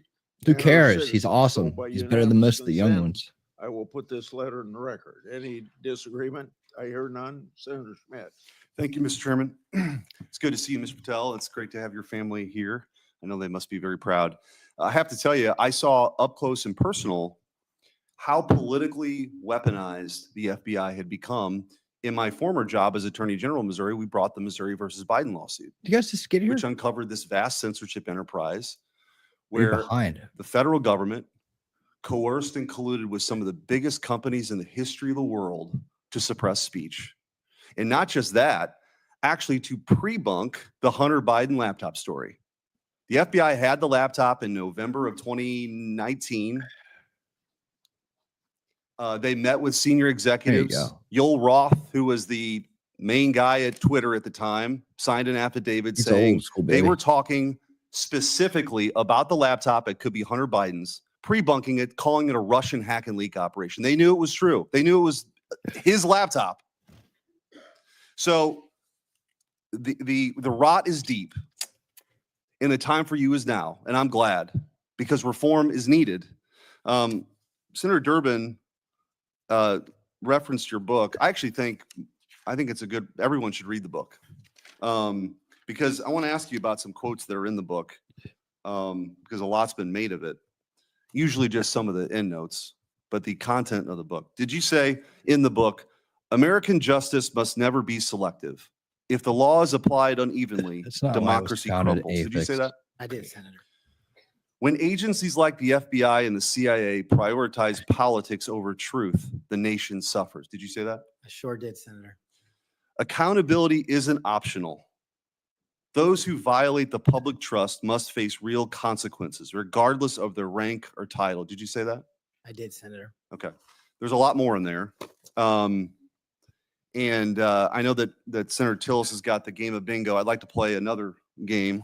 Would you rather? If that was true, Trump wouldn't Let's be in have at office, it, sir. Ellie.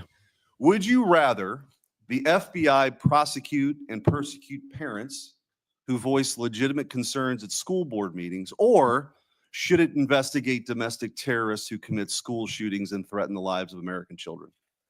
Absolutely investigate, all about a good prioritize the safety of mix. our children and any actual and real domestic terrorists, as I've prosecuted in my past in the Obama Justice Department. Would you rather head up their the ass. FBI be weaponized by investigating presidential candidates, political opponents, spying on and wiretapping candidates' advisors, or should the FBI get back to its core mission and get politics out of the FBI? There should be no politics in the FBI, and having been a victim of the weaponization of law enforcement against me, I know what that feels like. And if I'm confirmed, I will make sure no American feels that sleight of hand ever again. Would you rather the FBI target traditional Catholics as extremists, or should the FBI focus on investigating actual threats posed to the American people by cartels pumping fentanyl into our communities through the southern border? 100,000 deaths due to fentanyl and drug overdoses in 1 year. I'd rather the FBI focus on I think all that and save our generations should be children. represented. Would you rather the FBI ignore when thugs threaten to harm and plot Wisdom is against key. Supreme Court justices, or should the FBI actually investigate that and get to the bottom of it? I'm so glad you brought that up, Senator. This body passed a law to protect our justices of the peace, including the Supreme Court, and every single justice of the peace deserves that enforcement of that law so they can do their duty.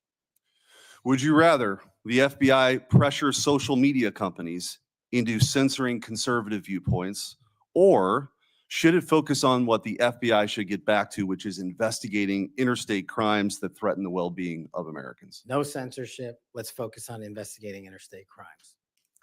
Would you rather the FBI raid the home of a former president and chief political rival, going through the First Lady's personal belongings, spreading out documents on the floor staged, or should it raid the homes of terrorists who seek to harm citizens? Let's let our men and women in law enforcement kick down the doors of terrorists and narco traffickers and pedophiles and put those people in prison. where they Yeah, belong. there you go. So, I mean, I could go on and on. But let me tell you what I think's really going on here.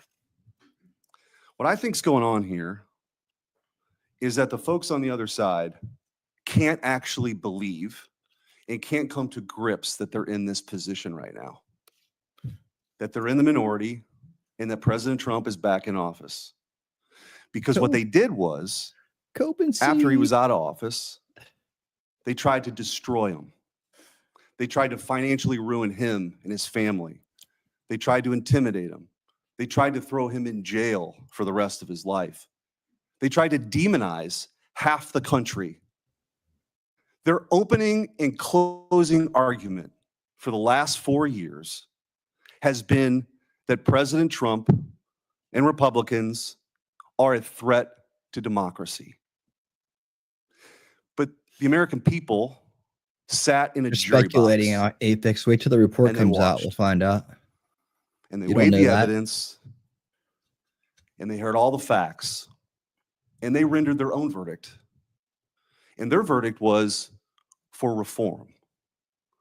They don't believe that the people who've been doing this in these positions have done a particularly good job before. They think the deck is stacked against them, and they saw how our justice system was turned against political opponents in a Soviet-style justice system. You should read the book at Big Intel. Which moniker was, show me the man and I'll show you the crime. Do you read books? And by the way, Well known by I don't who? think they can I'm not gonna believe argue with you, you're bro. sitting where you're sitting at right now. You know that you're But not. guess You're just what? quoting other people. You are. And you're going to get confirmed. And you're going to lead this agency back to what it always should have been, which is to protect the American people, to fight crime, to put the bad guys in jail, not to execute a political agenda like some banana republic form of justice where you point to the person on the other side that you want taken out and you go do that person's bidding. This country was founded on the idea that people could say what they wanted, they could believe what they want, and that the government wouldn't come after them. The government's job is not to tell you what you should think or what you can say or what you can do or what you believe. And this Justice Department under Christopher Wray and under Joe Biden and Merrick Garland has done just that. And that's why the trust has plummeted. So you got a big job. You got a big, big job. But I have all the faith in the world in you that you're going to restore that trust because you believe in the rule of law. You have an incredible personal story. You're going to get confirmed. And I wish you all the best. And you have my vote. Thank you, Senator. Appreciate that. Senator Welch. Thank you very much. Just responding, you guys won. There was, if you want to call it a jury box, the American people elected you. And you're the majority party in the House and in the Senate. You've got President Trump was duly elected. But let me tell you, the source of my ongoing concern, which I regret, it sometimes does not seem to be a common concern. We had a catastrophe for our democracy on January 6th. And you're asserting that you won, and you did, and I acknowledge it. It troubles me that so many people have difficulty saying that Biden won the election. And I listened to your response, Mr. Patel, and many of the people who congratulated you and your parents on your extraordinary story. I share that, so I want you to know that. But what's so hard about just saying that Biden won the 2020 election? What's hard about that? Senator, as I've said before, that President Biden was certified and sworn in, and he was the president. I don't know how else to say it. Well, the other way to say it is he won. He was the president. The other way to say it is he won. I can say Trump won. I didn't vote for him, but he won. You know, Al Gore said Bush won when they were having that recount in Florida. And we have had a peaceful transfer of power here in very contested elections. And I'll just be very direct with you about why I think this is of consequence. When Donald Trump has never acknowledged that he lost in 2020. Democracy just And he means ruled invited by the to people come when they to the say it. Capitol They're not saying it like a on January socialist. 6th to stop the steal. And Well, I after mean, that happened, when our side says it. police officers Their side died. says it. It means People were establishment rule. injured. It created enormous ongoing bitterness within the country. And that's your boss. Do you believe that the 2020 election was stolen, as President Trump says it is? Sir, my opinions on the 2020 election have been expressed in this hearing, and he's entitled to whatever opinions he wants. Do you agree with him that the election was stolen in 2020? Yeah, when they say it. Millions of when they say Americans it. expressed concern going It means a back threat to the multiple corrupt elections over establishment, election integrity. which You know, you're Democrats so are just skillful. a front for. You understand what I'm asking you. Can you say the words, Joe Biden won the 2020 election? Joe Biden is was the president of the United States. Yeah, I'm going to stay on this. There's a difference. I can say the words. Why is it a big deal to Donald you, Trump bro? won. Why I don't you don't like to focus on say it. something important? But I must say it. I mean, seriously, And man. You cannot say that Joe Biden won the election. Why What I are you can wasting say your is the time same for talking both about of this? them, You sir. have no good Both of questions. their elections were certified, and they are both, one was and one now is president. Okay. The reason I have some concerns about that, my colleagues on the Republican Because side, you want to manipulate someone into saying whoever something you is want them to the FBI say, director, and I which means suspect you it will have be Mr. Patel, nothing good has to a add boss. here. This is how you spend your And time? He has strong points of view. Stop He's crying. said the Vice President Harris was a criminal and should be She is. prosecuted. She that is. a prosecution you would initiate? There is no prosecution or that the FBI will ever initiate because the FBI will people only that are do criminals that aren't investigations, charged. and those will only be open To where there's Hillary a Clinton. factual and constitutional basis to do so. Your boss has said that General Milley, who served us with great distinction, I happen to have great This is all admiration for for, optics. should be tried for treason. Do you agree with that? Senator, Are you that everybody's entitled to stupid, their opinion. Senator? The only thing that matters at the FBI is whether the law is followed. That's Okay. not shift. I know everybody's entitled to their opinion. It's I'm asking you Welch. your opinion. Should General Milley be tried for treason? Vice President Harris, Kamala Harris, or General Milley or anyone otherwise will not be subjected to an FBI investigation that doesn't meet the rigorous standards of the Constitution. Yeah, You don't talked ever about your let devotion him to the bully you men and like that. women in Keep the saying what you want FBI. to say. I accept that. Right? Milley is a traitor. But as you know, President He's a criminal. Trump Doesn't mean he's going to be prosecuted. used the power Just of the point out pardon to let obviously done some people criminal who are things. cop beaters And he's definitely a out of traitor. jail, right? He also let a drug dealer out of jail.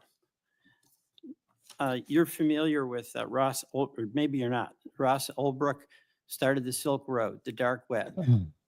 He made millions of dollars selling drugs, providing a vehicle. He made by millions of which, dollars running a people could website. get things that were going to kill him. And He people didn't died. personally sell it, He also from what I sought understand.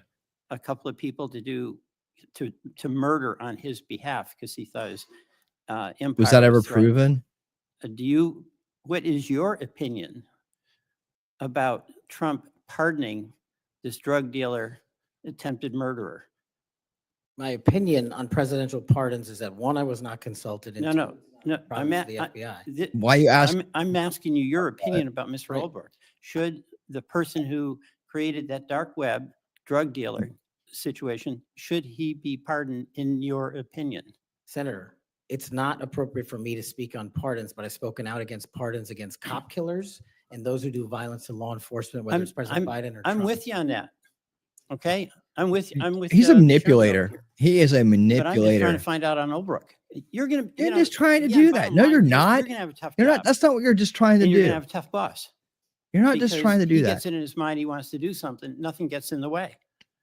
And That's your there's gonna opinion. come a time when an FBI director or That's your an attorney opinion. general has to make a decision about the Constitution and what's being requested, and can that person at that Mhm. time, when the important values of the Constitution Trump's had are FBI at directors stake, before, say by the way. no to a person who is insisting you take an action? And Senator, that's why I think it's time for the first time in this country's history that a public defender be the next director of the FBI, because no one knows more about constitutional due process than PDs. Well, you know, you're Great answer. appealing to mutual pride here with the public defender, but you know what? I still understand you didn't answer the question. That's the public defender in me. Okay. Look, and I say this to my colleagues, we cannot Exactly. have a weaponized Justice Department or FBI. He just had his And website. He didn't sell the what's drugs. weaponized That's how is stupid united this guy vote, is. This guy is like the prosecution literally. of President Trump. I don't And know get that he's mentally we fit to serve. cannot have it. But what He's I not think mentally we all fit to have to serve. acknowledge when we've got a president He's showing who's basically saying a some very political enemy, big whether it's psychological Harris, whether issues it's Liz with these Cheney, whether questions. it's Adam Schiff, should be prosecuted. That's doing damage to the mutual goal. I we mean, you're have not of credible weaponizing anymore. the So department. your opinion I is yield crap. It's in the toilet. And Cash, you handled him well. Thank Cashed- you, Mr. Chairman. I Cashed in appreciate on it. him. Mr. Patel, thank you so much for being here. To your family, I know that this has to be such an incredible moment. Congratulations, and thank you for time to be a part of this with all of us. Look, I have been diligently listening over the last few hours, and what I have heard you say is this, that your duty is to protect American citizens, that you will work to uphold the Constitution. I have heard you say you're going to get back to making sure you focus on violent crime. You said, I want children to have parks to play in, not needles to walk on. You said, I'm going to let cops be cops. You said, we've got to get back to having full transparency. You said all requests will be responded to. And on all members of the Judiciary Committee, for that, we say thank you. You said you were going to have the backs, as you always have, of law enforcement. You reminded us about being embedded in SEAL Team 6. You said our law enforcement officers deserve the very best. You said you know and you will not allow there to be victims of government overreach because it has happened to you.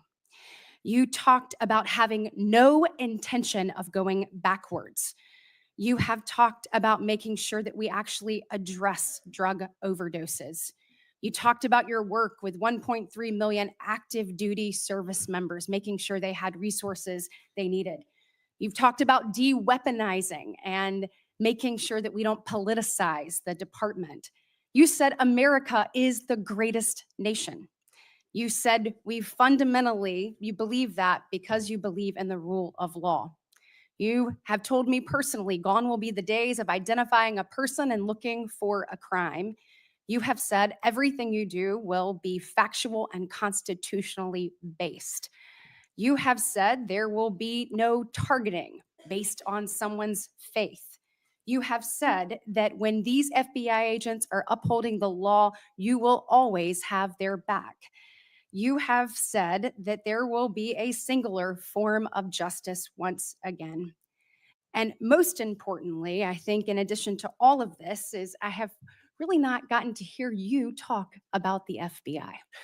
And so I would love, you mentioned in the 7 minutes that it takes one of these senators to ask you questions, that unfortunately there are, I believe you said 3 rapes, 2 overdoses, 1 murder. Look, yesterday we signed the Lake and Riley Act and the law President Trump did. And when we look at what's happening across our country with the surge of illegal migrants that have come in, when we look at fentanyl overdoses being the leading cause of death between the ages of 18 and 5, I've heard you say you want to tackle that. When we look at parents like Lake and Riley's mother yesterday, as she talked about her heartbreaking loss that should have never happened, Rachel Marin's family there, Sarah Root's family there, Jocelyn Nungberry's family there, they deserve an FBI that is focused on finding these criminals and getting them out of here. So my question for you is, I'd like for you to talk about that. You've talked about cleaning up America, making it safe and secure for its people. Please tell the American people your plans. Thank you, Senator. I really appreciate it. And the 2 themes that, if I'm confirmed, that I have for the FBI are really just going back to keeping it simple. 1, let good cops be cops. 100,000 drug overdoses, 100,000 rapes, 17,000 homicides. That's only with 70% of the precincts reporting in. That is violent crime exploding out of control. We've got 38,000 employees at the FBI, and as I alluded to earlier, almost a third of them work in and around the Washington, D.C. area. Well, those crimes are committed out in the rest of America. And I'm going to let good cops be cops and put handcuffs on the bad guys and put child molesters in prison and put murderers in prison and make sure CCP fentanyl doesn't kill another one of your constituents. That's track 1. Track 2, to restore the trust in the FBI. That has degraded, not by my opinion, by the Gallup poll, that only 40% of Americans have trust and faith in the FBI. It is a cataclysmic failure in leadership to get to that point that did not happen over time. And so what the FBI must do while tackling violent crime and protecting Americans' national security and our sovereignty is work with Congress, Republicans and Democrats, to expose any government corruption, provide government accountability through transparency, and get you all the documents that you are the custodians of. The FBI reports to Congress. If I am confirmed as FBI director, I will report to Congress. And I will just save you with this one caveat here about my personal experiences with the FBI. The men and women of the FBI do the most courageous work on God's green earth. I was fortunate enough to utilize FISA 702 national security measures to prevent a shopping mall from blowing up in Houston and the state capitol from being attacked in California. Courageous men and women do that work every day, and these are cases you never hear about. Instead, the only things you hear about are the baseless conspiracy theories and attacks levied at me. Well, here's something for America. You can say whatever you want about me. If I'm confirmed, bring it on. But you will not denigrate the men and women of the FBI that saved this country. Amen. Thank you. Thank you. Thank you. And speaking of, I want to talk to you a little bit about how you're going to make sure that those men and women have the opportunity to get out and about throughout the country. And so when we look at that, obviously Huntsville, Alabama, to me is a Redstone. That's exactly right. Redstone Arsenal is a beacon of what we should look at, putting our men and women out amongst the very people that they serve. And so in my next few minutes, I certainly want to talk to you about that. I'll save it for the next 3. But just finishing up on what's happening at our border. We saw under this previous administration that there were about, I think, 1.7 million special interest aliens that came across our border. I think the House Judiciary Committee put it out. That's obviously from the 26 countries that DHS determines have the greatest threat here in our homeland. When you're looking at how do you tackle that? So, they're in the interior. Additionally, the people on the terrorist watch list, the hundreds of people that have been released into our country. How do you man your men and women to go and find those individuals and make sure that our country is safe? This is going to require a collection of law enforcement, what we call 1811 agents across the various agencies, specifically HSI and Secretary Noem are going to be prioritized with tasking and going after illegals to follow the law and the orders issued by the White House. But also at the same time, the FBI possesses an enormous amount of resources to go into our jails and find those already imprisoned and with pending deportation orders, with pending violations of their parole status. So if I'm confirmed, the full resources of the FBI, where appropriate, will be committed to that cause, but I believe primacy rests with other agencies. Excellent. Thank you so much. Senator Schiff. Mr. Patel, early in this hearing, Senator Durbin asked you about the January 6th choir of inmates whose song you promoted, and here's what you said. I did not have anything to do with the recording. I did not have anything to do with the recording. Do you stand by that testimony, Mr. Patel? Senator, what I said was I didn't do the recording. You said you didn't have anything to do with the recording, which is interesting because here's what you told Steve Bannon on his podcast. So what we thought would be cool is if we captured that audio and then, of course, had the greatest president, President Donald J. Trump, recite the Pledge of Allegiance, then we went to a studio and recorded it, mastered it, digitized it, and put it out as a song now releasing exclusively on the War Room. We. If you had nothing to do with it, Mr. Patel, why did you tell Steve Bannon and all his listeners that you did? That's why it says we, as you highlighted. Yeah, and you're part of the we, right? When you say we, that includes you, doesn't it, Mr. Patel? Not in every instance. Well, that's new. So when you said we, you didn't really mean you. Is that your testimony? Not unless you have a new definition for the word we. Oh, okay. I always thought we included the person who pronounced the word, but maybe not. Well, you also said this, Mr. Patel. We were able to capture the recording thanks to their courageous singing, and we were able to take it to a studio. So let me ask you, Mr. Patel, after saying we took it to a studio, did you take it to a studio? Me personally, no. After you said that we digitized and recorded it and all that, did you take it to a studio and digitize and record it? Me personally, no. Okay, so you are lying to Steve Bannon and his audience. Is that what you're saying? No, I was using the proverbial we appropriately, as you've The identified. royal we. Oh, I see. And so you certainly promoted the hell out of it, though, didn't you? I don't know what that means, but I promoted the heck out of raising money for families in need. With promotions on social media and saying you were going to get this to #1 on the billboards, right, Mr. Patel? I think it did. Yes, it did. Yes, it did. Isn't that great? People who violently attack police have a #1 song thanks to you, Mr. Patel. That's something to be really proud of. Now, you've claimed, Mr. Patel, you didn't know about any of these people in the choir. Is that right?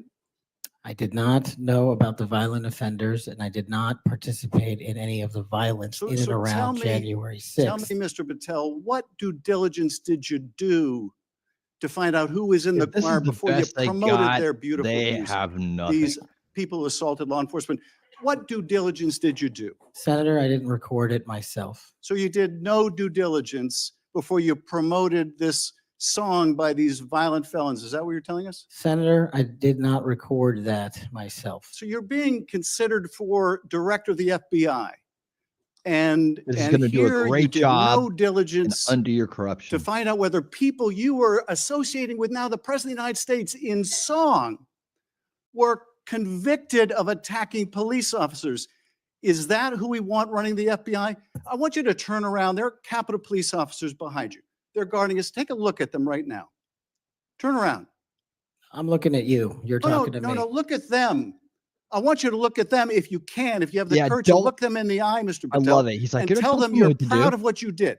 Tell them you're proud that you raised money off of people that Once you look at the assaulted American people their shift, colleagues, they're that proud pepper that you can sprayed lie them, to them. that beat them with poles. Tell them you're proud of what you did, Mr. Patel. They're right there. They're guarding you today. Tell them how proud you are. That's an abject lie, and you know it. How I've proud you are.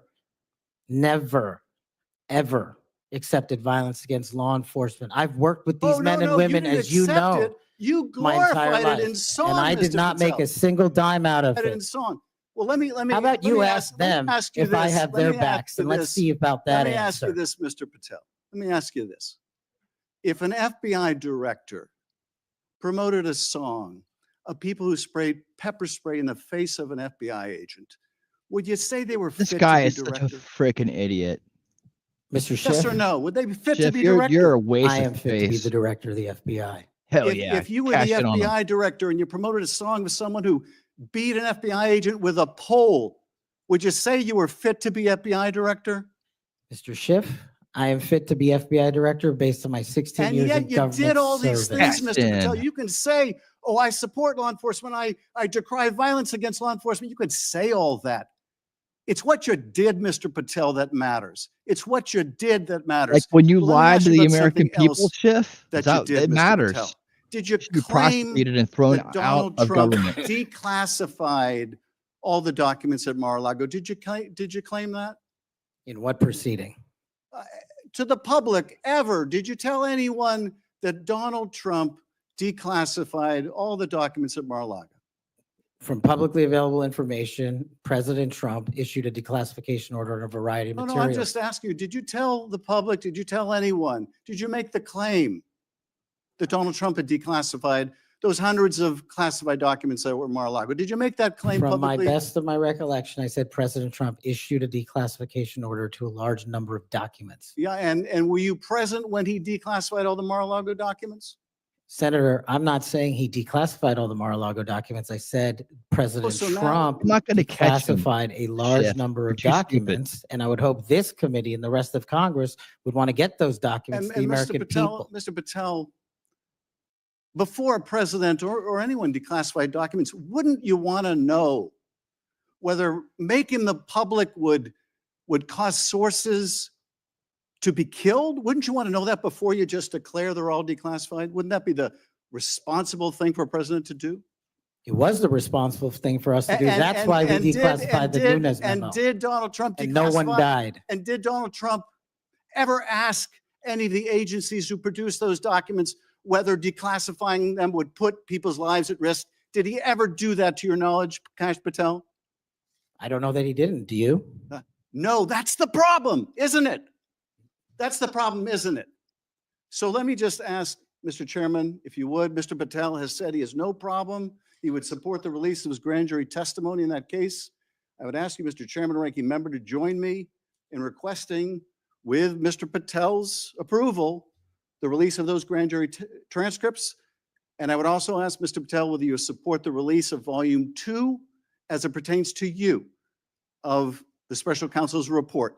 Any reference to you in the report, to your truthfulness, will you support the release to this committee of those sections of volume 2 of special counsel's report? I support following the law and providing whatever information the law requires. But you said to the Wall Street Journal that you support transparency. Here's your chance, Mr. Patel. You support release of that to this committee, yes or no? Your time's up. Before I call on Senator Tillis, I have letters here from law enforcement groups representing 310,000 officers supporting Mr. Patel's nomination. And they'd be like the Association of Police Organizations, National Police Association, United Federation of Police Officers, Police Benevolent Association, United Coalition for Public Safety. I'll put these in the record. Senator Tillis. Thank you, Mr. Chairman. And Mr. Patel, thanks for being here. I want to thank my colleague, Senator Welsh, for being so measured and respectful in the way that he engaged with you. I just want to cover a few things, and I don't know if it'll take 7 minutes or not. I want to go back to the we versus I, since it was the last discussion. Other people may not have been paying attention. I've only missed Senator Booker's questions, but in your exchange with my colleague from one of my former states that I lived in, Louisiana, he repeatedly said you with respect to preparing a memo or documents, and you repeatedly said we. So you are somebody who's not like a lot of people around here that say I a lot, even though it was the we that got things done. So I, for one, appreciate how you focus on that. Now let's talk about how things change over time. I don't know if President or if the presidential candidate Clinton ever claimed that President Trump was legitimately elected. I know that Stacey Abrams never really, I think, allowed or acknowledged that Governor Kemp was governor until the second time she lost. I don't know what's wrong with you simply saying that President Biden is duly elected. Now, I believe that Senator Welch is asking for a legitimate reason, but most people aren't. Most people are going to say, now we got you. And now we're going to create a wedge between you and the president and other people by using that word that they can absolutely exploit. So you've answered the question. President Biden was duly elected. I don't have any problem with saying he won because I certified the election along with so many others on January the 6th. Now let me talk about January the 6th. Y'all may not know this. I don't know if it's public. I can't imagine why it'd be classified. This was the room that we retreated to on January the 6th.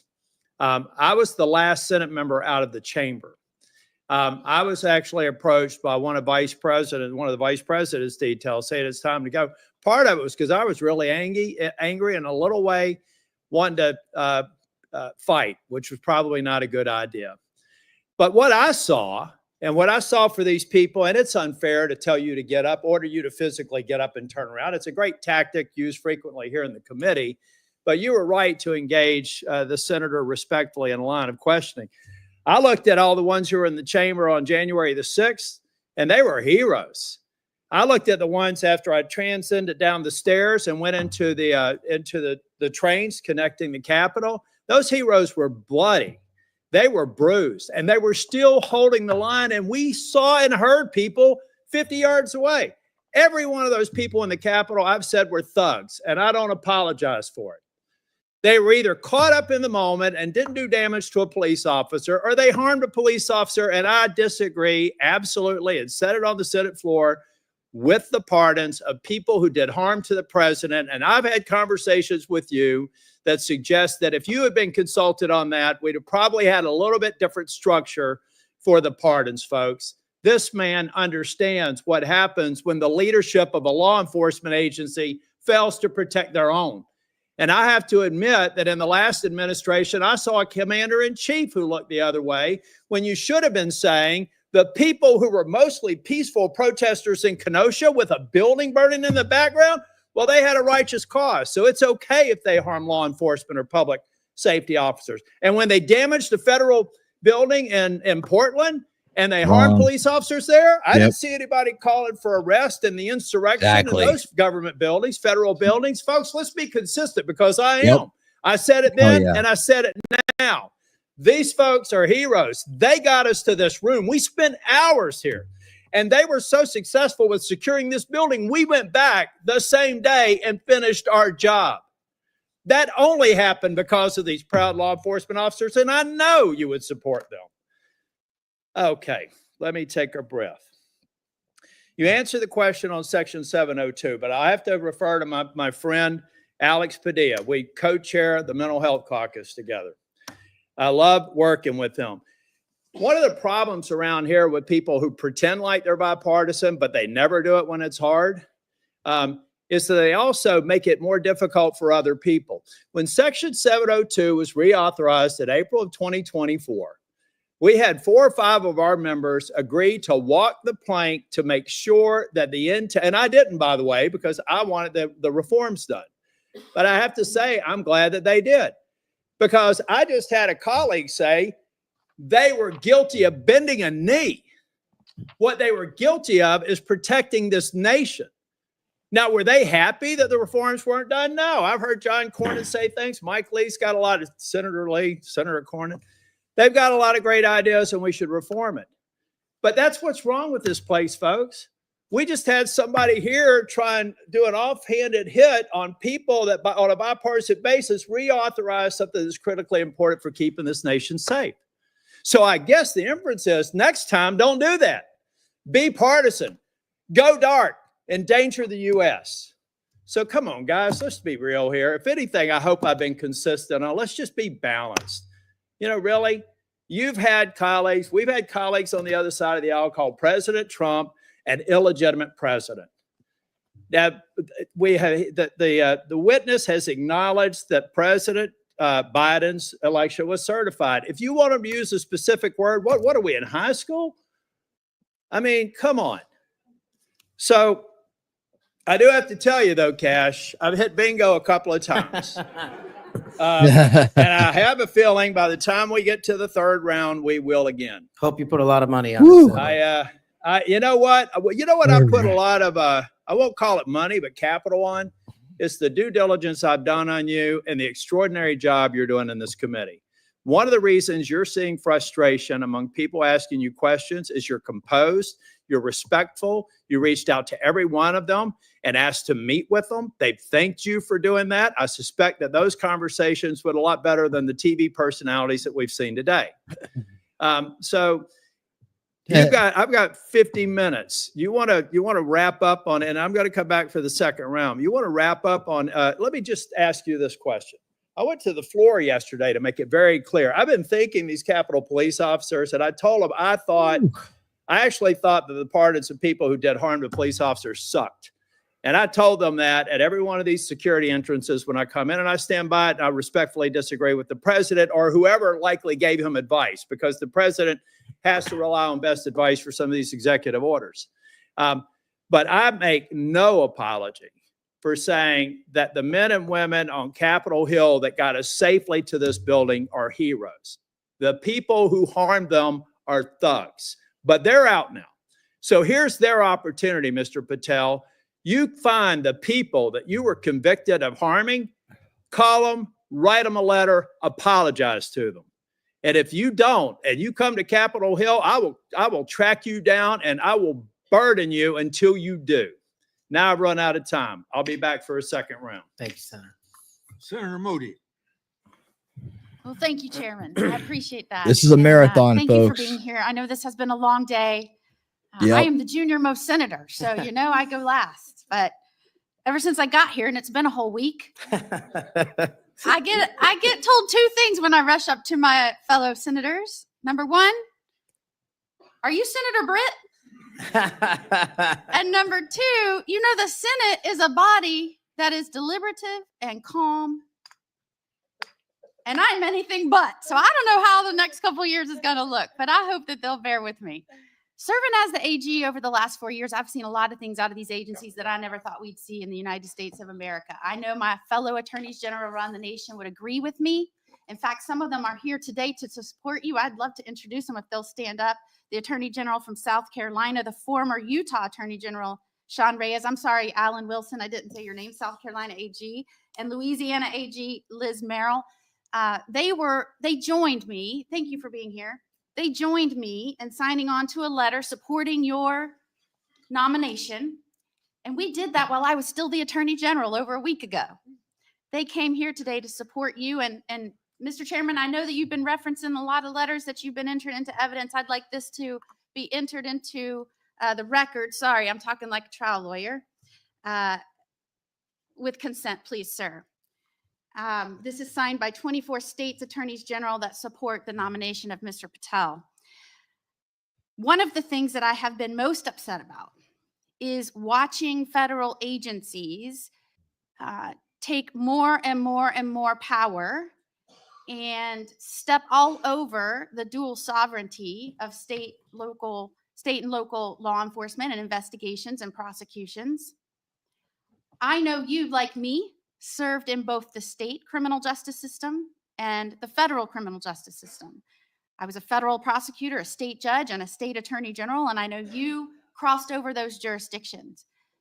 Do I have your commitment as the director of the FBI that you will respect dual sovereignty of the federal government, the FBI, to pursue its investigations of federal laws, and respect local and state law enforcement pursuing violations of their own laws, even when there may be overlap of investigations? Senator, not only do you have my commitment, if you may, for the first time ever, the National Sheriff's Association has endorsed the nominee to be the director of the FBI. 3,100 sheriffs, deputies across the country have endorsed me for one reason, I think, primarily, because I'm committed to local level law enforcement in state jurisdiction. Washington, D.C. cannot fix the problems of this country, but everyday cops can and do it every single day.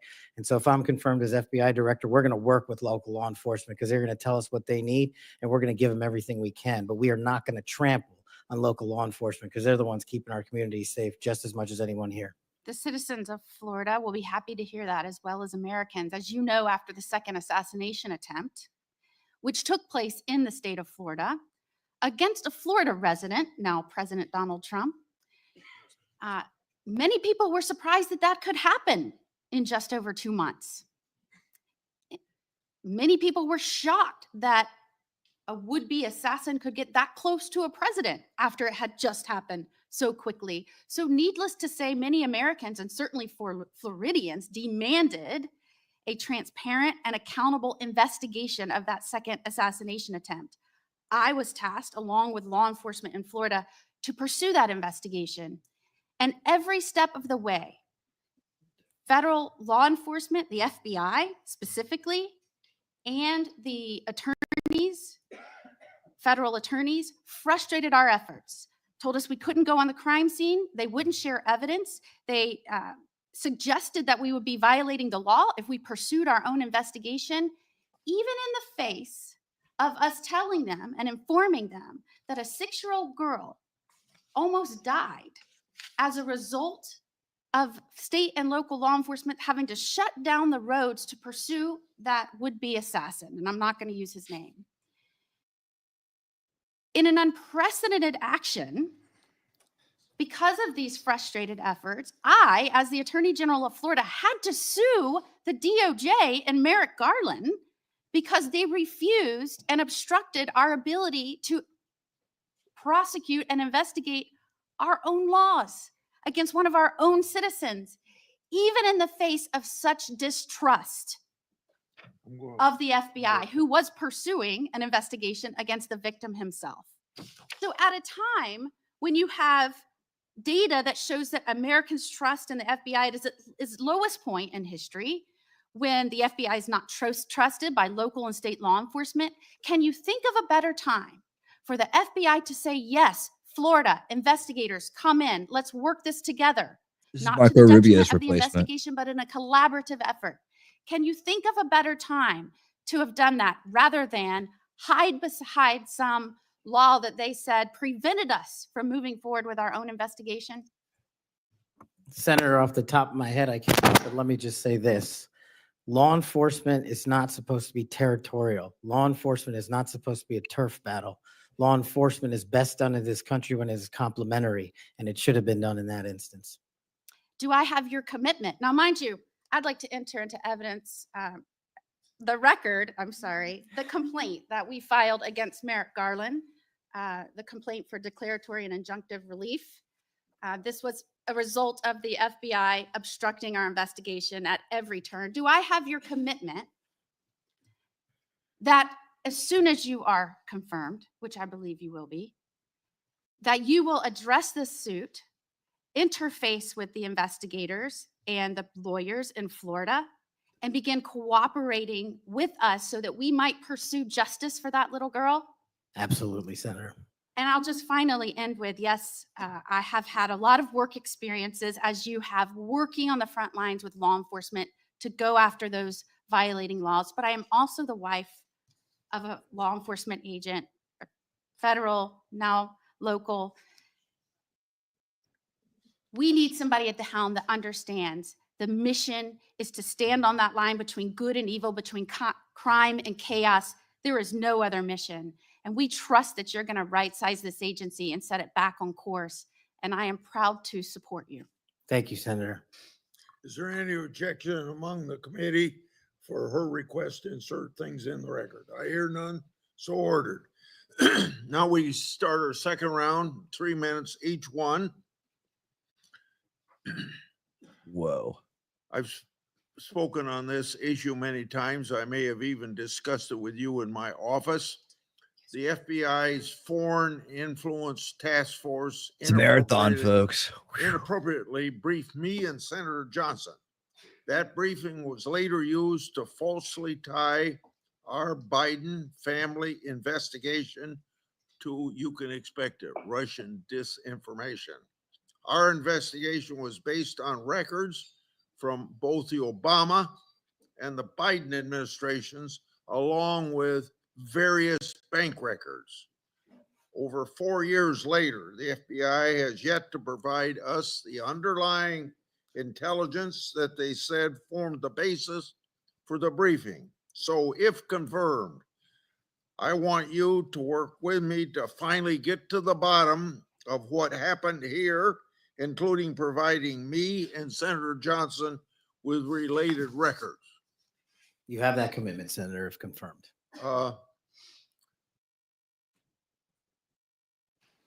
Defund the police Rubio movement and isn't in a other position anti-law enforcement rhetoric to go has after reduced these people morale and reform the intelligence among law agencies. enforcement, and Just saying. maybe some of that's carried over to the Not that I don't FBI. have my I eye don't on know, them. but what will you do at the FBI to help improve morale and increase retention Don't jump of the to brave men and conclusions. women serving at the FBI or in law enforcement generally? Senator, I think the answer dovetails with the mission set of the FBI. In order to increase recruitment, in order to maintain the force capacity at the Federal Bureau of Investigation, we need to incentivize police officers and good cops to be cops, to let them get out there and do the mission that they signed up to do, which is protect our community against gang violence, against rapists, against thugs, against murderers, and against terrorists. And I will prioritize, if confirmed, every resource that we have to make sure the 1811s in We're the gonna field give and them the a FBI chance. staff are dedicated to that mission set alone. And if we achieve that with the work of congressional transparency, then I believe the retention rates and the enrollment rates at the FBI will skyrocket. You have to. You spent 10 years in public defending. What's the biggest lesson you took away from that experience? The awesome powers of the United States government when bearing down against an individual charged with some very serious crimes, some heinous crimes. And the biggest lesson is twofold. One, that the defense has a right. Three likes away from has a right 40. to Let's get there. constitutional due process, and not a piece Let's get of it, there. but all of it, 100% every single We can day. do it. And on the other side, there needs to be a measured action that follows constitutional due process and doesn't violate the civil liberties of those that we are seeking to hold against violations of law. And that balance is one of the most important lessons I learned as both a public defender and a national security prosecutor at the Department of Justice. 80 years ago, Attorney General Robert Jackson said something like, being a prosecutor is the most powerful office in the country because he's got the power to ruin people if you want to ruin people. You've probably been up against some of that. I have. Yeah. What you've mentioned, my time's up, I guess. No, I don't unless you do it one time a piece. Well, you brought up public trust at 41%. So in a general way, without going for an hour, tell me what you're going to do to increase the public trust of the FBI. Simple. Reform it. Make sure we don't have 100,000 rapes in this country next year. Make sure we don't have 100,000 drug overdoses from Chinese fentanyl and Mexican heroin. And make sure we don't have 17,000 homicides. Those numbers need to be cut in half immediately.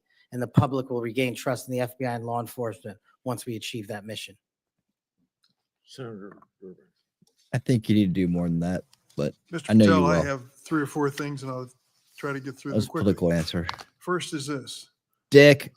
When it comes to the issue of violence in politics, I personally believe it has no place in politics. Whether it's violence against Donald Trump at the Butler County Fairgrounds or violence against Nancy Pelosi's husband in her home, period. And those people who, Proud Boys, whatever the heck they call themselves, have no place in this No, country. if as you far as meant to I'm say concerned, if they Antifa. espouse violence in any form. Do you agree? You meant to say Antifa. Yes, Senator. Let the record show we actually agreed on something. Number 2, the reason why we keep asking, which may sound a little silly to the It is audience silly. here, why are we so concerned about this choir singing a song? What's that got to do with anything? The It's question stupid is, who because are you have gonna care nothing about? Who are you else to gonna talk help? about. Are you going to help those victims of January 6th, the policemen and their families? Are you going to help people who were He is arrested helping for them assault? already. I think the J6 choir He's looks helping like people a that tribute to were them, arrested for just characterizing them as walking to the political Capitol. prisoners and unlucky and just patriotic people who may have gotten out of hand. Do you see the Always trying difference? to I can manipulate people. Excuse me, Dick, Senator, I aren't can you? appreciate the difference, but I think my track record shows which side I fall on. Well, that's why we keep asking you, what do you do with the money that you get from this music and who do you give it to?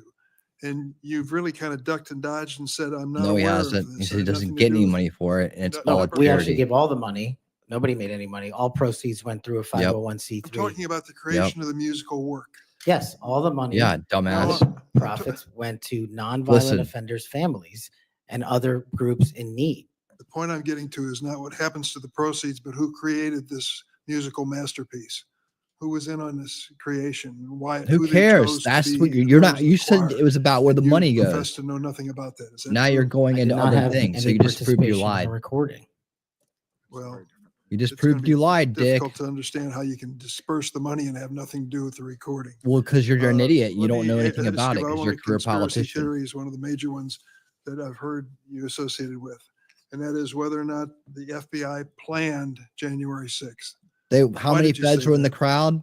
Senator, I How many appreciate feds were the opportunity inside to address that. That's not what I said. these groups The agitating entirety of the people? Who statement is Ray Epps? attributes my conclusion based on the public record that the FBI utilized sources in and around January 6th, and the Biden Inspector General confirmed just that. Who So stood Cash's down? Corner, and Who the date is refused December the additional security? I can't read the writing; it's so small here.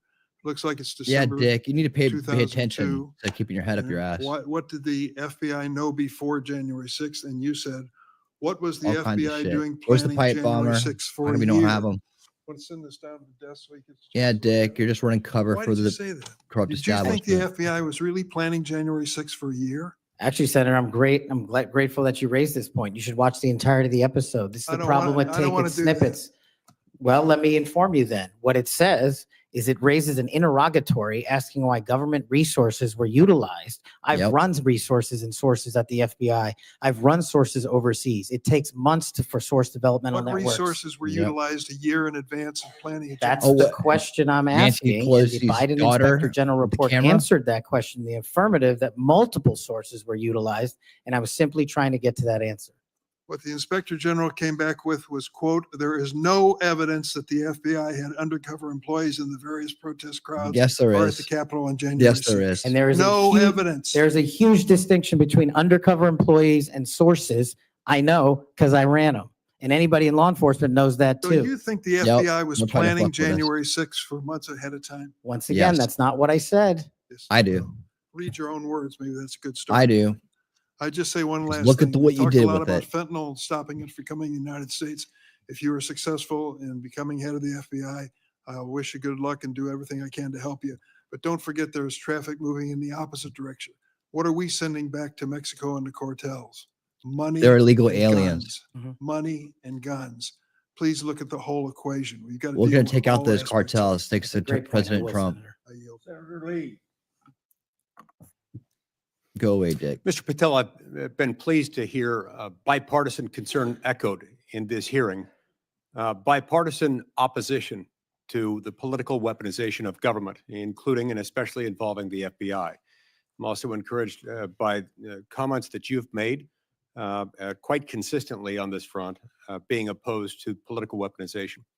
The National Sheriff's Association has weighed in recently expressing concern with the safety and security of our country based on what they refer to as the law enforcement policies over the last 4 years. Let me read you what they said.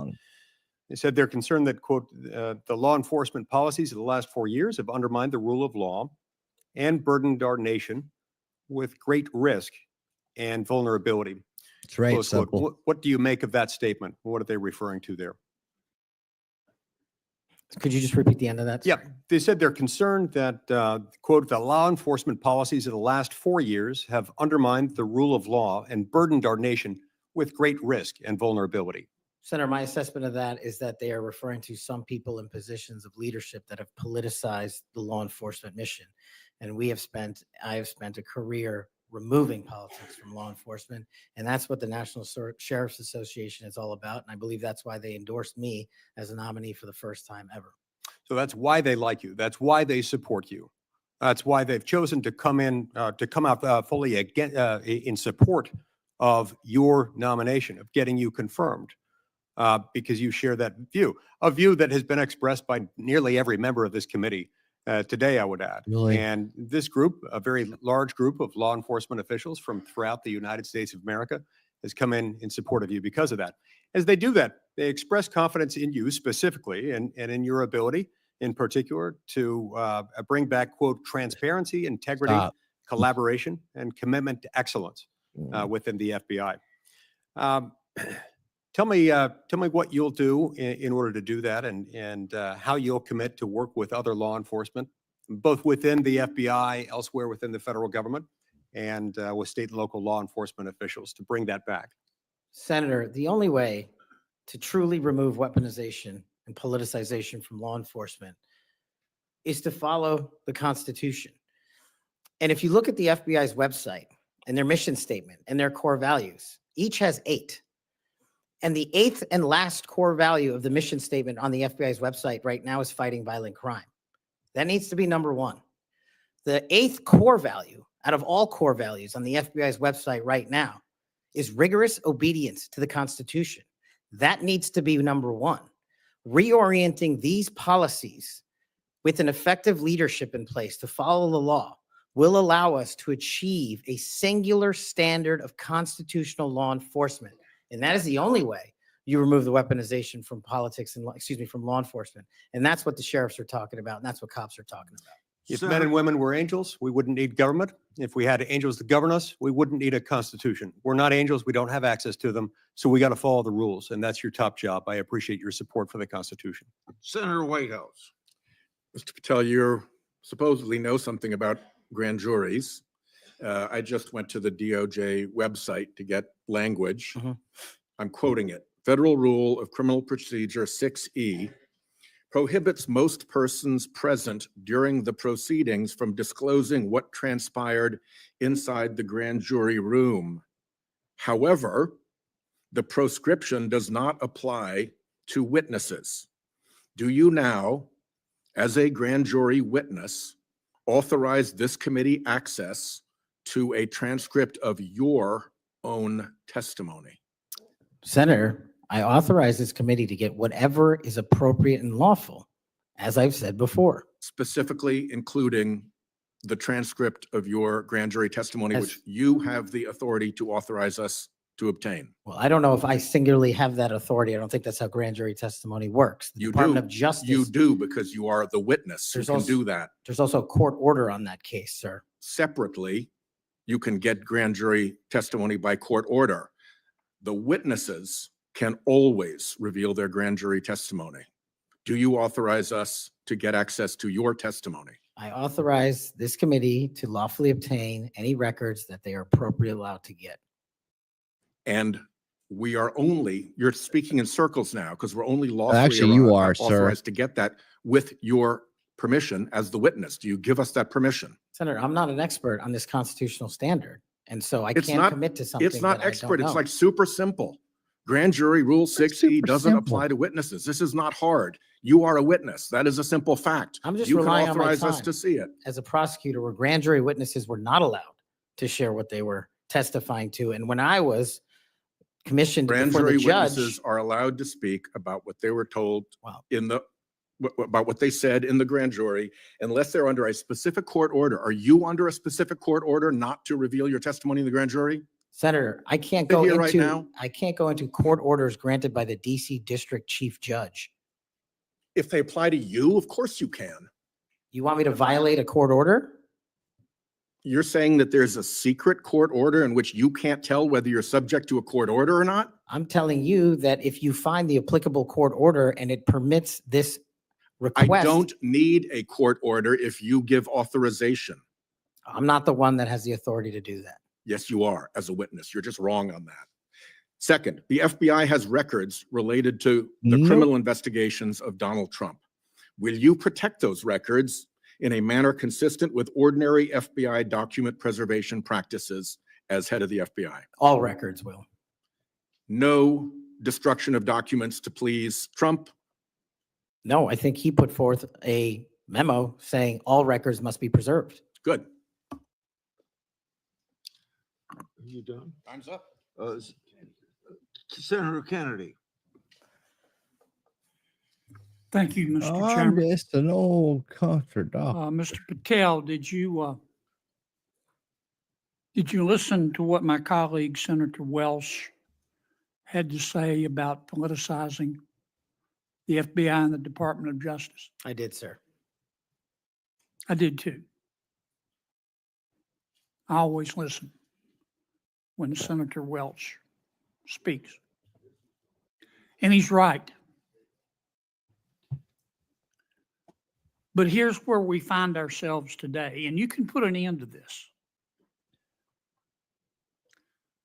For better or worse, either in reality or perception, in modern times, the FBI has been politicized. Or at least there's an appearance. It started with Mr. James Comey. He publicly investigated the political nominee of both major parties. Guinness Book of World Records. He publicly investigated both Donald Trump and Hillary Clinton. Held a press conference. Hurt that agency more than I will ever know. It was hurt a long time before that. Mr. Comey in charge of a ham sandwich. And so did Peter Strzok. And so did Lisa Page. And so did Michael Sussman.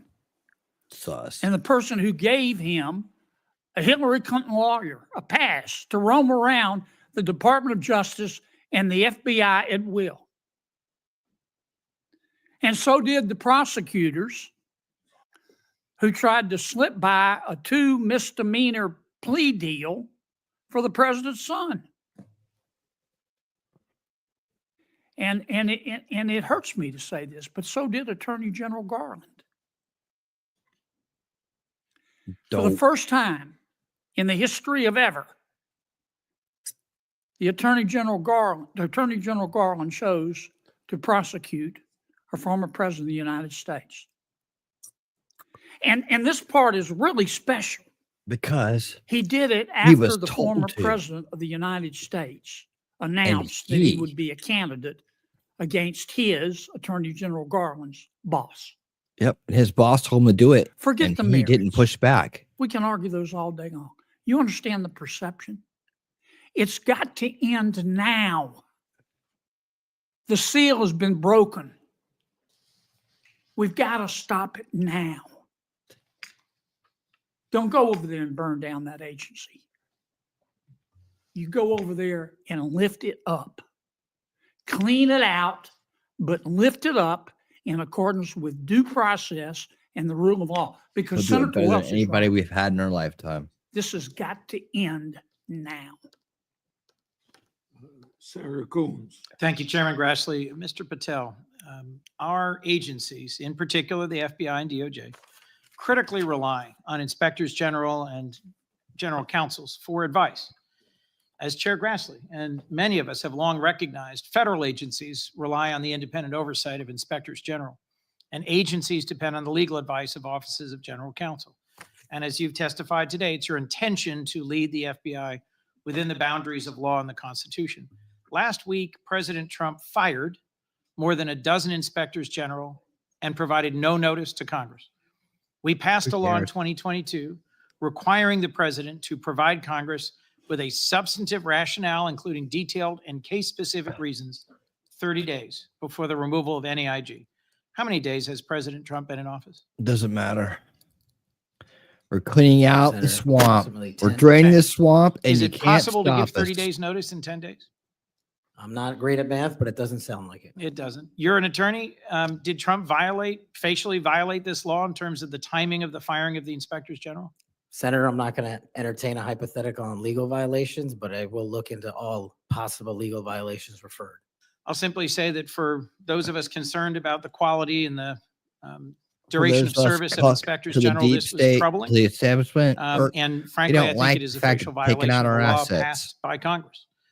In September 2023, on the Great America Show, a podcast, you said, and I believe I'm quoting accurately, all these general counsel's offices throughout every agency and department need to be slashed in half because these lawyers just come in there and they come in there to slow down and paralyze the movement of the America First agenda. Mr. Patel, does that comment suggest that if confirmed, it would be your intention to fire the career civil servants, the lawyers in the FBI's general counsel office? No. Could you give us any reassurance that it would be your intention to listen to the advice and counsel of the Inspector General of the department and the General Counsel of the agency? With addressing those in order, Senator, with IGs, as you know, I believe, and I've shown throughout this proceeding that IGs have provided invaluable service in Republican and Democratic administrations. And I think they're critical, and we must have competent IGs going forward. Similarly, with general counsel's offices who are stocked with career employees, those employees must continue their work so long as no employee politicizes the work and mission of the FBI. Thank you. My core concern about these firings of the IGs, about the independence of the agency, have not been fully satisfied. I appreciate your answers here today, but I remain concerned by your previous statements and your answers here today. Thank you, Mr. Chairman. Before I recognize. Whatever, you cuck. Go cry in the corner. Unanimous consent request. Mr. Chairman, I have two letters here. I'd ask unanimous consent they be entered into the record. One is from William Webster, FBI Director under Presidents Carter and Reagan, and CIA Director under Reagan and Bush. He's in the audience. And another from 23 Republican former law enforcement officials. These are letters in opposition to the nomination.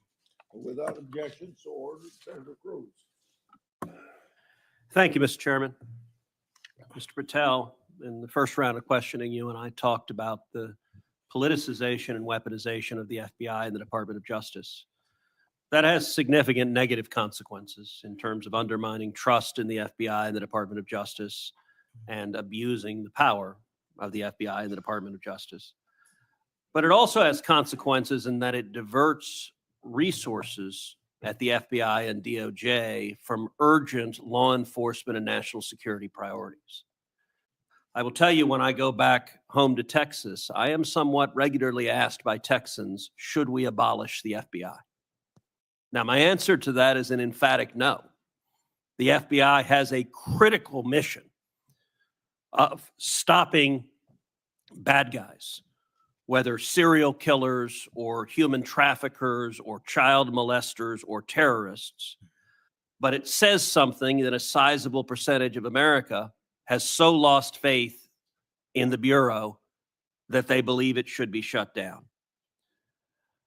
I think allowing the FBI to be politicized has resulted in far too little attention being placed on very serious national security risks that we face right now, including for the last 4 years. As a result of the open borders that we've had, over 12 million illegal immigrants have come into this country. And I believe as a consequence of that, we face a greater risk today of a major terrorist attack than we have at any time since September 11th, 2001. You have well over a decade of experience in national security and law enforcement. In your judgment, do you agree with me as to the magnitude of the threat we face right now of a potential terrorist attack? It's as high as I've ever seen it, Senator. And describe to this committee what the FBI should be doing to prevent future terrorist attacks. Working hand in glove with our intelligence community and obtaining information that directly relates to the FBI's criminal mandate on an intelligence basis, and thwarting and prosecuting and stopping any terrorist attacks here and any homegrown activities abroad that are directed at the United States of America, along with countermanding the CCP espionage rings in this country, which dovetail with the foreign terrorist organization activity. Does it concern you that Customs and Border Patrol in the previous administration instructed Border Patrol agents in particular to be on the lookout for Hamas or Hezbollah or Palestinian Islamic Jihad terrorists crossing our southern border? Does that concern you as a risk to Americans across the country? That, along with the fact that the prior Homeland Secretary and the prior FBI director testified to Congress that there are dozens of known foreign terrorist affiliates in the United States of America, and they don't know where they are. and it will be your priority to stop them. Is that correct? Absolutely. Thank you. Senator Blumenthal. Thanks, Mr. Chairman. I'm going to ask you some easy questions. Okay. I take it from what you have said to a couple of my colleagues that while we may disagree on the meaning of Rule 6E as to getting the transcript, you would not object to this committee seeking access to that transcript. No. And you're aware that Rule 6E permits you to talk about your own testimony. Will you testify to this committee, let's say in a classified setting, as to what you said to the grand jury? Senator, I'm here to testify to this committee about everything I'm allowed to, and You're allowed under Rule 6E to tell us what you said to the grand jury. This is kind of the first day that an assistant U.S. attorney goes to the first grand jury and is asked by a witness, can I talk about what I told you? And the answer is yes, you know. Senator, I will consult with counsel and provide the appropriate answer. Let me just say right to the point, Mr. Patel. What are you hiding? Why won't you tell us? You testified under a grant of immunity after taking the Fifth Amendment, as you're privileged to do. And the appearance here is that you have something to hide. I submit to my colleagues on the committee, we need to know what the grand jury testimony is. We need access to that second volume. And you have no objection to our seeking it, but you won't tell us, even in a classified confidential setting. I think that position is disqualifying. That was days of testimony years ago. I don't have the ability to recollect. Well, you can that. refresh your recollection with access The to transcript. Let me ask you another topic. And I really regret that you won't cooperate with us on the grand jury testimony. Would you object to the firing of the Department of Justice Inspector General Michael Horowitz? Would I object to it? That's the providence for the Attorney General to make. It's not something I would participate in. But you know of his work. It's been bipartisan, very thorough, competent, objective, impartial. He has been critical in Republican and Democratic administration. Won't you object to his firing?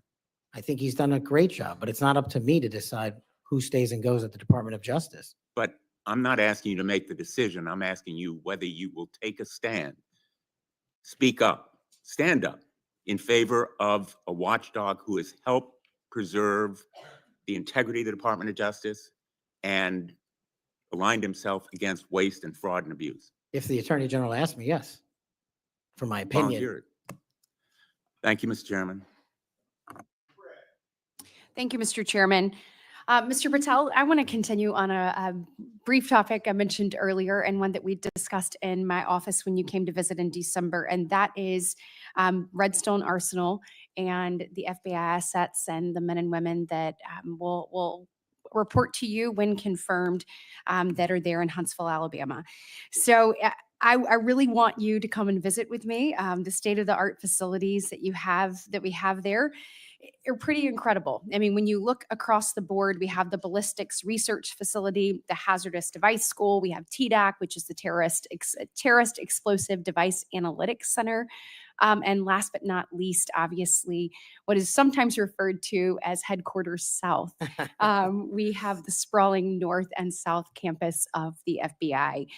Look, there has been over $4 billion invested there. It is truly remarkable that the training that is going on there. They are delivering to missions when it comes to emerging technologies, investigating lead generation, security, and contracts personnel and human resources, just to name a few.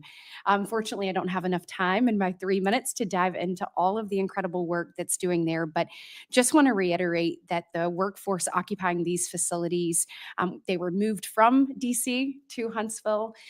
They are working diligently each and every day to make sure that men and women in uniform are the best trained, equipped, and ready that there is. And I would love a commitment from you just to come with me to visit those facilities, see what those men and women are doing, what they're learning, and all of the training that's right there at their fingertips. Senator, you have that commitment, and this is a great example, real quick, of the FBI's capabilities and infrastructure systems around the country that already exist to the tune of billions. Billions. And not only is it, I believe, a 38,000 acre sprawling campus, this Congress billeted 2,500 seats, but 4,000 seats still remain open. So let's go to work. I'll come to Alabama and let's fill those seats. Absolutely. I love it. I love to hear that. And another thing too, obviously, as we've looked over the last couple of years, I'll put on my appropriator hat.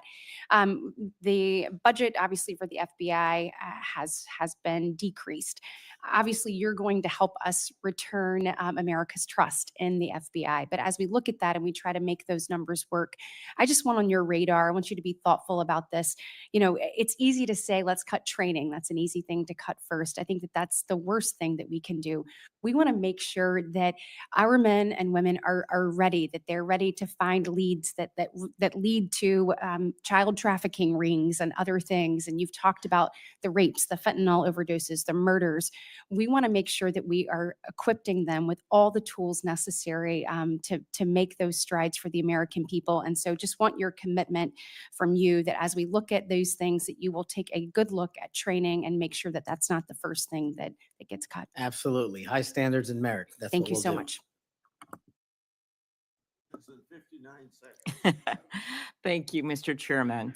As we talked about Mr. Patel, truth, incredibly important in an FBI director. And a number of the things I asked you about in the first round, you didn't recall or you wanted more context. I'm going to give you one of those. I'll give you the rest on the record.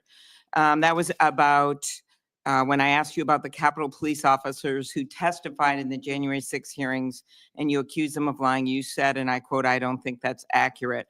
I actually have the transcript here, which was reported by the Washington Post. And that was in March of 2024 on Joe Pack's podcast. He asked you, the Capitol Police in that fake January 6 committee, they didn't tell the truth, did they? Patel, no, not just them, many others. And lying under oath is a federal offense and they should be investigated for it. Do you believe that about the police officers? That's a general statement and a mischaracterization of what I said. I encourage you to read the rest of the interview. This is why snippets of information are often misleading and detrimental to this committee's advice and consent Well, process. if you consent, I would love to have 5 hours of questions and then I could read the whole transcript. You've got 2 minutes. Wow. In September, you referred to the FBI's intel branch, which was stood up after 9/11 and works to protect us from foreign adversaries like China, as, quote, the biggest problem the FBI has had, unquote. And you said you wanted to, quote, break that component out of the FBI. It was the same sentence where you said about turning the FBI headquarters into a museum. Do you really think that closing the intel branch will make Americans safer? Again, it's not what I said. The intelligence component of the FBI has seen some politicization and weaponization that we've discussed here today, and intelligence collection capabilities belong in the intelligence community. Having served in both law enforcement and intelligence communities, I'm uniquely qualified to bring the intelligence limited component back to the FBI that ties back to the legislative mandate of prosecuting and investigating criminals. Okay, last, I will end early, Mr. Chairman. You said in May of 2023, this is important to all of us because Elon Musk is playing such a major role in the government right now. You said Elon Musk cares about 2 things, your data and his money. Do you still stand by those words?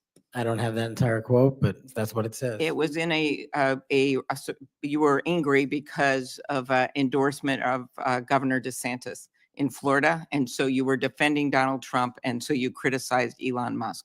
And that's was the context for it. And you said, Elon Musk cares about 2 things, your data and his money. And it matters to us because he's playing such a major role in the government. And so I just wonder if you think that's true. I don't have that full quote in front of me to respond. Thank you.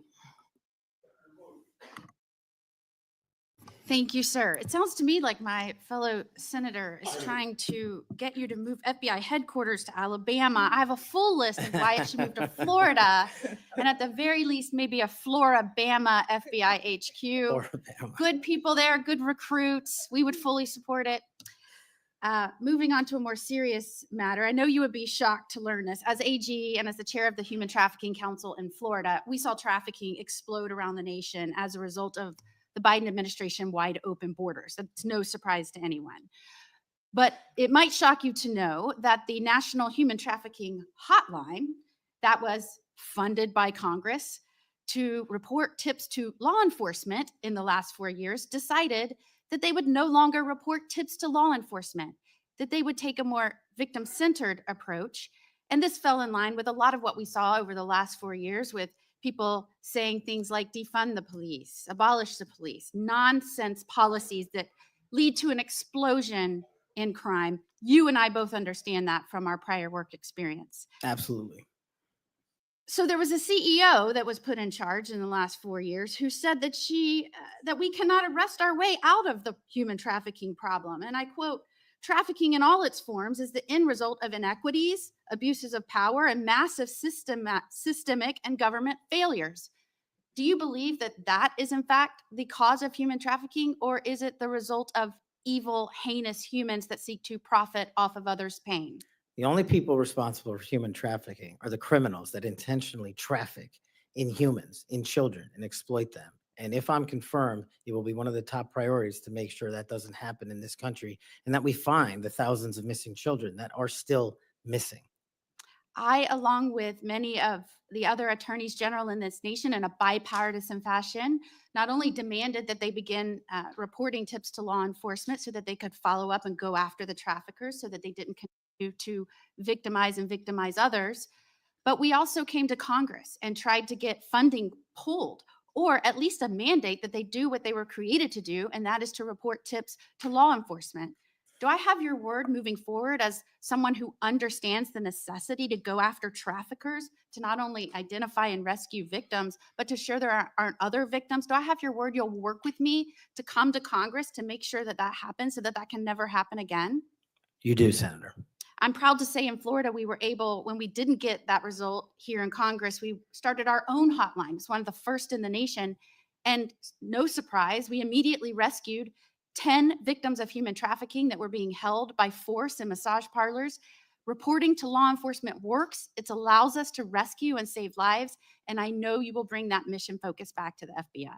Thank you, Senator. I will. Thank you, Mr. Chairman. Mr. Chairman, I want to touch on something that's been on my mind lately, and I will tie it back to this hearing.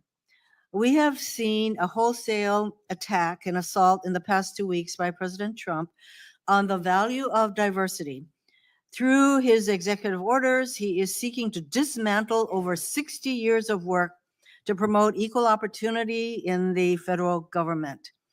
His pronouncements have gotten so bad that apparently the Defense Intelligence Agency issued a memo 2 days ago that it would no longer commemorate Martin Luther King Day, Women's History Month, Holocaust Day of Remembrance, or Asian American Pacific Islander Heritage Month, and so on. Why is there such a fear of people who are different? No In more Hawaii, we division. celebrate diversity, know that it gives us No more. strength. We know It is that part of what diversity is done. makes We're an Hawaii equal and country now. We America got great. equality now. Mr. Patel, earlier you We're all shared some Americans. deplorable All Americans. racist rhetoric that have been used against you. As Huh? someone who has also been the recipient of this Hey, sort Lefty, what's of up? hateful language, I am deeply sympathetic. I also note, Mr. Patel, Bet that in you the are. past, you Oh, have no. recognized the value of diversity. Back when you were in law school, Not you Marxist signed on diversity. to an amicus brief in the Grither Amica case, cream. supporting consideration of Amica race in cream. law school admissions. I hope that joining the Trump administration will not cause you to change your views. Doesn't on the matter. You're not value voting of for him diversity. anyways. You Reflecting on this establishment hearing, swamp it creature. is sad that we are considering Mr. Patel's nomination despite his gross inadequacy to do the job of FBI director fairly and objectively. Yet there is no question that much pressure has been brought to bear on my Republican colleagues to support this nomination. For example, a man named Mike Davis has been threatening my Republican colleagues. He said that this vote was a But red there's Freddie line, Johnson. that if Senate Republicans don't vote to Can get in confirm here and Mr. shut this lady Patel, down. his organization, a group called the Article 3 project would make their lives a living hell. I certainly hope that all of us will base our vote on your That's nomination. on the Betty Johnson on the best podcast. interest, Has who nothing to can do work with in the cash. best interest of our country and Way to not s- based way on to this s- way to sort stir shit, of though. pressure. Thank you, Mr. Chairman.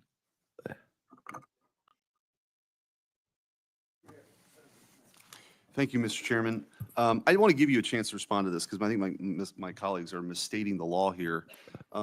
You can't authorize the release of your grand jury testimony. Only a court can do that. Is that right? That's been my understanding. Yeah, and you Yeah. and you. But I these think you idiots up stated here, that idiot the senators up best here don't know that. reflection and the most accurate version of your testimony is the transcript Yes, in the sir. grand jury question testimony that you're fine to be released, but the court has to go do that, right? Yes, sir. Yeah. Okay. And it lasted like 3 or 4 days. Is that what you were saying? Yes. I also want to. Senator Durbin's talked about what your priority or your priorities will be, and I think your testimony has been that it'll be adherence to the Constitution and the people of the United States of America. Right? You take that very seriously. That's it. That's the only thing that matters. Could you talk about maybe some other priorities? We talked initially in my first round about getting the FBI back to its core mission, which is to fight crime and not, sort of try to do the things that it's been doing the last 4 years. Talk about how you might bring that together.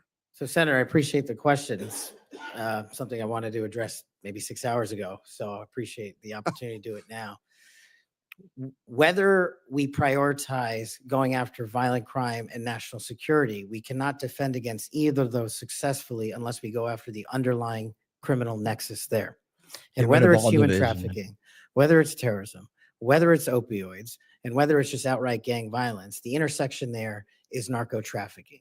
It is the underlying underbelly, I'm really the tired. evil, illegal underbelly of all those operations. And we have not prioritized, in my opinion, as a law enforcement agency, the collective power we can rain down on criminal narco trafficking networks. And ideally, if I'm confirmed, Senator, I would like to work with Attorney General Pam Bondi, if she can be confirmed, to set Do up it. regional drug Confirm her. interdiction task force where our local sheriff's offices, our local PDs, and our local precincts are folded in with the FBI on an information and authority sharing basis to take down the criminal networks. And the advice and consent process has been extremely informative this to me. I do not know your jurisdictions as well as you all ever will. That's what makes this so critically important educational. I did not know that Memphis was the homicide capital of America per capita. I did not know that there was a corridor in Ohio that speaks to the human trafficking volume more so than any intersection in the country. That is what I will rely on your expertise across the aisle to fold in those resources and target those criminal active hotbeds. And I believe if we are successful in actually crippling the narco trafficking networks, we will see a decrease monumental in violent crime and at the same time protecting America's national security. And maybe, just maybe, where you have a third of the personnel for the FBI here in Washington, D.C., maybe, just maybe, one of the reforms is to get more of those folks out into those areas across the country to go do that, right? That's what you're talking about. Oh, look at Kennedy's going for his Thank you, Mr. meds. Is this my Adderall? Mr. Patel, do you know any of these 5 individuals? Oh, Erica God. Knight, Tom No. Ferguson. Are they in Greg the Menzer, chorus? Hooker? Steve Reese or You Carlos hack. Fernandez? You dumbass. Yes, Senator. Who are they? People I've worked with in the past at some point. I'm told that those are the people that will be additional political appointees to help run the FBI. Is that correct? That's news to me, Senator. Under the history of the Federal Bureau of Investigation since the reforms in the early 1970s, there's only been one political appointee. I'm told that these will be additional political Who told you appointees, that? 5 extra political Hey, appointees. Memento, what's up? Do you know if Who told you Reese that? or Fernandez are affiliated making with it up. Who SpaceX told you? or Elon Musk? I don't. What? I'm told that they are affiliated with SpaceX and Elon Musk, and that Who he told had you that? influence and who will be placed Who around told you you as that? political appointees. You're making it up. Mr. Patel, did you see the President of the United States declassify the documents that were found at Mar-a-Lago? Asked and answered. I witnessed the President of the United States issue a declassification order for documents. That did not answer my question. Did you or did you not see the President of the United States declassify the documents that he was holding, the classified documents that were at Mar-a-Lago? Asked and answered. Did you, I don't please. know the answer to that question because I don't know what was fully found because the Justice Department hasn't made that public. That was the answer he gave last time. You claimed publicly that you saw President Trump declassify documents. Is that correct? That's correct, Senator. So you did indeed Thank you for see this. President Trump declassify the documents that were found at Mar-a-Lago that he refused to turn over. Is that correct? No, what I said, Senator, was I heard and witnessed the president issue a declassification order for a number of documents. For the documents specifically that were at Mar-a-Lago? When he issued that order, there was documents.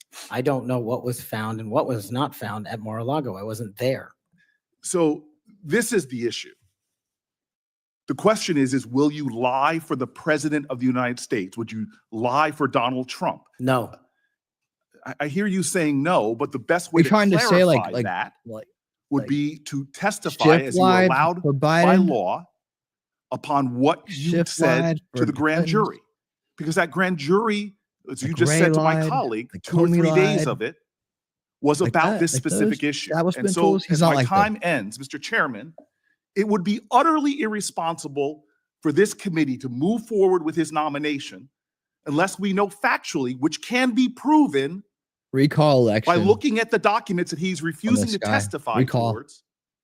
It would be irresponsible for us to move forward if we do not know that the future Obstructionist. head of the FBI Obstructionist. would break the law and lie for You the have President of the no, United States. no. We can no find that out precedent for factually this. if we No had precedent. access to the testimony or if he would tell us what he said to the grand jury, which by the law of the United States of America, he's allowed to, but he's refusing to do You're so. committing a crime. He is refusing the committing a transparency crime. that he claims to adhere to. He is refusing to be direct with the United States Senate. All right, He's drama refusing queen. to be transparent and put it all Drama out there. Did he queen. or did he not lie for the president? That is the question. Nope. And you Thank can't determine that anyways. Mr. Chairman, I appreciate that. And thank you for your patience today. We do appreciate it. Just for the record, Mr. Chairman, I put up the clip that showed me requesting Back to this. the records for Epstein. That is, I put Back that to up on this. social media just so we could clarify that issue. Mr. Patel, what I'd like to ask you about, you mentioned that Memphis is the homicide capital of the country. That concerns us. And we've recently had an issue where the FBI wanted to consolidate the Memphis and Knoxville offices into a Nashville office. And of course, this causes us some concern. And I would like to get your commitment that you will make certain that we have every resource we need in Memphis to deal with this issue and that the FBI will be appropriately resourced in the state of Tennessee. You absolutely will, Senator. Thank you so much for that. And then we've had some talk today about DEI. And we've talked about this in this committee. And the emphasis the FBI put on DEI and things like counting Swifty bracelets and things of that nature, and not on investigations. And what we bracelets. want to make certain is that we have qualified individuals who are going to stick to that core mission. And you have talked about that mission today, and thank you for being able to recite what it is. We appreciate that. And I want you to just talk a little bit about those first few actions that you can take to build back the recruiting Not better, and the but awesome. training in order to accomplish that mission. Absolutely, Senator. Quite simply, I know we have limited time, is that people who sign up to serve the FBI must meet the rigorous high standards, merits, and physical fitness standards, and those will not be changed. So that will be a priority for you. And I think people who want to join the FBI do so with the dedication to serve this country and an adherence to law enforcement. And we will allow those folks that graduate from the academy and enter the FBI to carry a gun and a badge in representation of this country to protect its citizens. And when we allow the good cops to be cops and put handcuffs on the bad guys, I think you will see an exponential increase in enrollment and how we keep people at the FBI. And that is a day one item for you. Yes, ma'am. Thank you. Thank you, Nicole, for following on Thank that. you, Mr. Chair. Mr. Patel, do you believe that background checks for firearm purchases are constitutional? I don't know the in-depths of it, but I think that's what the Supreme Court has said, Senator. So the word would be YES, yes. Can you say yes? Are background checks constitutional? I can say whatever the Constitution and the Supreme Court ruled is the rule of the land. And what is the rule, the law of the land at the moment? I'm not an expert on state-by-state background checks. You're going to be universal background checks. Well, that's different. I think actually your answer is pretty telling. Let me ask you another question. Do you believe that civilian ownership of machine guns are protected by the Second Amendment? Universal background checks are different. That's not. I what we asked you a say. separate question. Do you believe civilian ownership of machine guns is protected by the Second Amendment? Whatever the courts rule in regards to the Second Amendment is what is protected by the Second Amendment. Yet another telling response, colleagues, on another important issue. We've all talked, both No, sides it's of the not. aisle, about our No, it's concern about not. gun violence in America. I raise these What about questions human because violence? of They an control the association guns. that can observe between Mr. Humans Patel control and the Gun guns. How about Owners that? of America, a group staunchly opposed the other to way around. firearm regulation, a group that Mr. This Patel guy's an addressed in idiot. August, and a group that in December issued a press release applauding his nomination to be FBI director. Hmm. Gun Owners of America has taken extreme positions, including I mean, for a cuck like you, it's the extreme. But position the that rest all of us, background it's checks are constitutional. unconstitutional, No, they're very and that constitu- civilian yeah. ownership of machine guns is protected under the Second Amendment. So civilian Mr. ownership Patel, of the let me remind cannon. you that as FBI director, you would oversee critical responsibilities related to firearm regulation, including administering the National Instant Criminal Background Check System. Yes, it's constitutional. It's in place for a reason. You would also regulate the distribution of machine guns to prevent them from falling into the wrong hands. Policies and programs in place for a reason. And given your hesitancy, given your answers, I'm concerned about your ability You're to not do voting for him the anyway. job so when it's to not in go- alignment with groups like Gun Owners Suck a of lemon. America. Colleagues, we've been hearing a lot of partial responses and lack of recollections throughout the day, and I can't help but identify the pattern of Mr. Patel calling FBI leadership corrupt, I call you labeling corrupt. agents as gangsters, accusing them of being Owned, part of a criminal shelled. deep state conspiracy. Yep, We've it's heard true. You're of part his of it. experience with the J6 prison choir, a group of individuals convicted for their roles in the January 6th insurrection. We've heard his false claims that the U.S. had secured airspace permissions during a high-stakes SEAL team hostage rescue mission in Nigeria. I can go on and on.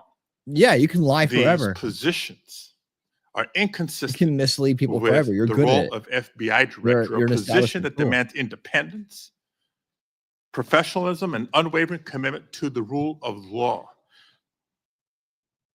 Mr. Patel, your loyalty to President Trump and the MAGA movement may score you points in some quarters, but they are certainly not the qualities necessary to serve I mean, as the director of anti-establishment, FBI. the one that's And Mr. resisting Chair, the just in corrupt closing, establishment. I understand, well, I was Yeah, at we the room love 'em. earlier We love 'em. that Senator Tillis raised my name and attributed to a quote, bent the knee as Yeah, part of you my did. questioning earlier to me. You did So something for the else with record, your and for my mouth and colleague another from body North part too. Carolina, I want to clarify that the bent the knee quote were not my words. I was quoting Mr. Patel as he appeared on the Sean Ryan show on September 2nd of 2024. And I'm happy to share a link, Senator Tillis, to clarify. Thank you, Mr. Chair. Yep. Ugly. Thank you very much. I don't want to belabor this, but it certainly would Oh be God, not of this guy benefit again. to us if that You grand told me jury that the testimony could president be won in released. But my 2020. understanding is the Senator White House testimony point that you Senator don't need Cookhouse was just you as as a bad as you. witness could reveal what you said, and I'm just suggesting you might No, give that but some you guys are further all thought. lying, and you're trying to get him to The do second something thing illegal. is So that he ain't gonna you do have it. an He's too inc- smart for you. Everybody who runs an agency has enormous responsibility for the people who work there. I happen to have an incredibly high opinion of the FBI. The first time I came to Washington as That's a because boy, it's been I corrupt for remember so the thrill long, I had serving going your to interest. the FBI headquarters. Now it's gonna I thought it was a change. big deal that my senator then got me special tickets to go. And I've always admired There you them. go, Memento. There's a lot of apprehension there, and it's not just on this question of weaponization. There's a lot of disruption in a new administration. And if you've seen, the president announced an impoundment in effect. It's been rescinded by the courts, but we've received calls from folks in various agencies who we've worked with or seen over the years, and there's just an immense amount of insecurity. Do I have my job? Don't I have my job? And frankly, I think this is my point to the president. Chaos is one thing, but cruelty is another. And having people be really uncertain about do they have a job today or not, and leaving them in limbo, I don't think is a good thing for morale. And I don't care whether it's a Democratic or Republican president. I'm just looking to you to assure me that the tradition that we've had anchored in the FBI since 1972, when it was politicized. I mean, J. Edgar Hoover went after Martin Luther King in a disgusting and despicable way. He went after some John Birch Society folks for their political beliefs in a disgusting and horrible way. And we have no political appointees over there. So it's going to be up to you to, I think, strengthen that tradition. And we heard about the political appointees who are over there now, or I guess they're not officially appointees, but they've been sent by the administration. You didn't know about it. But one of them is from SpaceX. And, you know, Elon Musk, he's a rich guy, but he has no authority other than what's delegated by the president, but he has no official authority. And why is it, you can't answer this, but do you want somebody like Elon Musk peering over your shoulder, telling you what to do about personnel? No, That's ridiculous. And that won't happen. Well, kick him out. I mean, I'm with you on that. He has no basis. He has no Thank reason you to be for there. this. There's some Thank you, former Amazing FBI people. Disgrace. You'll I pick the really do people that you appreciate want this. to listen Thank to. you so much. Let me turn You'll the have to camera on make for the you. Thank you decision. so You'll much, be man. accountable to this committee. But get no it. on Elon Musk. He's just a political crony who This knows is nothing America. about law enforcement. So thank you for that assurance. Yeah, you did. You guys weren't complaining Thank you, with Mr. Chairman. Monsanto Mr. Patel, and Goldman when Sachs. Mr. I Booker mean, was all asking kinds of questions in this corporations first round, have been put you in said, there. Senator, the but grand jury Elon Musk testimony is can tell available Kash to Patel you. what to do. I encourage you Oh, to make it let me get up public. here and dog this guy. You also later Oh, look, it's said, the or lion previously shit. to Mr. Booker Lion's said, Mr. Shit. get my grand jury testimony. I asked the Department of Justice Mr. to make Shit, it public. the guy I who asked lied the to Department America. of Justice to make it public. Lied and You stand by lied that and testimony? lied and lied. That's what I said. So you asked the Justice Department to make your grand jury testimony public? At the time of my appearance in the grand jury. Yeah. And who did you ask to do that? The lawyers. Mr. Chairman, since the witness has said that he encourages this testimony to be public, that he in fact asked the Justice Department to make it public, I would ask you, Mr. Chairman, if you and the ranking member would be willing to write to the court, acknowledging the witness has asked for this to be public, supporting it being made public. I can't imagine there's a court in the land that would say no to a bipartisan request like that. I won't tell you. Because you're a let me say dumbass. something. That's I'm why not you gonna can't take this out imagine of it. your time. It's not directly answering your question, but I think it'd be significant what Richard Grinnell put on X. I testified in front of Jack Smith's grand jury, at Justice Department, and Jack Smith's prosecutor told me directly that I could not talk about my testimony or risk legal actions. Then he goes on to say that certain senators, I won't mention here, should, as ask those lawyers why they instructed witnesses this way. Thank you, Mr. Chairman. We welcome the chance to have Mr. Yeah, you Goodell welcome this testify under chance to be oath as investigated opposed to for on trying X. to But do something nevertheless, illegal in a hearing. what I would ask, given that this witness has said he made the request, this witness has said he would like us to read the testimony, I would ask if you and Mr. Durbin would be, Senator Durbin would be willing to make that request of the court. I wouldn't answer your question without talking, get all the background I need, considering the conversation between you two. I couldn't make that judgment now. Yeah, I appreciate your consideration, Mr. Chairman. And the reason why I think it's so important is let's remind ourselves what those documents were in Mar-a-Lago. According to the indictment, the classified documents Trump stored in his boxes included information regarding defense and weapons capabilities of both the United States and foreign The shower countries, buddies. United States nuclear programs, potential vulnerabilities of the United States No, and its allies to military it's the attack, camera angle. and Abe. plans for possible retaliation in response to a foreign attack. So testimony Camera that angle. goes to the care or lack of care, the truthfulness or lack of truthfulness of Mr. Patel would be directly relevant to whether he should be confirmed as FBI director. And those records are there for the asking. No court's going to turn us That's down. that. And then on this Mr. side, Patel this may be, I equal don't know, but he distance may be the first from the nominee mic for is FBI his name director in tag. history You just who can't see felt 'cause it the camera angle. necessary to plead the fifth, to say that he wouldn't testify to a grand jury because it might Camera incriminate him. angle, Maybe the dude. first nominee for FBI director ever to feel the necessity of pleading the fifth. Shouldn't we ask for that testimony when the witness himself Yeah, says your he would encourage it? production, Mike. Finally, I would just say, we need to think about where we are in this moment. We have a new president. He's fired prosecutors who investigated him. He's investigating other prosecutors, or his Department of Justice That was is. great, lady. He's fired inspector generals who might hold him accountable. And this is just the start. Oh, it's And as yeah. You're FBI next. director nominee, he's chosen someone whose primary qualification, in my view, Is his exposing willingness you. to say yes when everyone else would say no. Exposing To you. whatever the president wanted. Oh, he talks about to this say guy in his whatever he book. He wanted, to talks do about whatever he shifty wanted. shift in his book. That's why he is sitting here. I mean, look at the people who held that job before Mr. Patel. All corrupt The as fuck. stature of the people that held that job. Oh, The that's just the qualifications worst of the there people that held was. that job. The worst there was. And how can any of us think that his background, And his you guys qualifications in the hold a corrupt candle establishment, you can't. to the You're people who scared went before shitless. him? How did we scared get shitless. here where we are defending Because a you nominee are like this? exposed. Who makes And the people are songs back with in charge. convicts who attack law enforcement? How did we get here? And where are we going? History is littered with democracies that How do we lost get to a place where a their shithead like you freedoms is able to and sit here didn't and notice it represent our while it was government? happening? Your time's Let's up. not be one of them. Time's up, Time's up. shithead. Before Senator Tillis ends this, I want to put in the Oh my record God. a letter from the parents of Kayla Mueller. Mr. Patel I met love it them too. through his role in the successful operation to track and kill ISIS leader al-Baghdadi.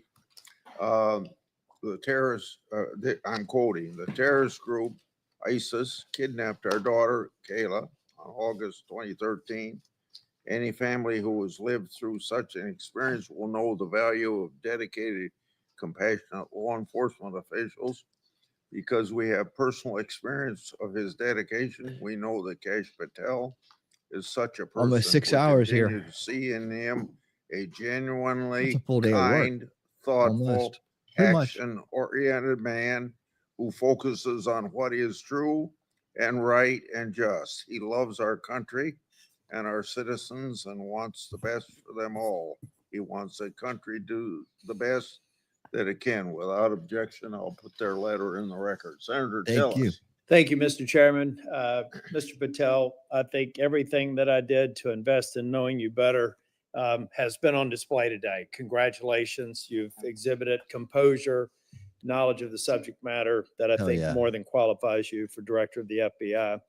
You know, we seem to have the benefit of sort of a different view of looking at the history. I heard, I actually was supportive of Comey until Yep. I figured out that he was playing games. Maybe this is one of the people of great stature, but it's well known now that he did some things that seem to have Oh, a Ship political loves tint corrupt to them. people.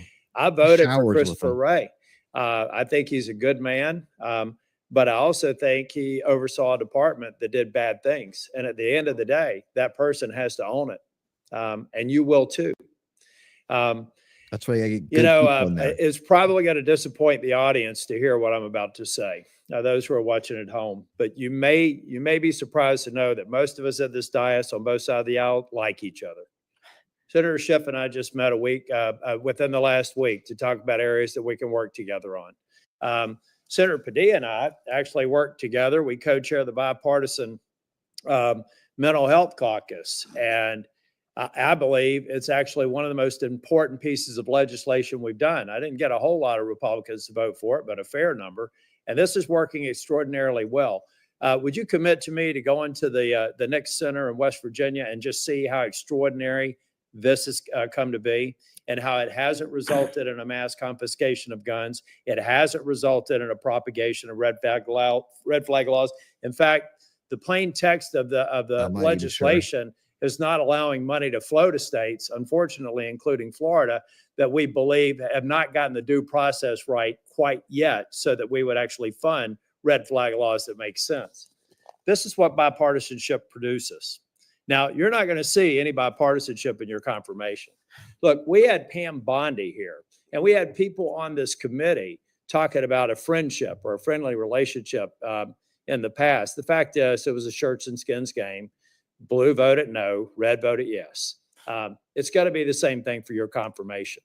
But Mr. Patel, I tell you, it has been a distinct honor to do the work with you to get you ready for this hearing. You did all the work. I've got to like the person on the sideline giving you some suggestions, but you did an extraordinary job. And you're going to be held to a high standard. I hope you listen to, and if you don't remember it, listen again to what Senator Kennedy said. There are folks like us that are tired of the pendulum swinging back and forth. We want to be the Senate that confirms an FBI director, that rights the ship, shows consistent respect for the rule of law and the Constitution, consistent respect for all law enforcement officers. And I absolutely believe you're up to the task, and I look forward to supporting your nomination. Thank you, Senator. All right. Before I close the meeting, you have anything you want to say? I've got something here that's directly related. When in my opening statement, I said I want the members of this committee to think about something that's brand new. And it kind of deals with this whole exchange we had today in regard to the grand jury testimony. So I want to read, based upon whistleblower disclosures that I made today, it's clear how unfair and corrupt the Trump prosecution was, and that's created a little faith at best in the grand jury process. We shouldn't allow part of that corrupt process to be used by this committee against the nominee. An example, one document I made public today, DOJ officials literally concurred with Thibault to open the elector case against Trump, and that included a grand jury investigation. Jack Smith's lawfare efforts and its corrupt process should be what this committee investigates. Mr. Patel, thank you for your testimony today. Your family and friends who are here, I think you got to be very proud of him under these tough conditions, because he got tough questions. I think you did very well, and your reputation leading up to and during this hearing, I think, proves that you're a person that can stand a lot of heat, including a president that's telling you how to do your job. If confirmed, you'll be in charge of one of the world's best law enforcement agencies at the time when it desperately needs strong changes. Everyone's information, written questions can be submitted for the record until 5 p.m. tomorrow. Mr. Patel, when you receive them, it's very important you get back to us just as fast as you can, so we can set up the meetings that we have to go through to get you to the floor of the Senate. So return them to the committee as soon as possible.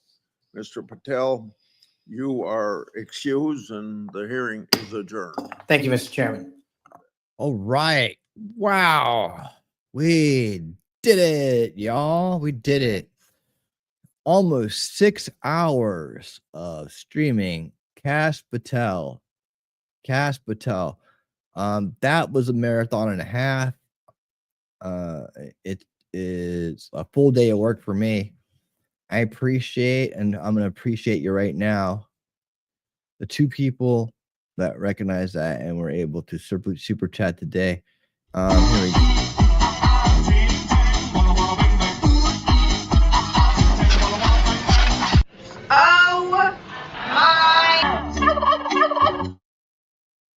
Just to get it going, $5 super chat. Thanks for hanging in there for the marathon. $5 super chat. Thank you to Talking Trash Truth, an amazing disgrace, for being awesome.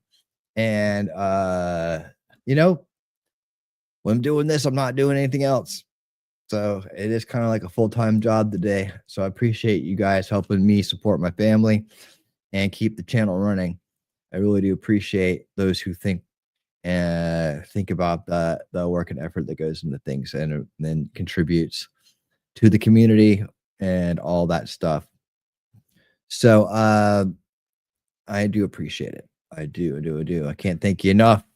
And also it means just to also thank my monthly subscribers that for about less, well, now that it's not even quite a take a gas a month, showed their appreciation and contribute to the channel by being members, and they got a free super chat every month, and they help me get a nice little chunk, a nice little something every month from YouTube. I do appreciate you guys being part of that, and I do appreciate you guys showing your appreciation in ways that helps me take care of my family. I do appreciate it.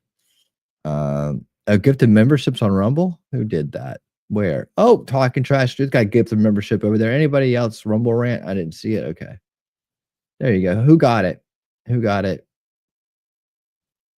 Heidi. Heidi got one. All right. I thought you already had one. Did you get two? You got two? Or who got it? Heidi got it? Yes. Good. Enjoy that membership, and I'm sure you thank Shelly and all that stuff. So let's talk for a minute about tonight. We got tonight, winning 2020. Oh, you're welcome, lady. Thank you so much for being here.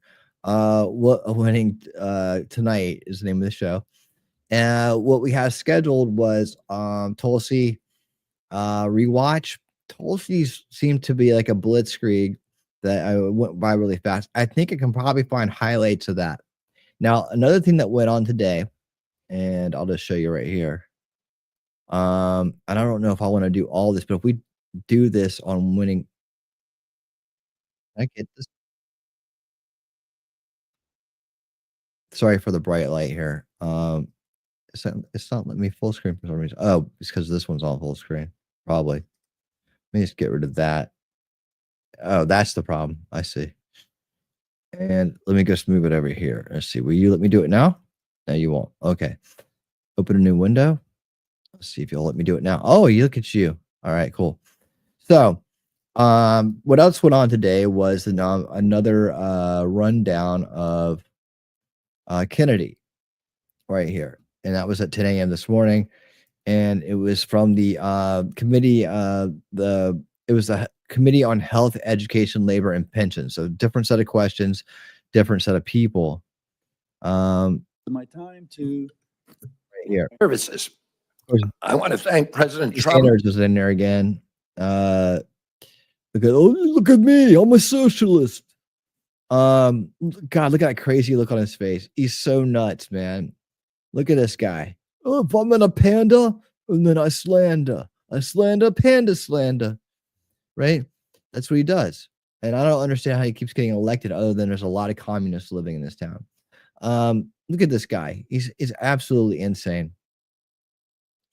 I'm using a combination of OBS and well, actually, I don't use OBS that much now that I'm Winreal, man. But when I had the avatar, I still have it handy. It's still around, but I don't use OBS. I use StreamYards right now. That may change in the future. I don't know. It's a lot of money for something that doesn't work up to par, and maybe limiting. I may look at something different over the course of this year and make a migration. But to migrate all my stuff from here to somewhere else, it makes my nips go numb. Now it's like as Bill Murray would have said in I forget what was that movie, Caddyshack, or was it was something else. What about Bob? Maybe. Anyways, yeah, I don't know. But anyways, I was thinking tonight. Let me see. You will let me go faster, won't you? That's what she said. Okay, 1-5. Well, we got a choice between 1-5 and 2. Floods and extreme weather disturbances. Louisiana had them. Vermont had them. That's not keeping America healthy. That's not within the jurisdiction of HHS. But I surely hope that you will, if you are confirmed, demand that President Trump change his position and work with those of us who are trying to transform our energy system and, in fact, keep America healthy by addressing the crisis of climate change. Thank you, Mr. Chairman. God. So Bernie's going to vote for RFK Jr. because they agree on climate change. So, okay. And he doesn't have anything to do with climate change, but that's fine. I'll take it. I'll take your communist, ill-gotten, shouldn't be in our government vote, Bernie, and we'll put it to good use on the good side of life. So I'm thinking I may just run through this again. I don't know. The Tulsi thing, I think we saw a good chunk of that. I know that she started like hours before, but maybe what do you guys think? Let's talk about it as a community, as a family. What do you guys think? Shelly, chime in.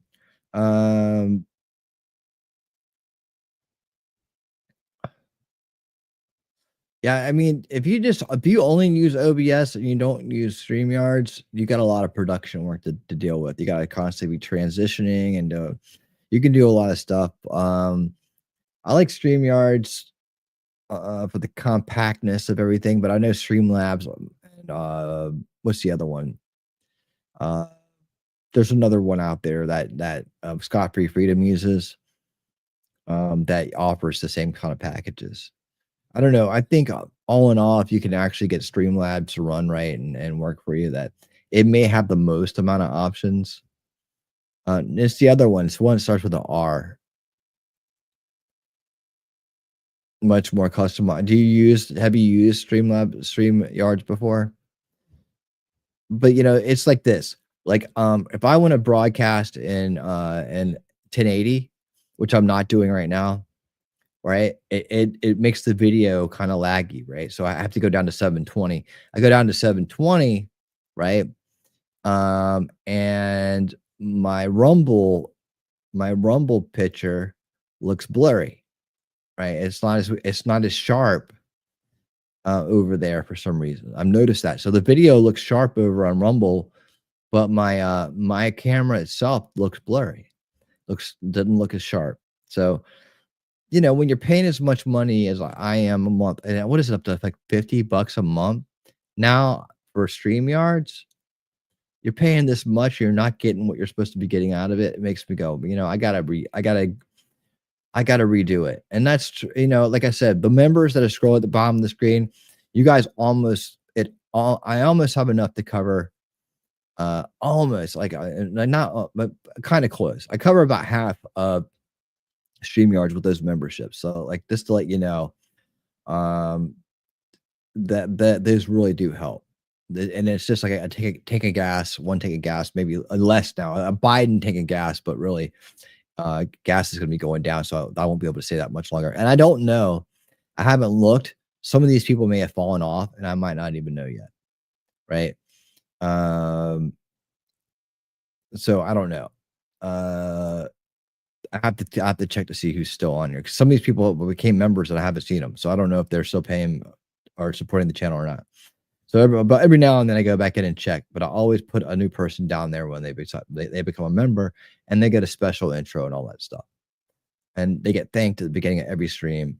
I do it every time because I appreciate the people.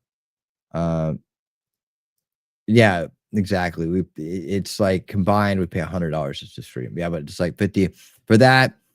And then I have other tools that I use, like my editing software that makes the thumbnails, that makes the video clips, it makes all this stuff.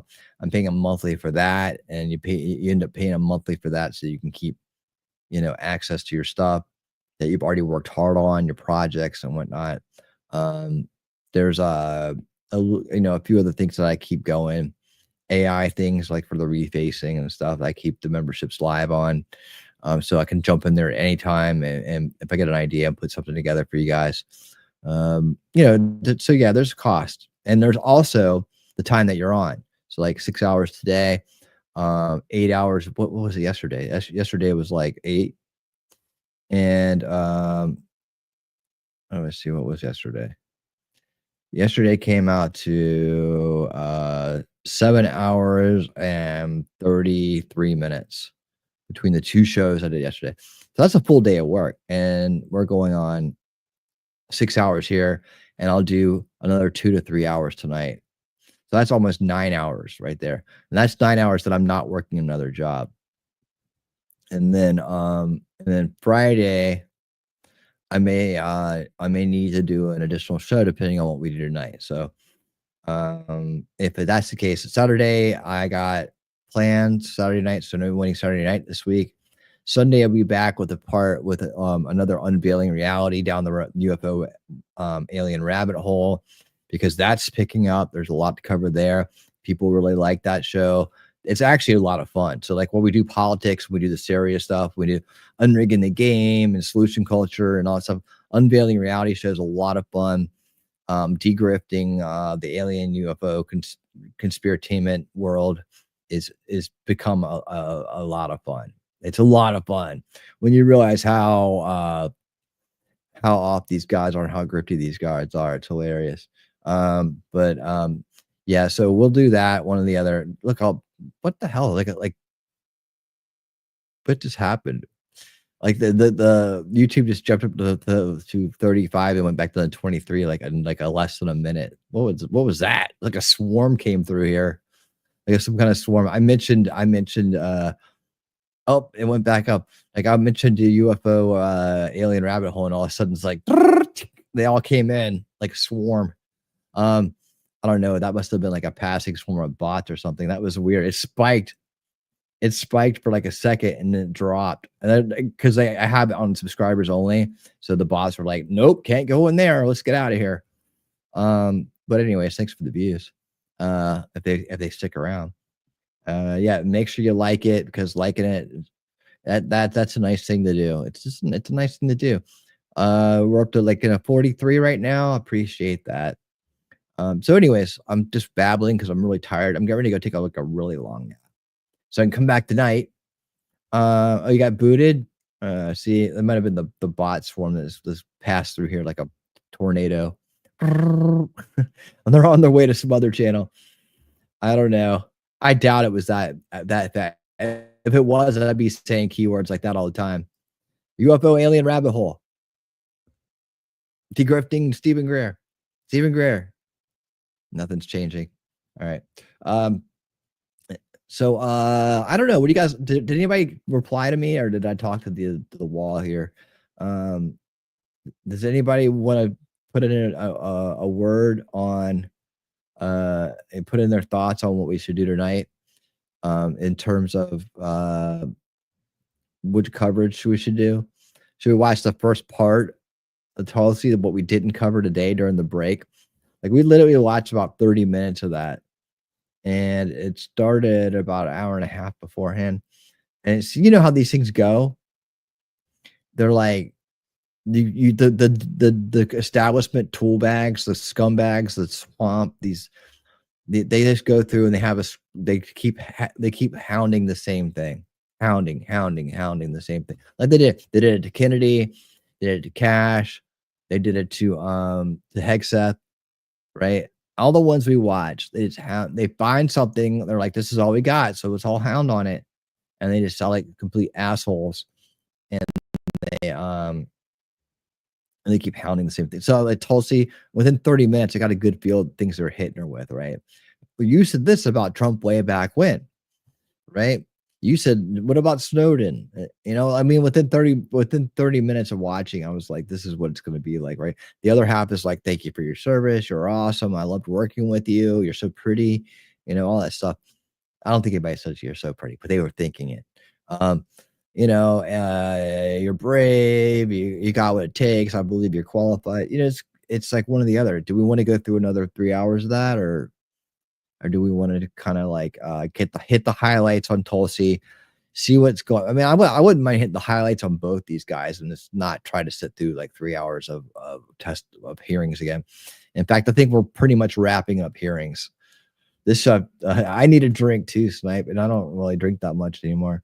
And it's just like these things take a pounding on me, man. It's like, this is in my bag. My bag is getting in here and talking about stuff and showing stuff and analyzing stuff and you know, that's my thing. That's what I do best. And when I get into these things where I got to sit around and watch people go blah blah blah and say frustrating things and I can't stop it and comment on it, it's you know, it's cool though. I like doing it with you, and I won't ever pass up an opportunity to do it, these live things with you. But just know when we go on these marathons, it's a toll, it's a cost, and you know, it's cool and all, but you know, it's not like you know, the YouTube pays you by the hour or anything. To have about 250 views, 43 likes, you know, the ad revenue, you don't get anything for that. You get nothing. So it's the super chats are awesome. Thank you so much for that. Today, those of you who did super chat. So I'm going to start throwing these goals out on these live ones, and hopefully we meet them. And so people realize that, you know, those of us, not just me, but anybody who does these marathon streams, you know, that's what we're up against. And, you know, like I said yesterday, I see some people that come in here like, and I don't know, for some reason, right? People just like are throwing super chats at them left and right. Ooh, you know? And a lot of times they either don't need the money. Most times they don't need the money, but they you know, some of the bigger channels don't, you know, they're already rolling in it. Like Tim Pool gets so much super chats.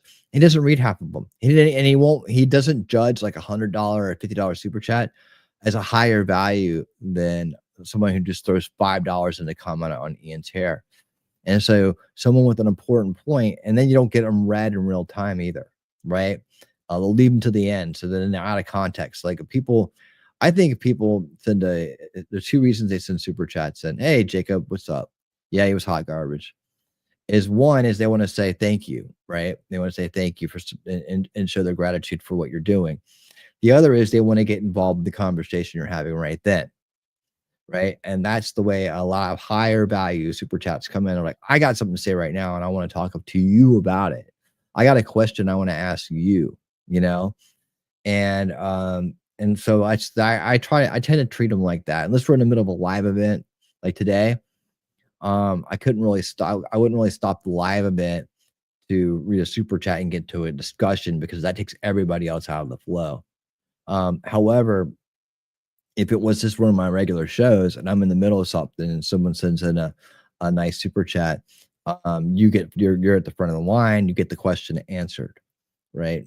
And so and then the other people are like today, you know, they just want to say thank you and show support and appreciation for what you're doing and the time and effort and everything else that is getting put into it. So let's find you guys a nice place to go now. I'm going to find you a nice place to go. Let me refresh on the Rumble side. Who's around?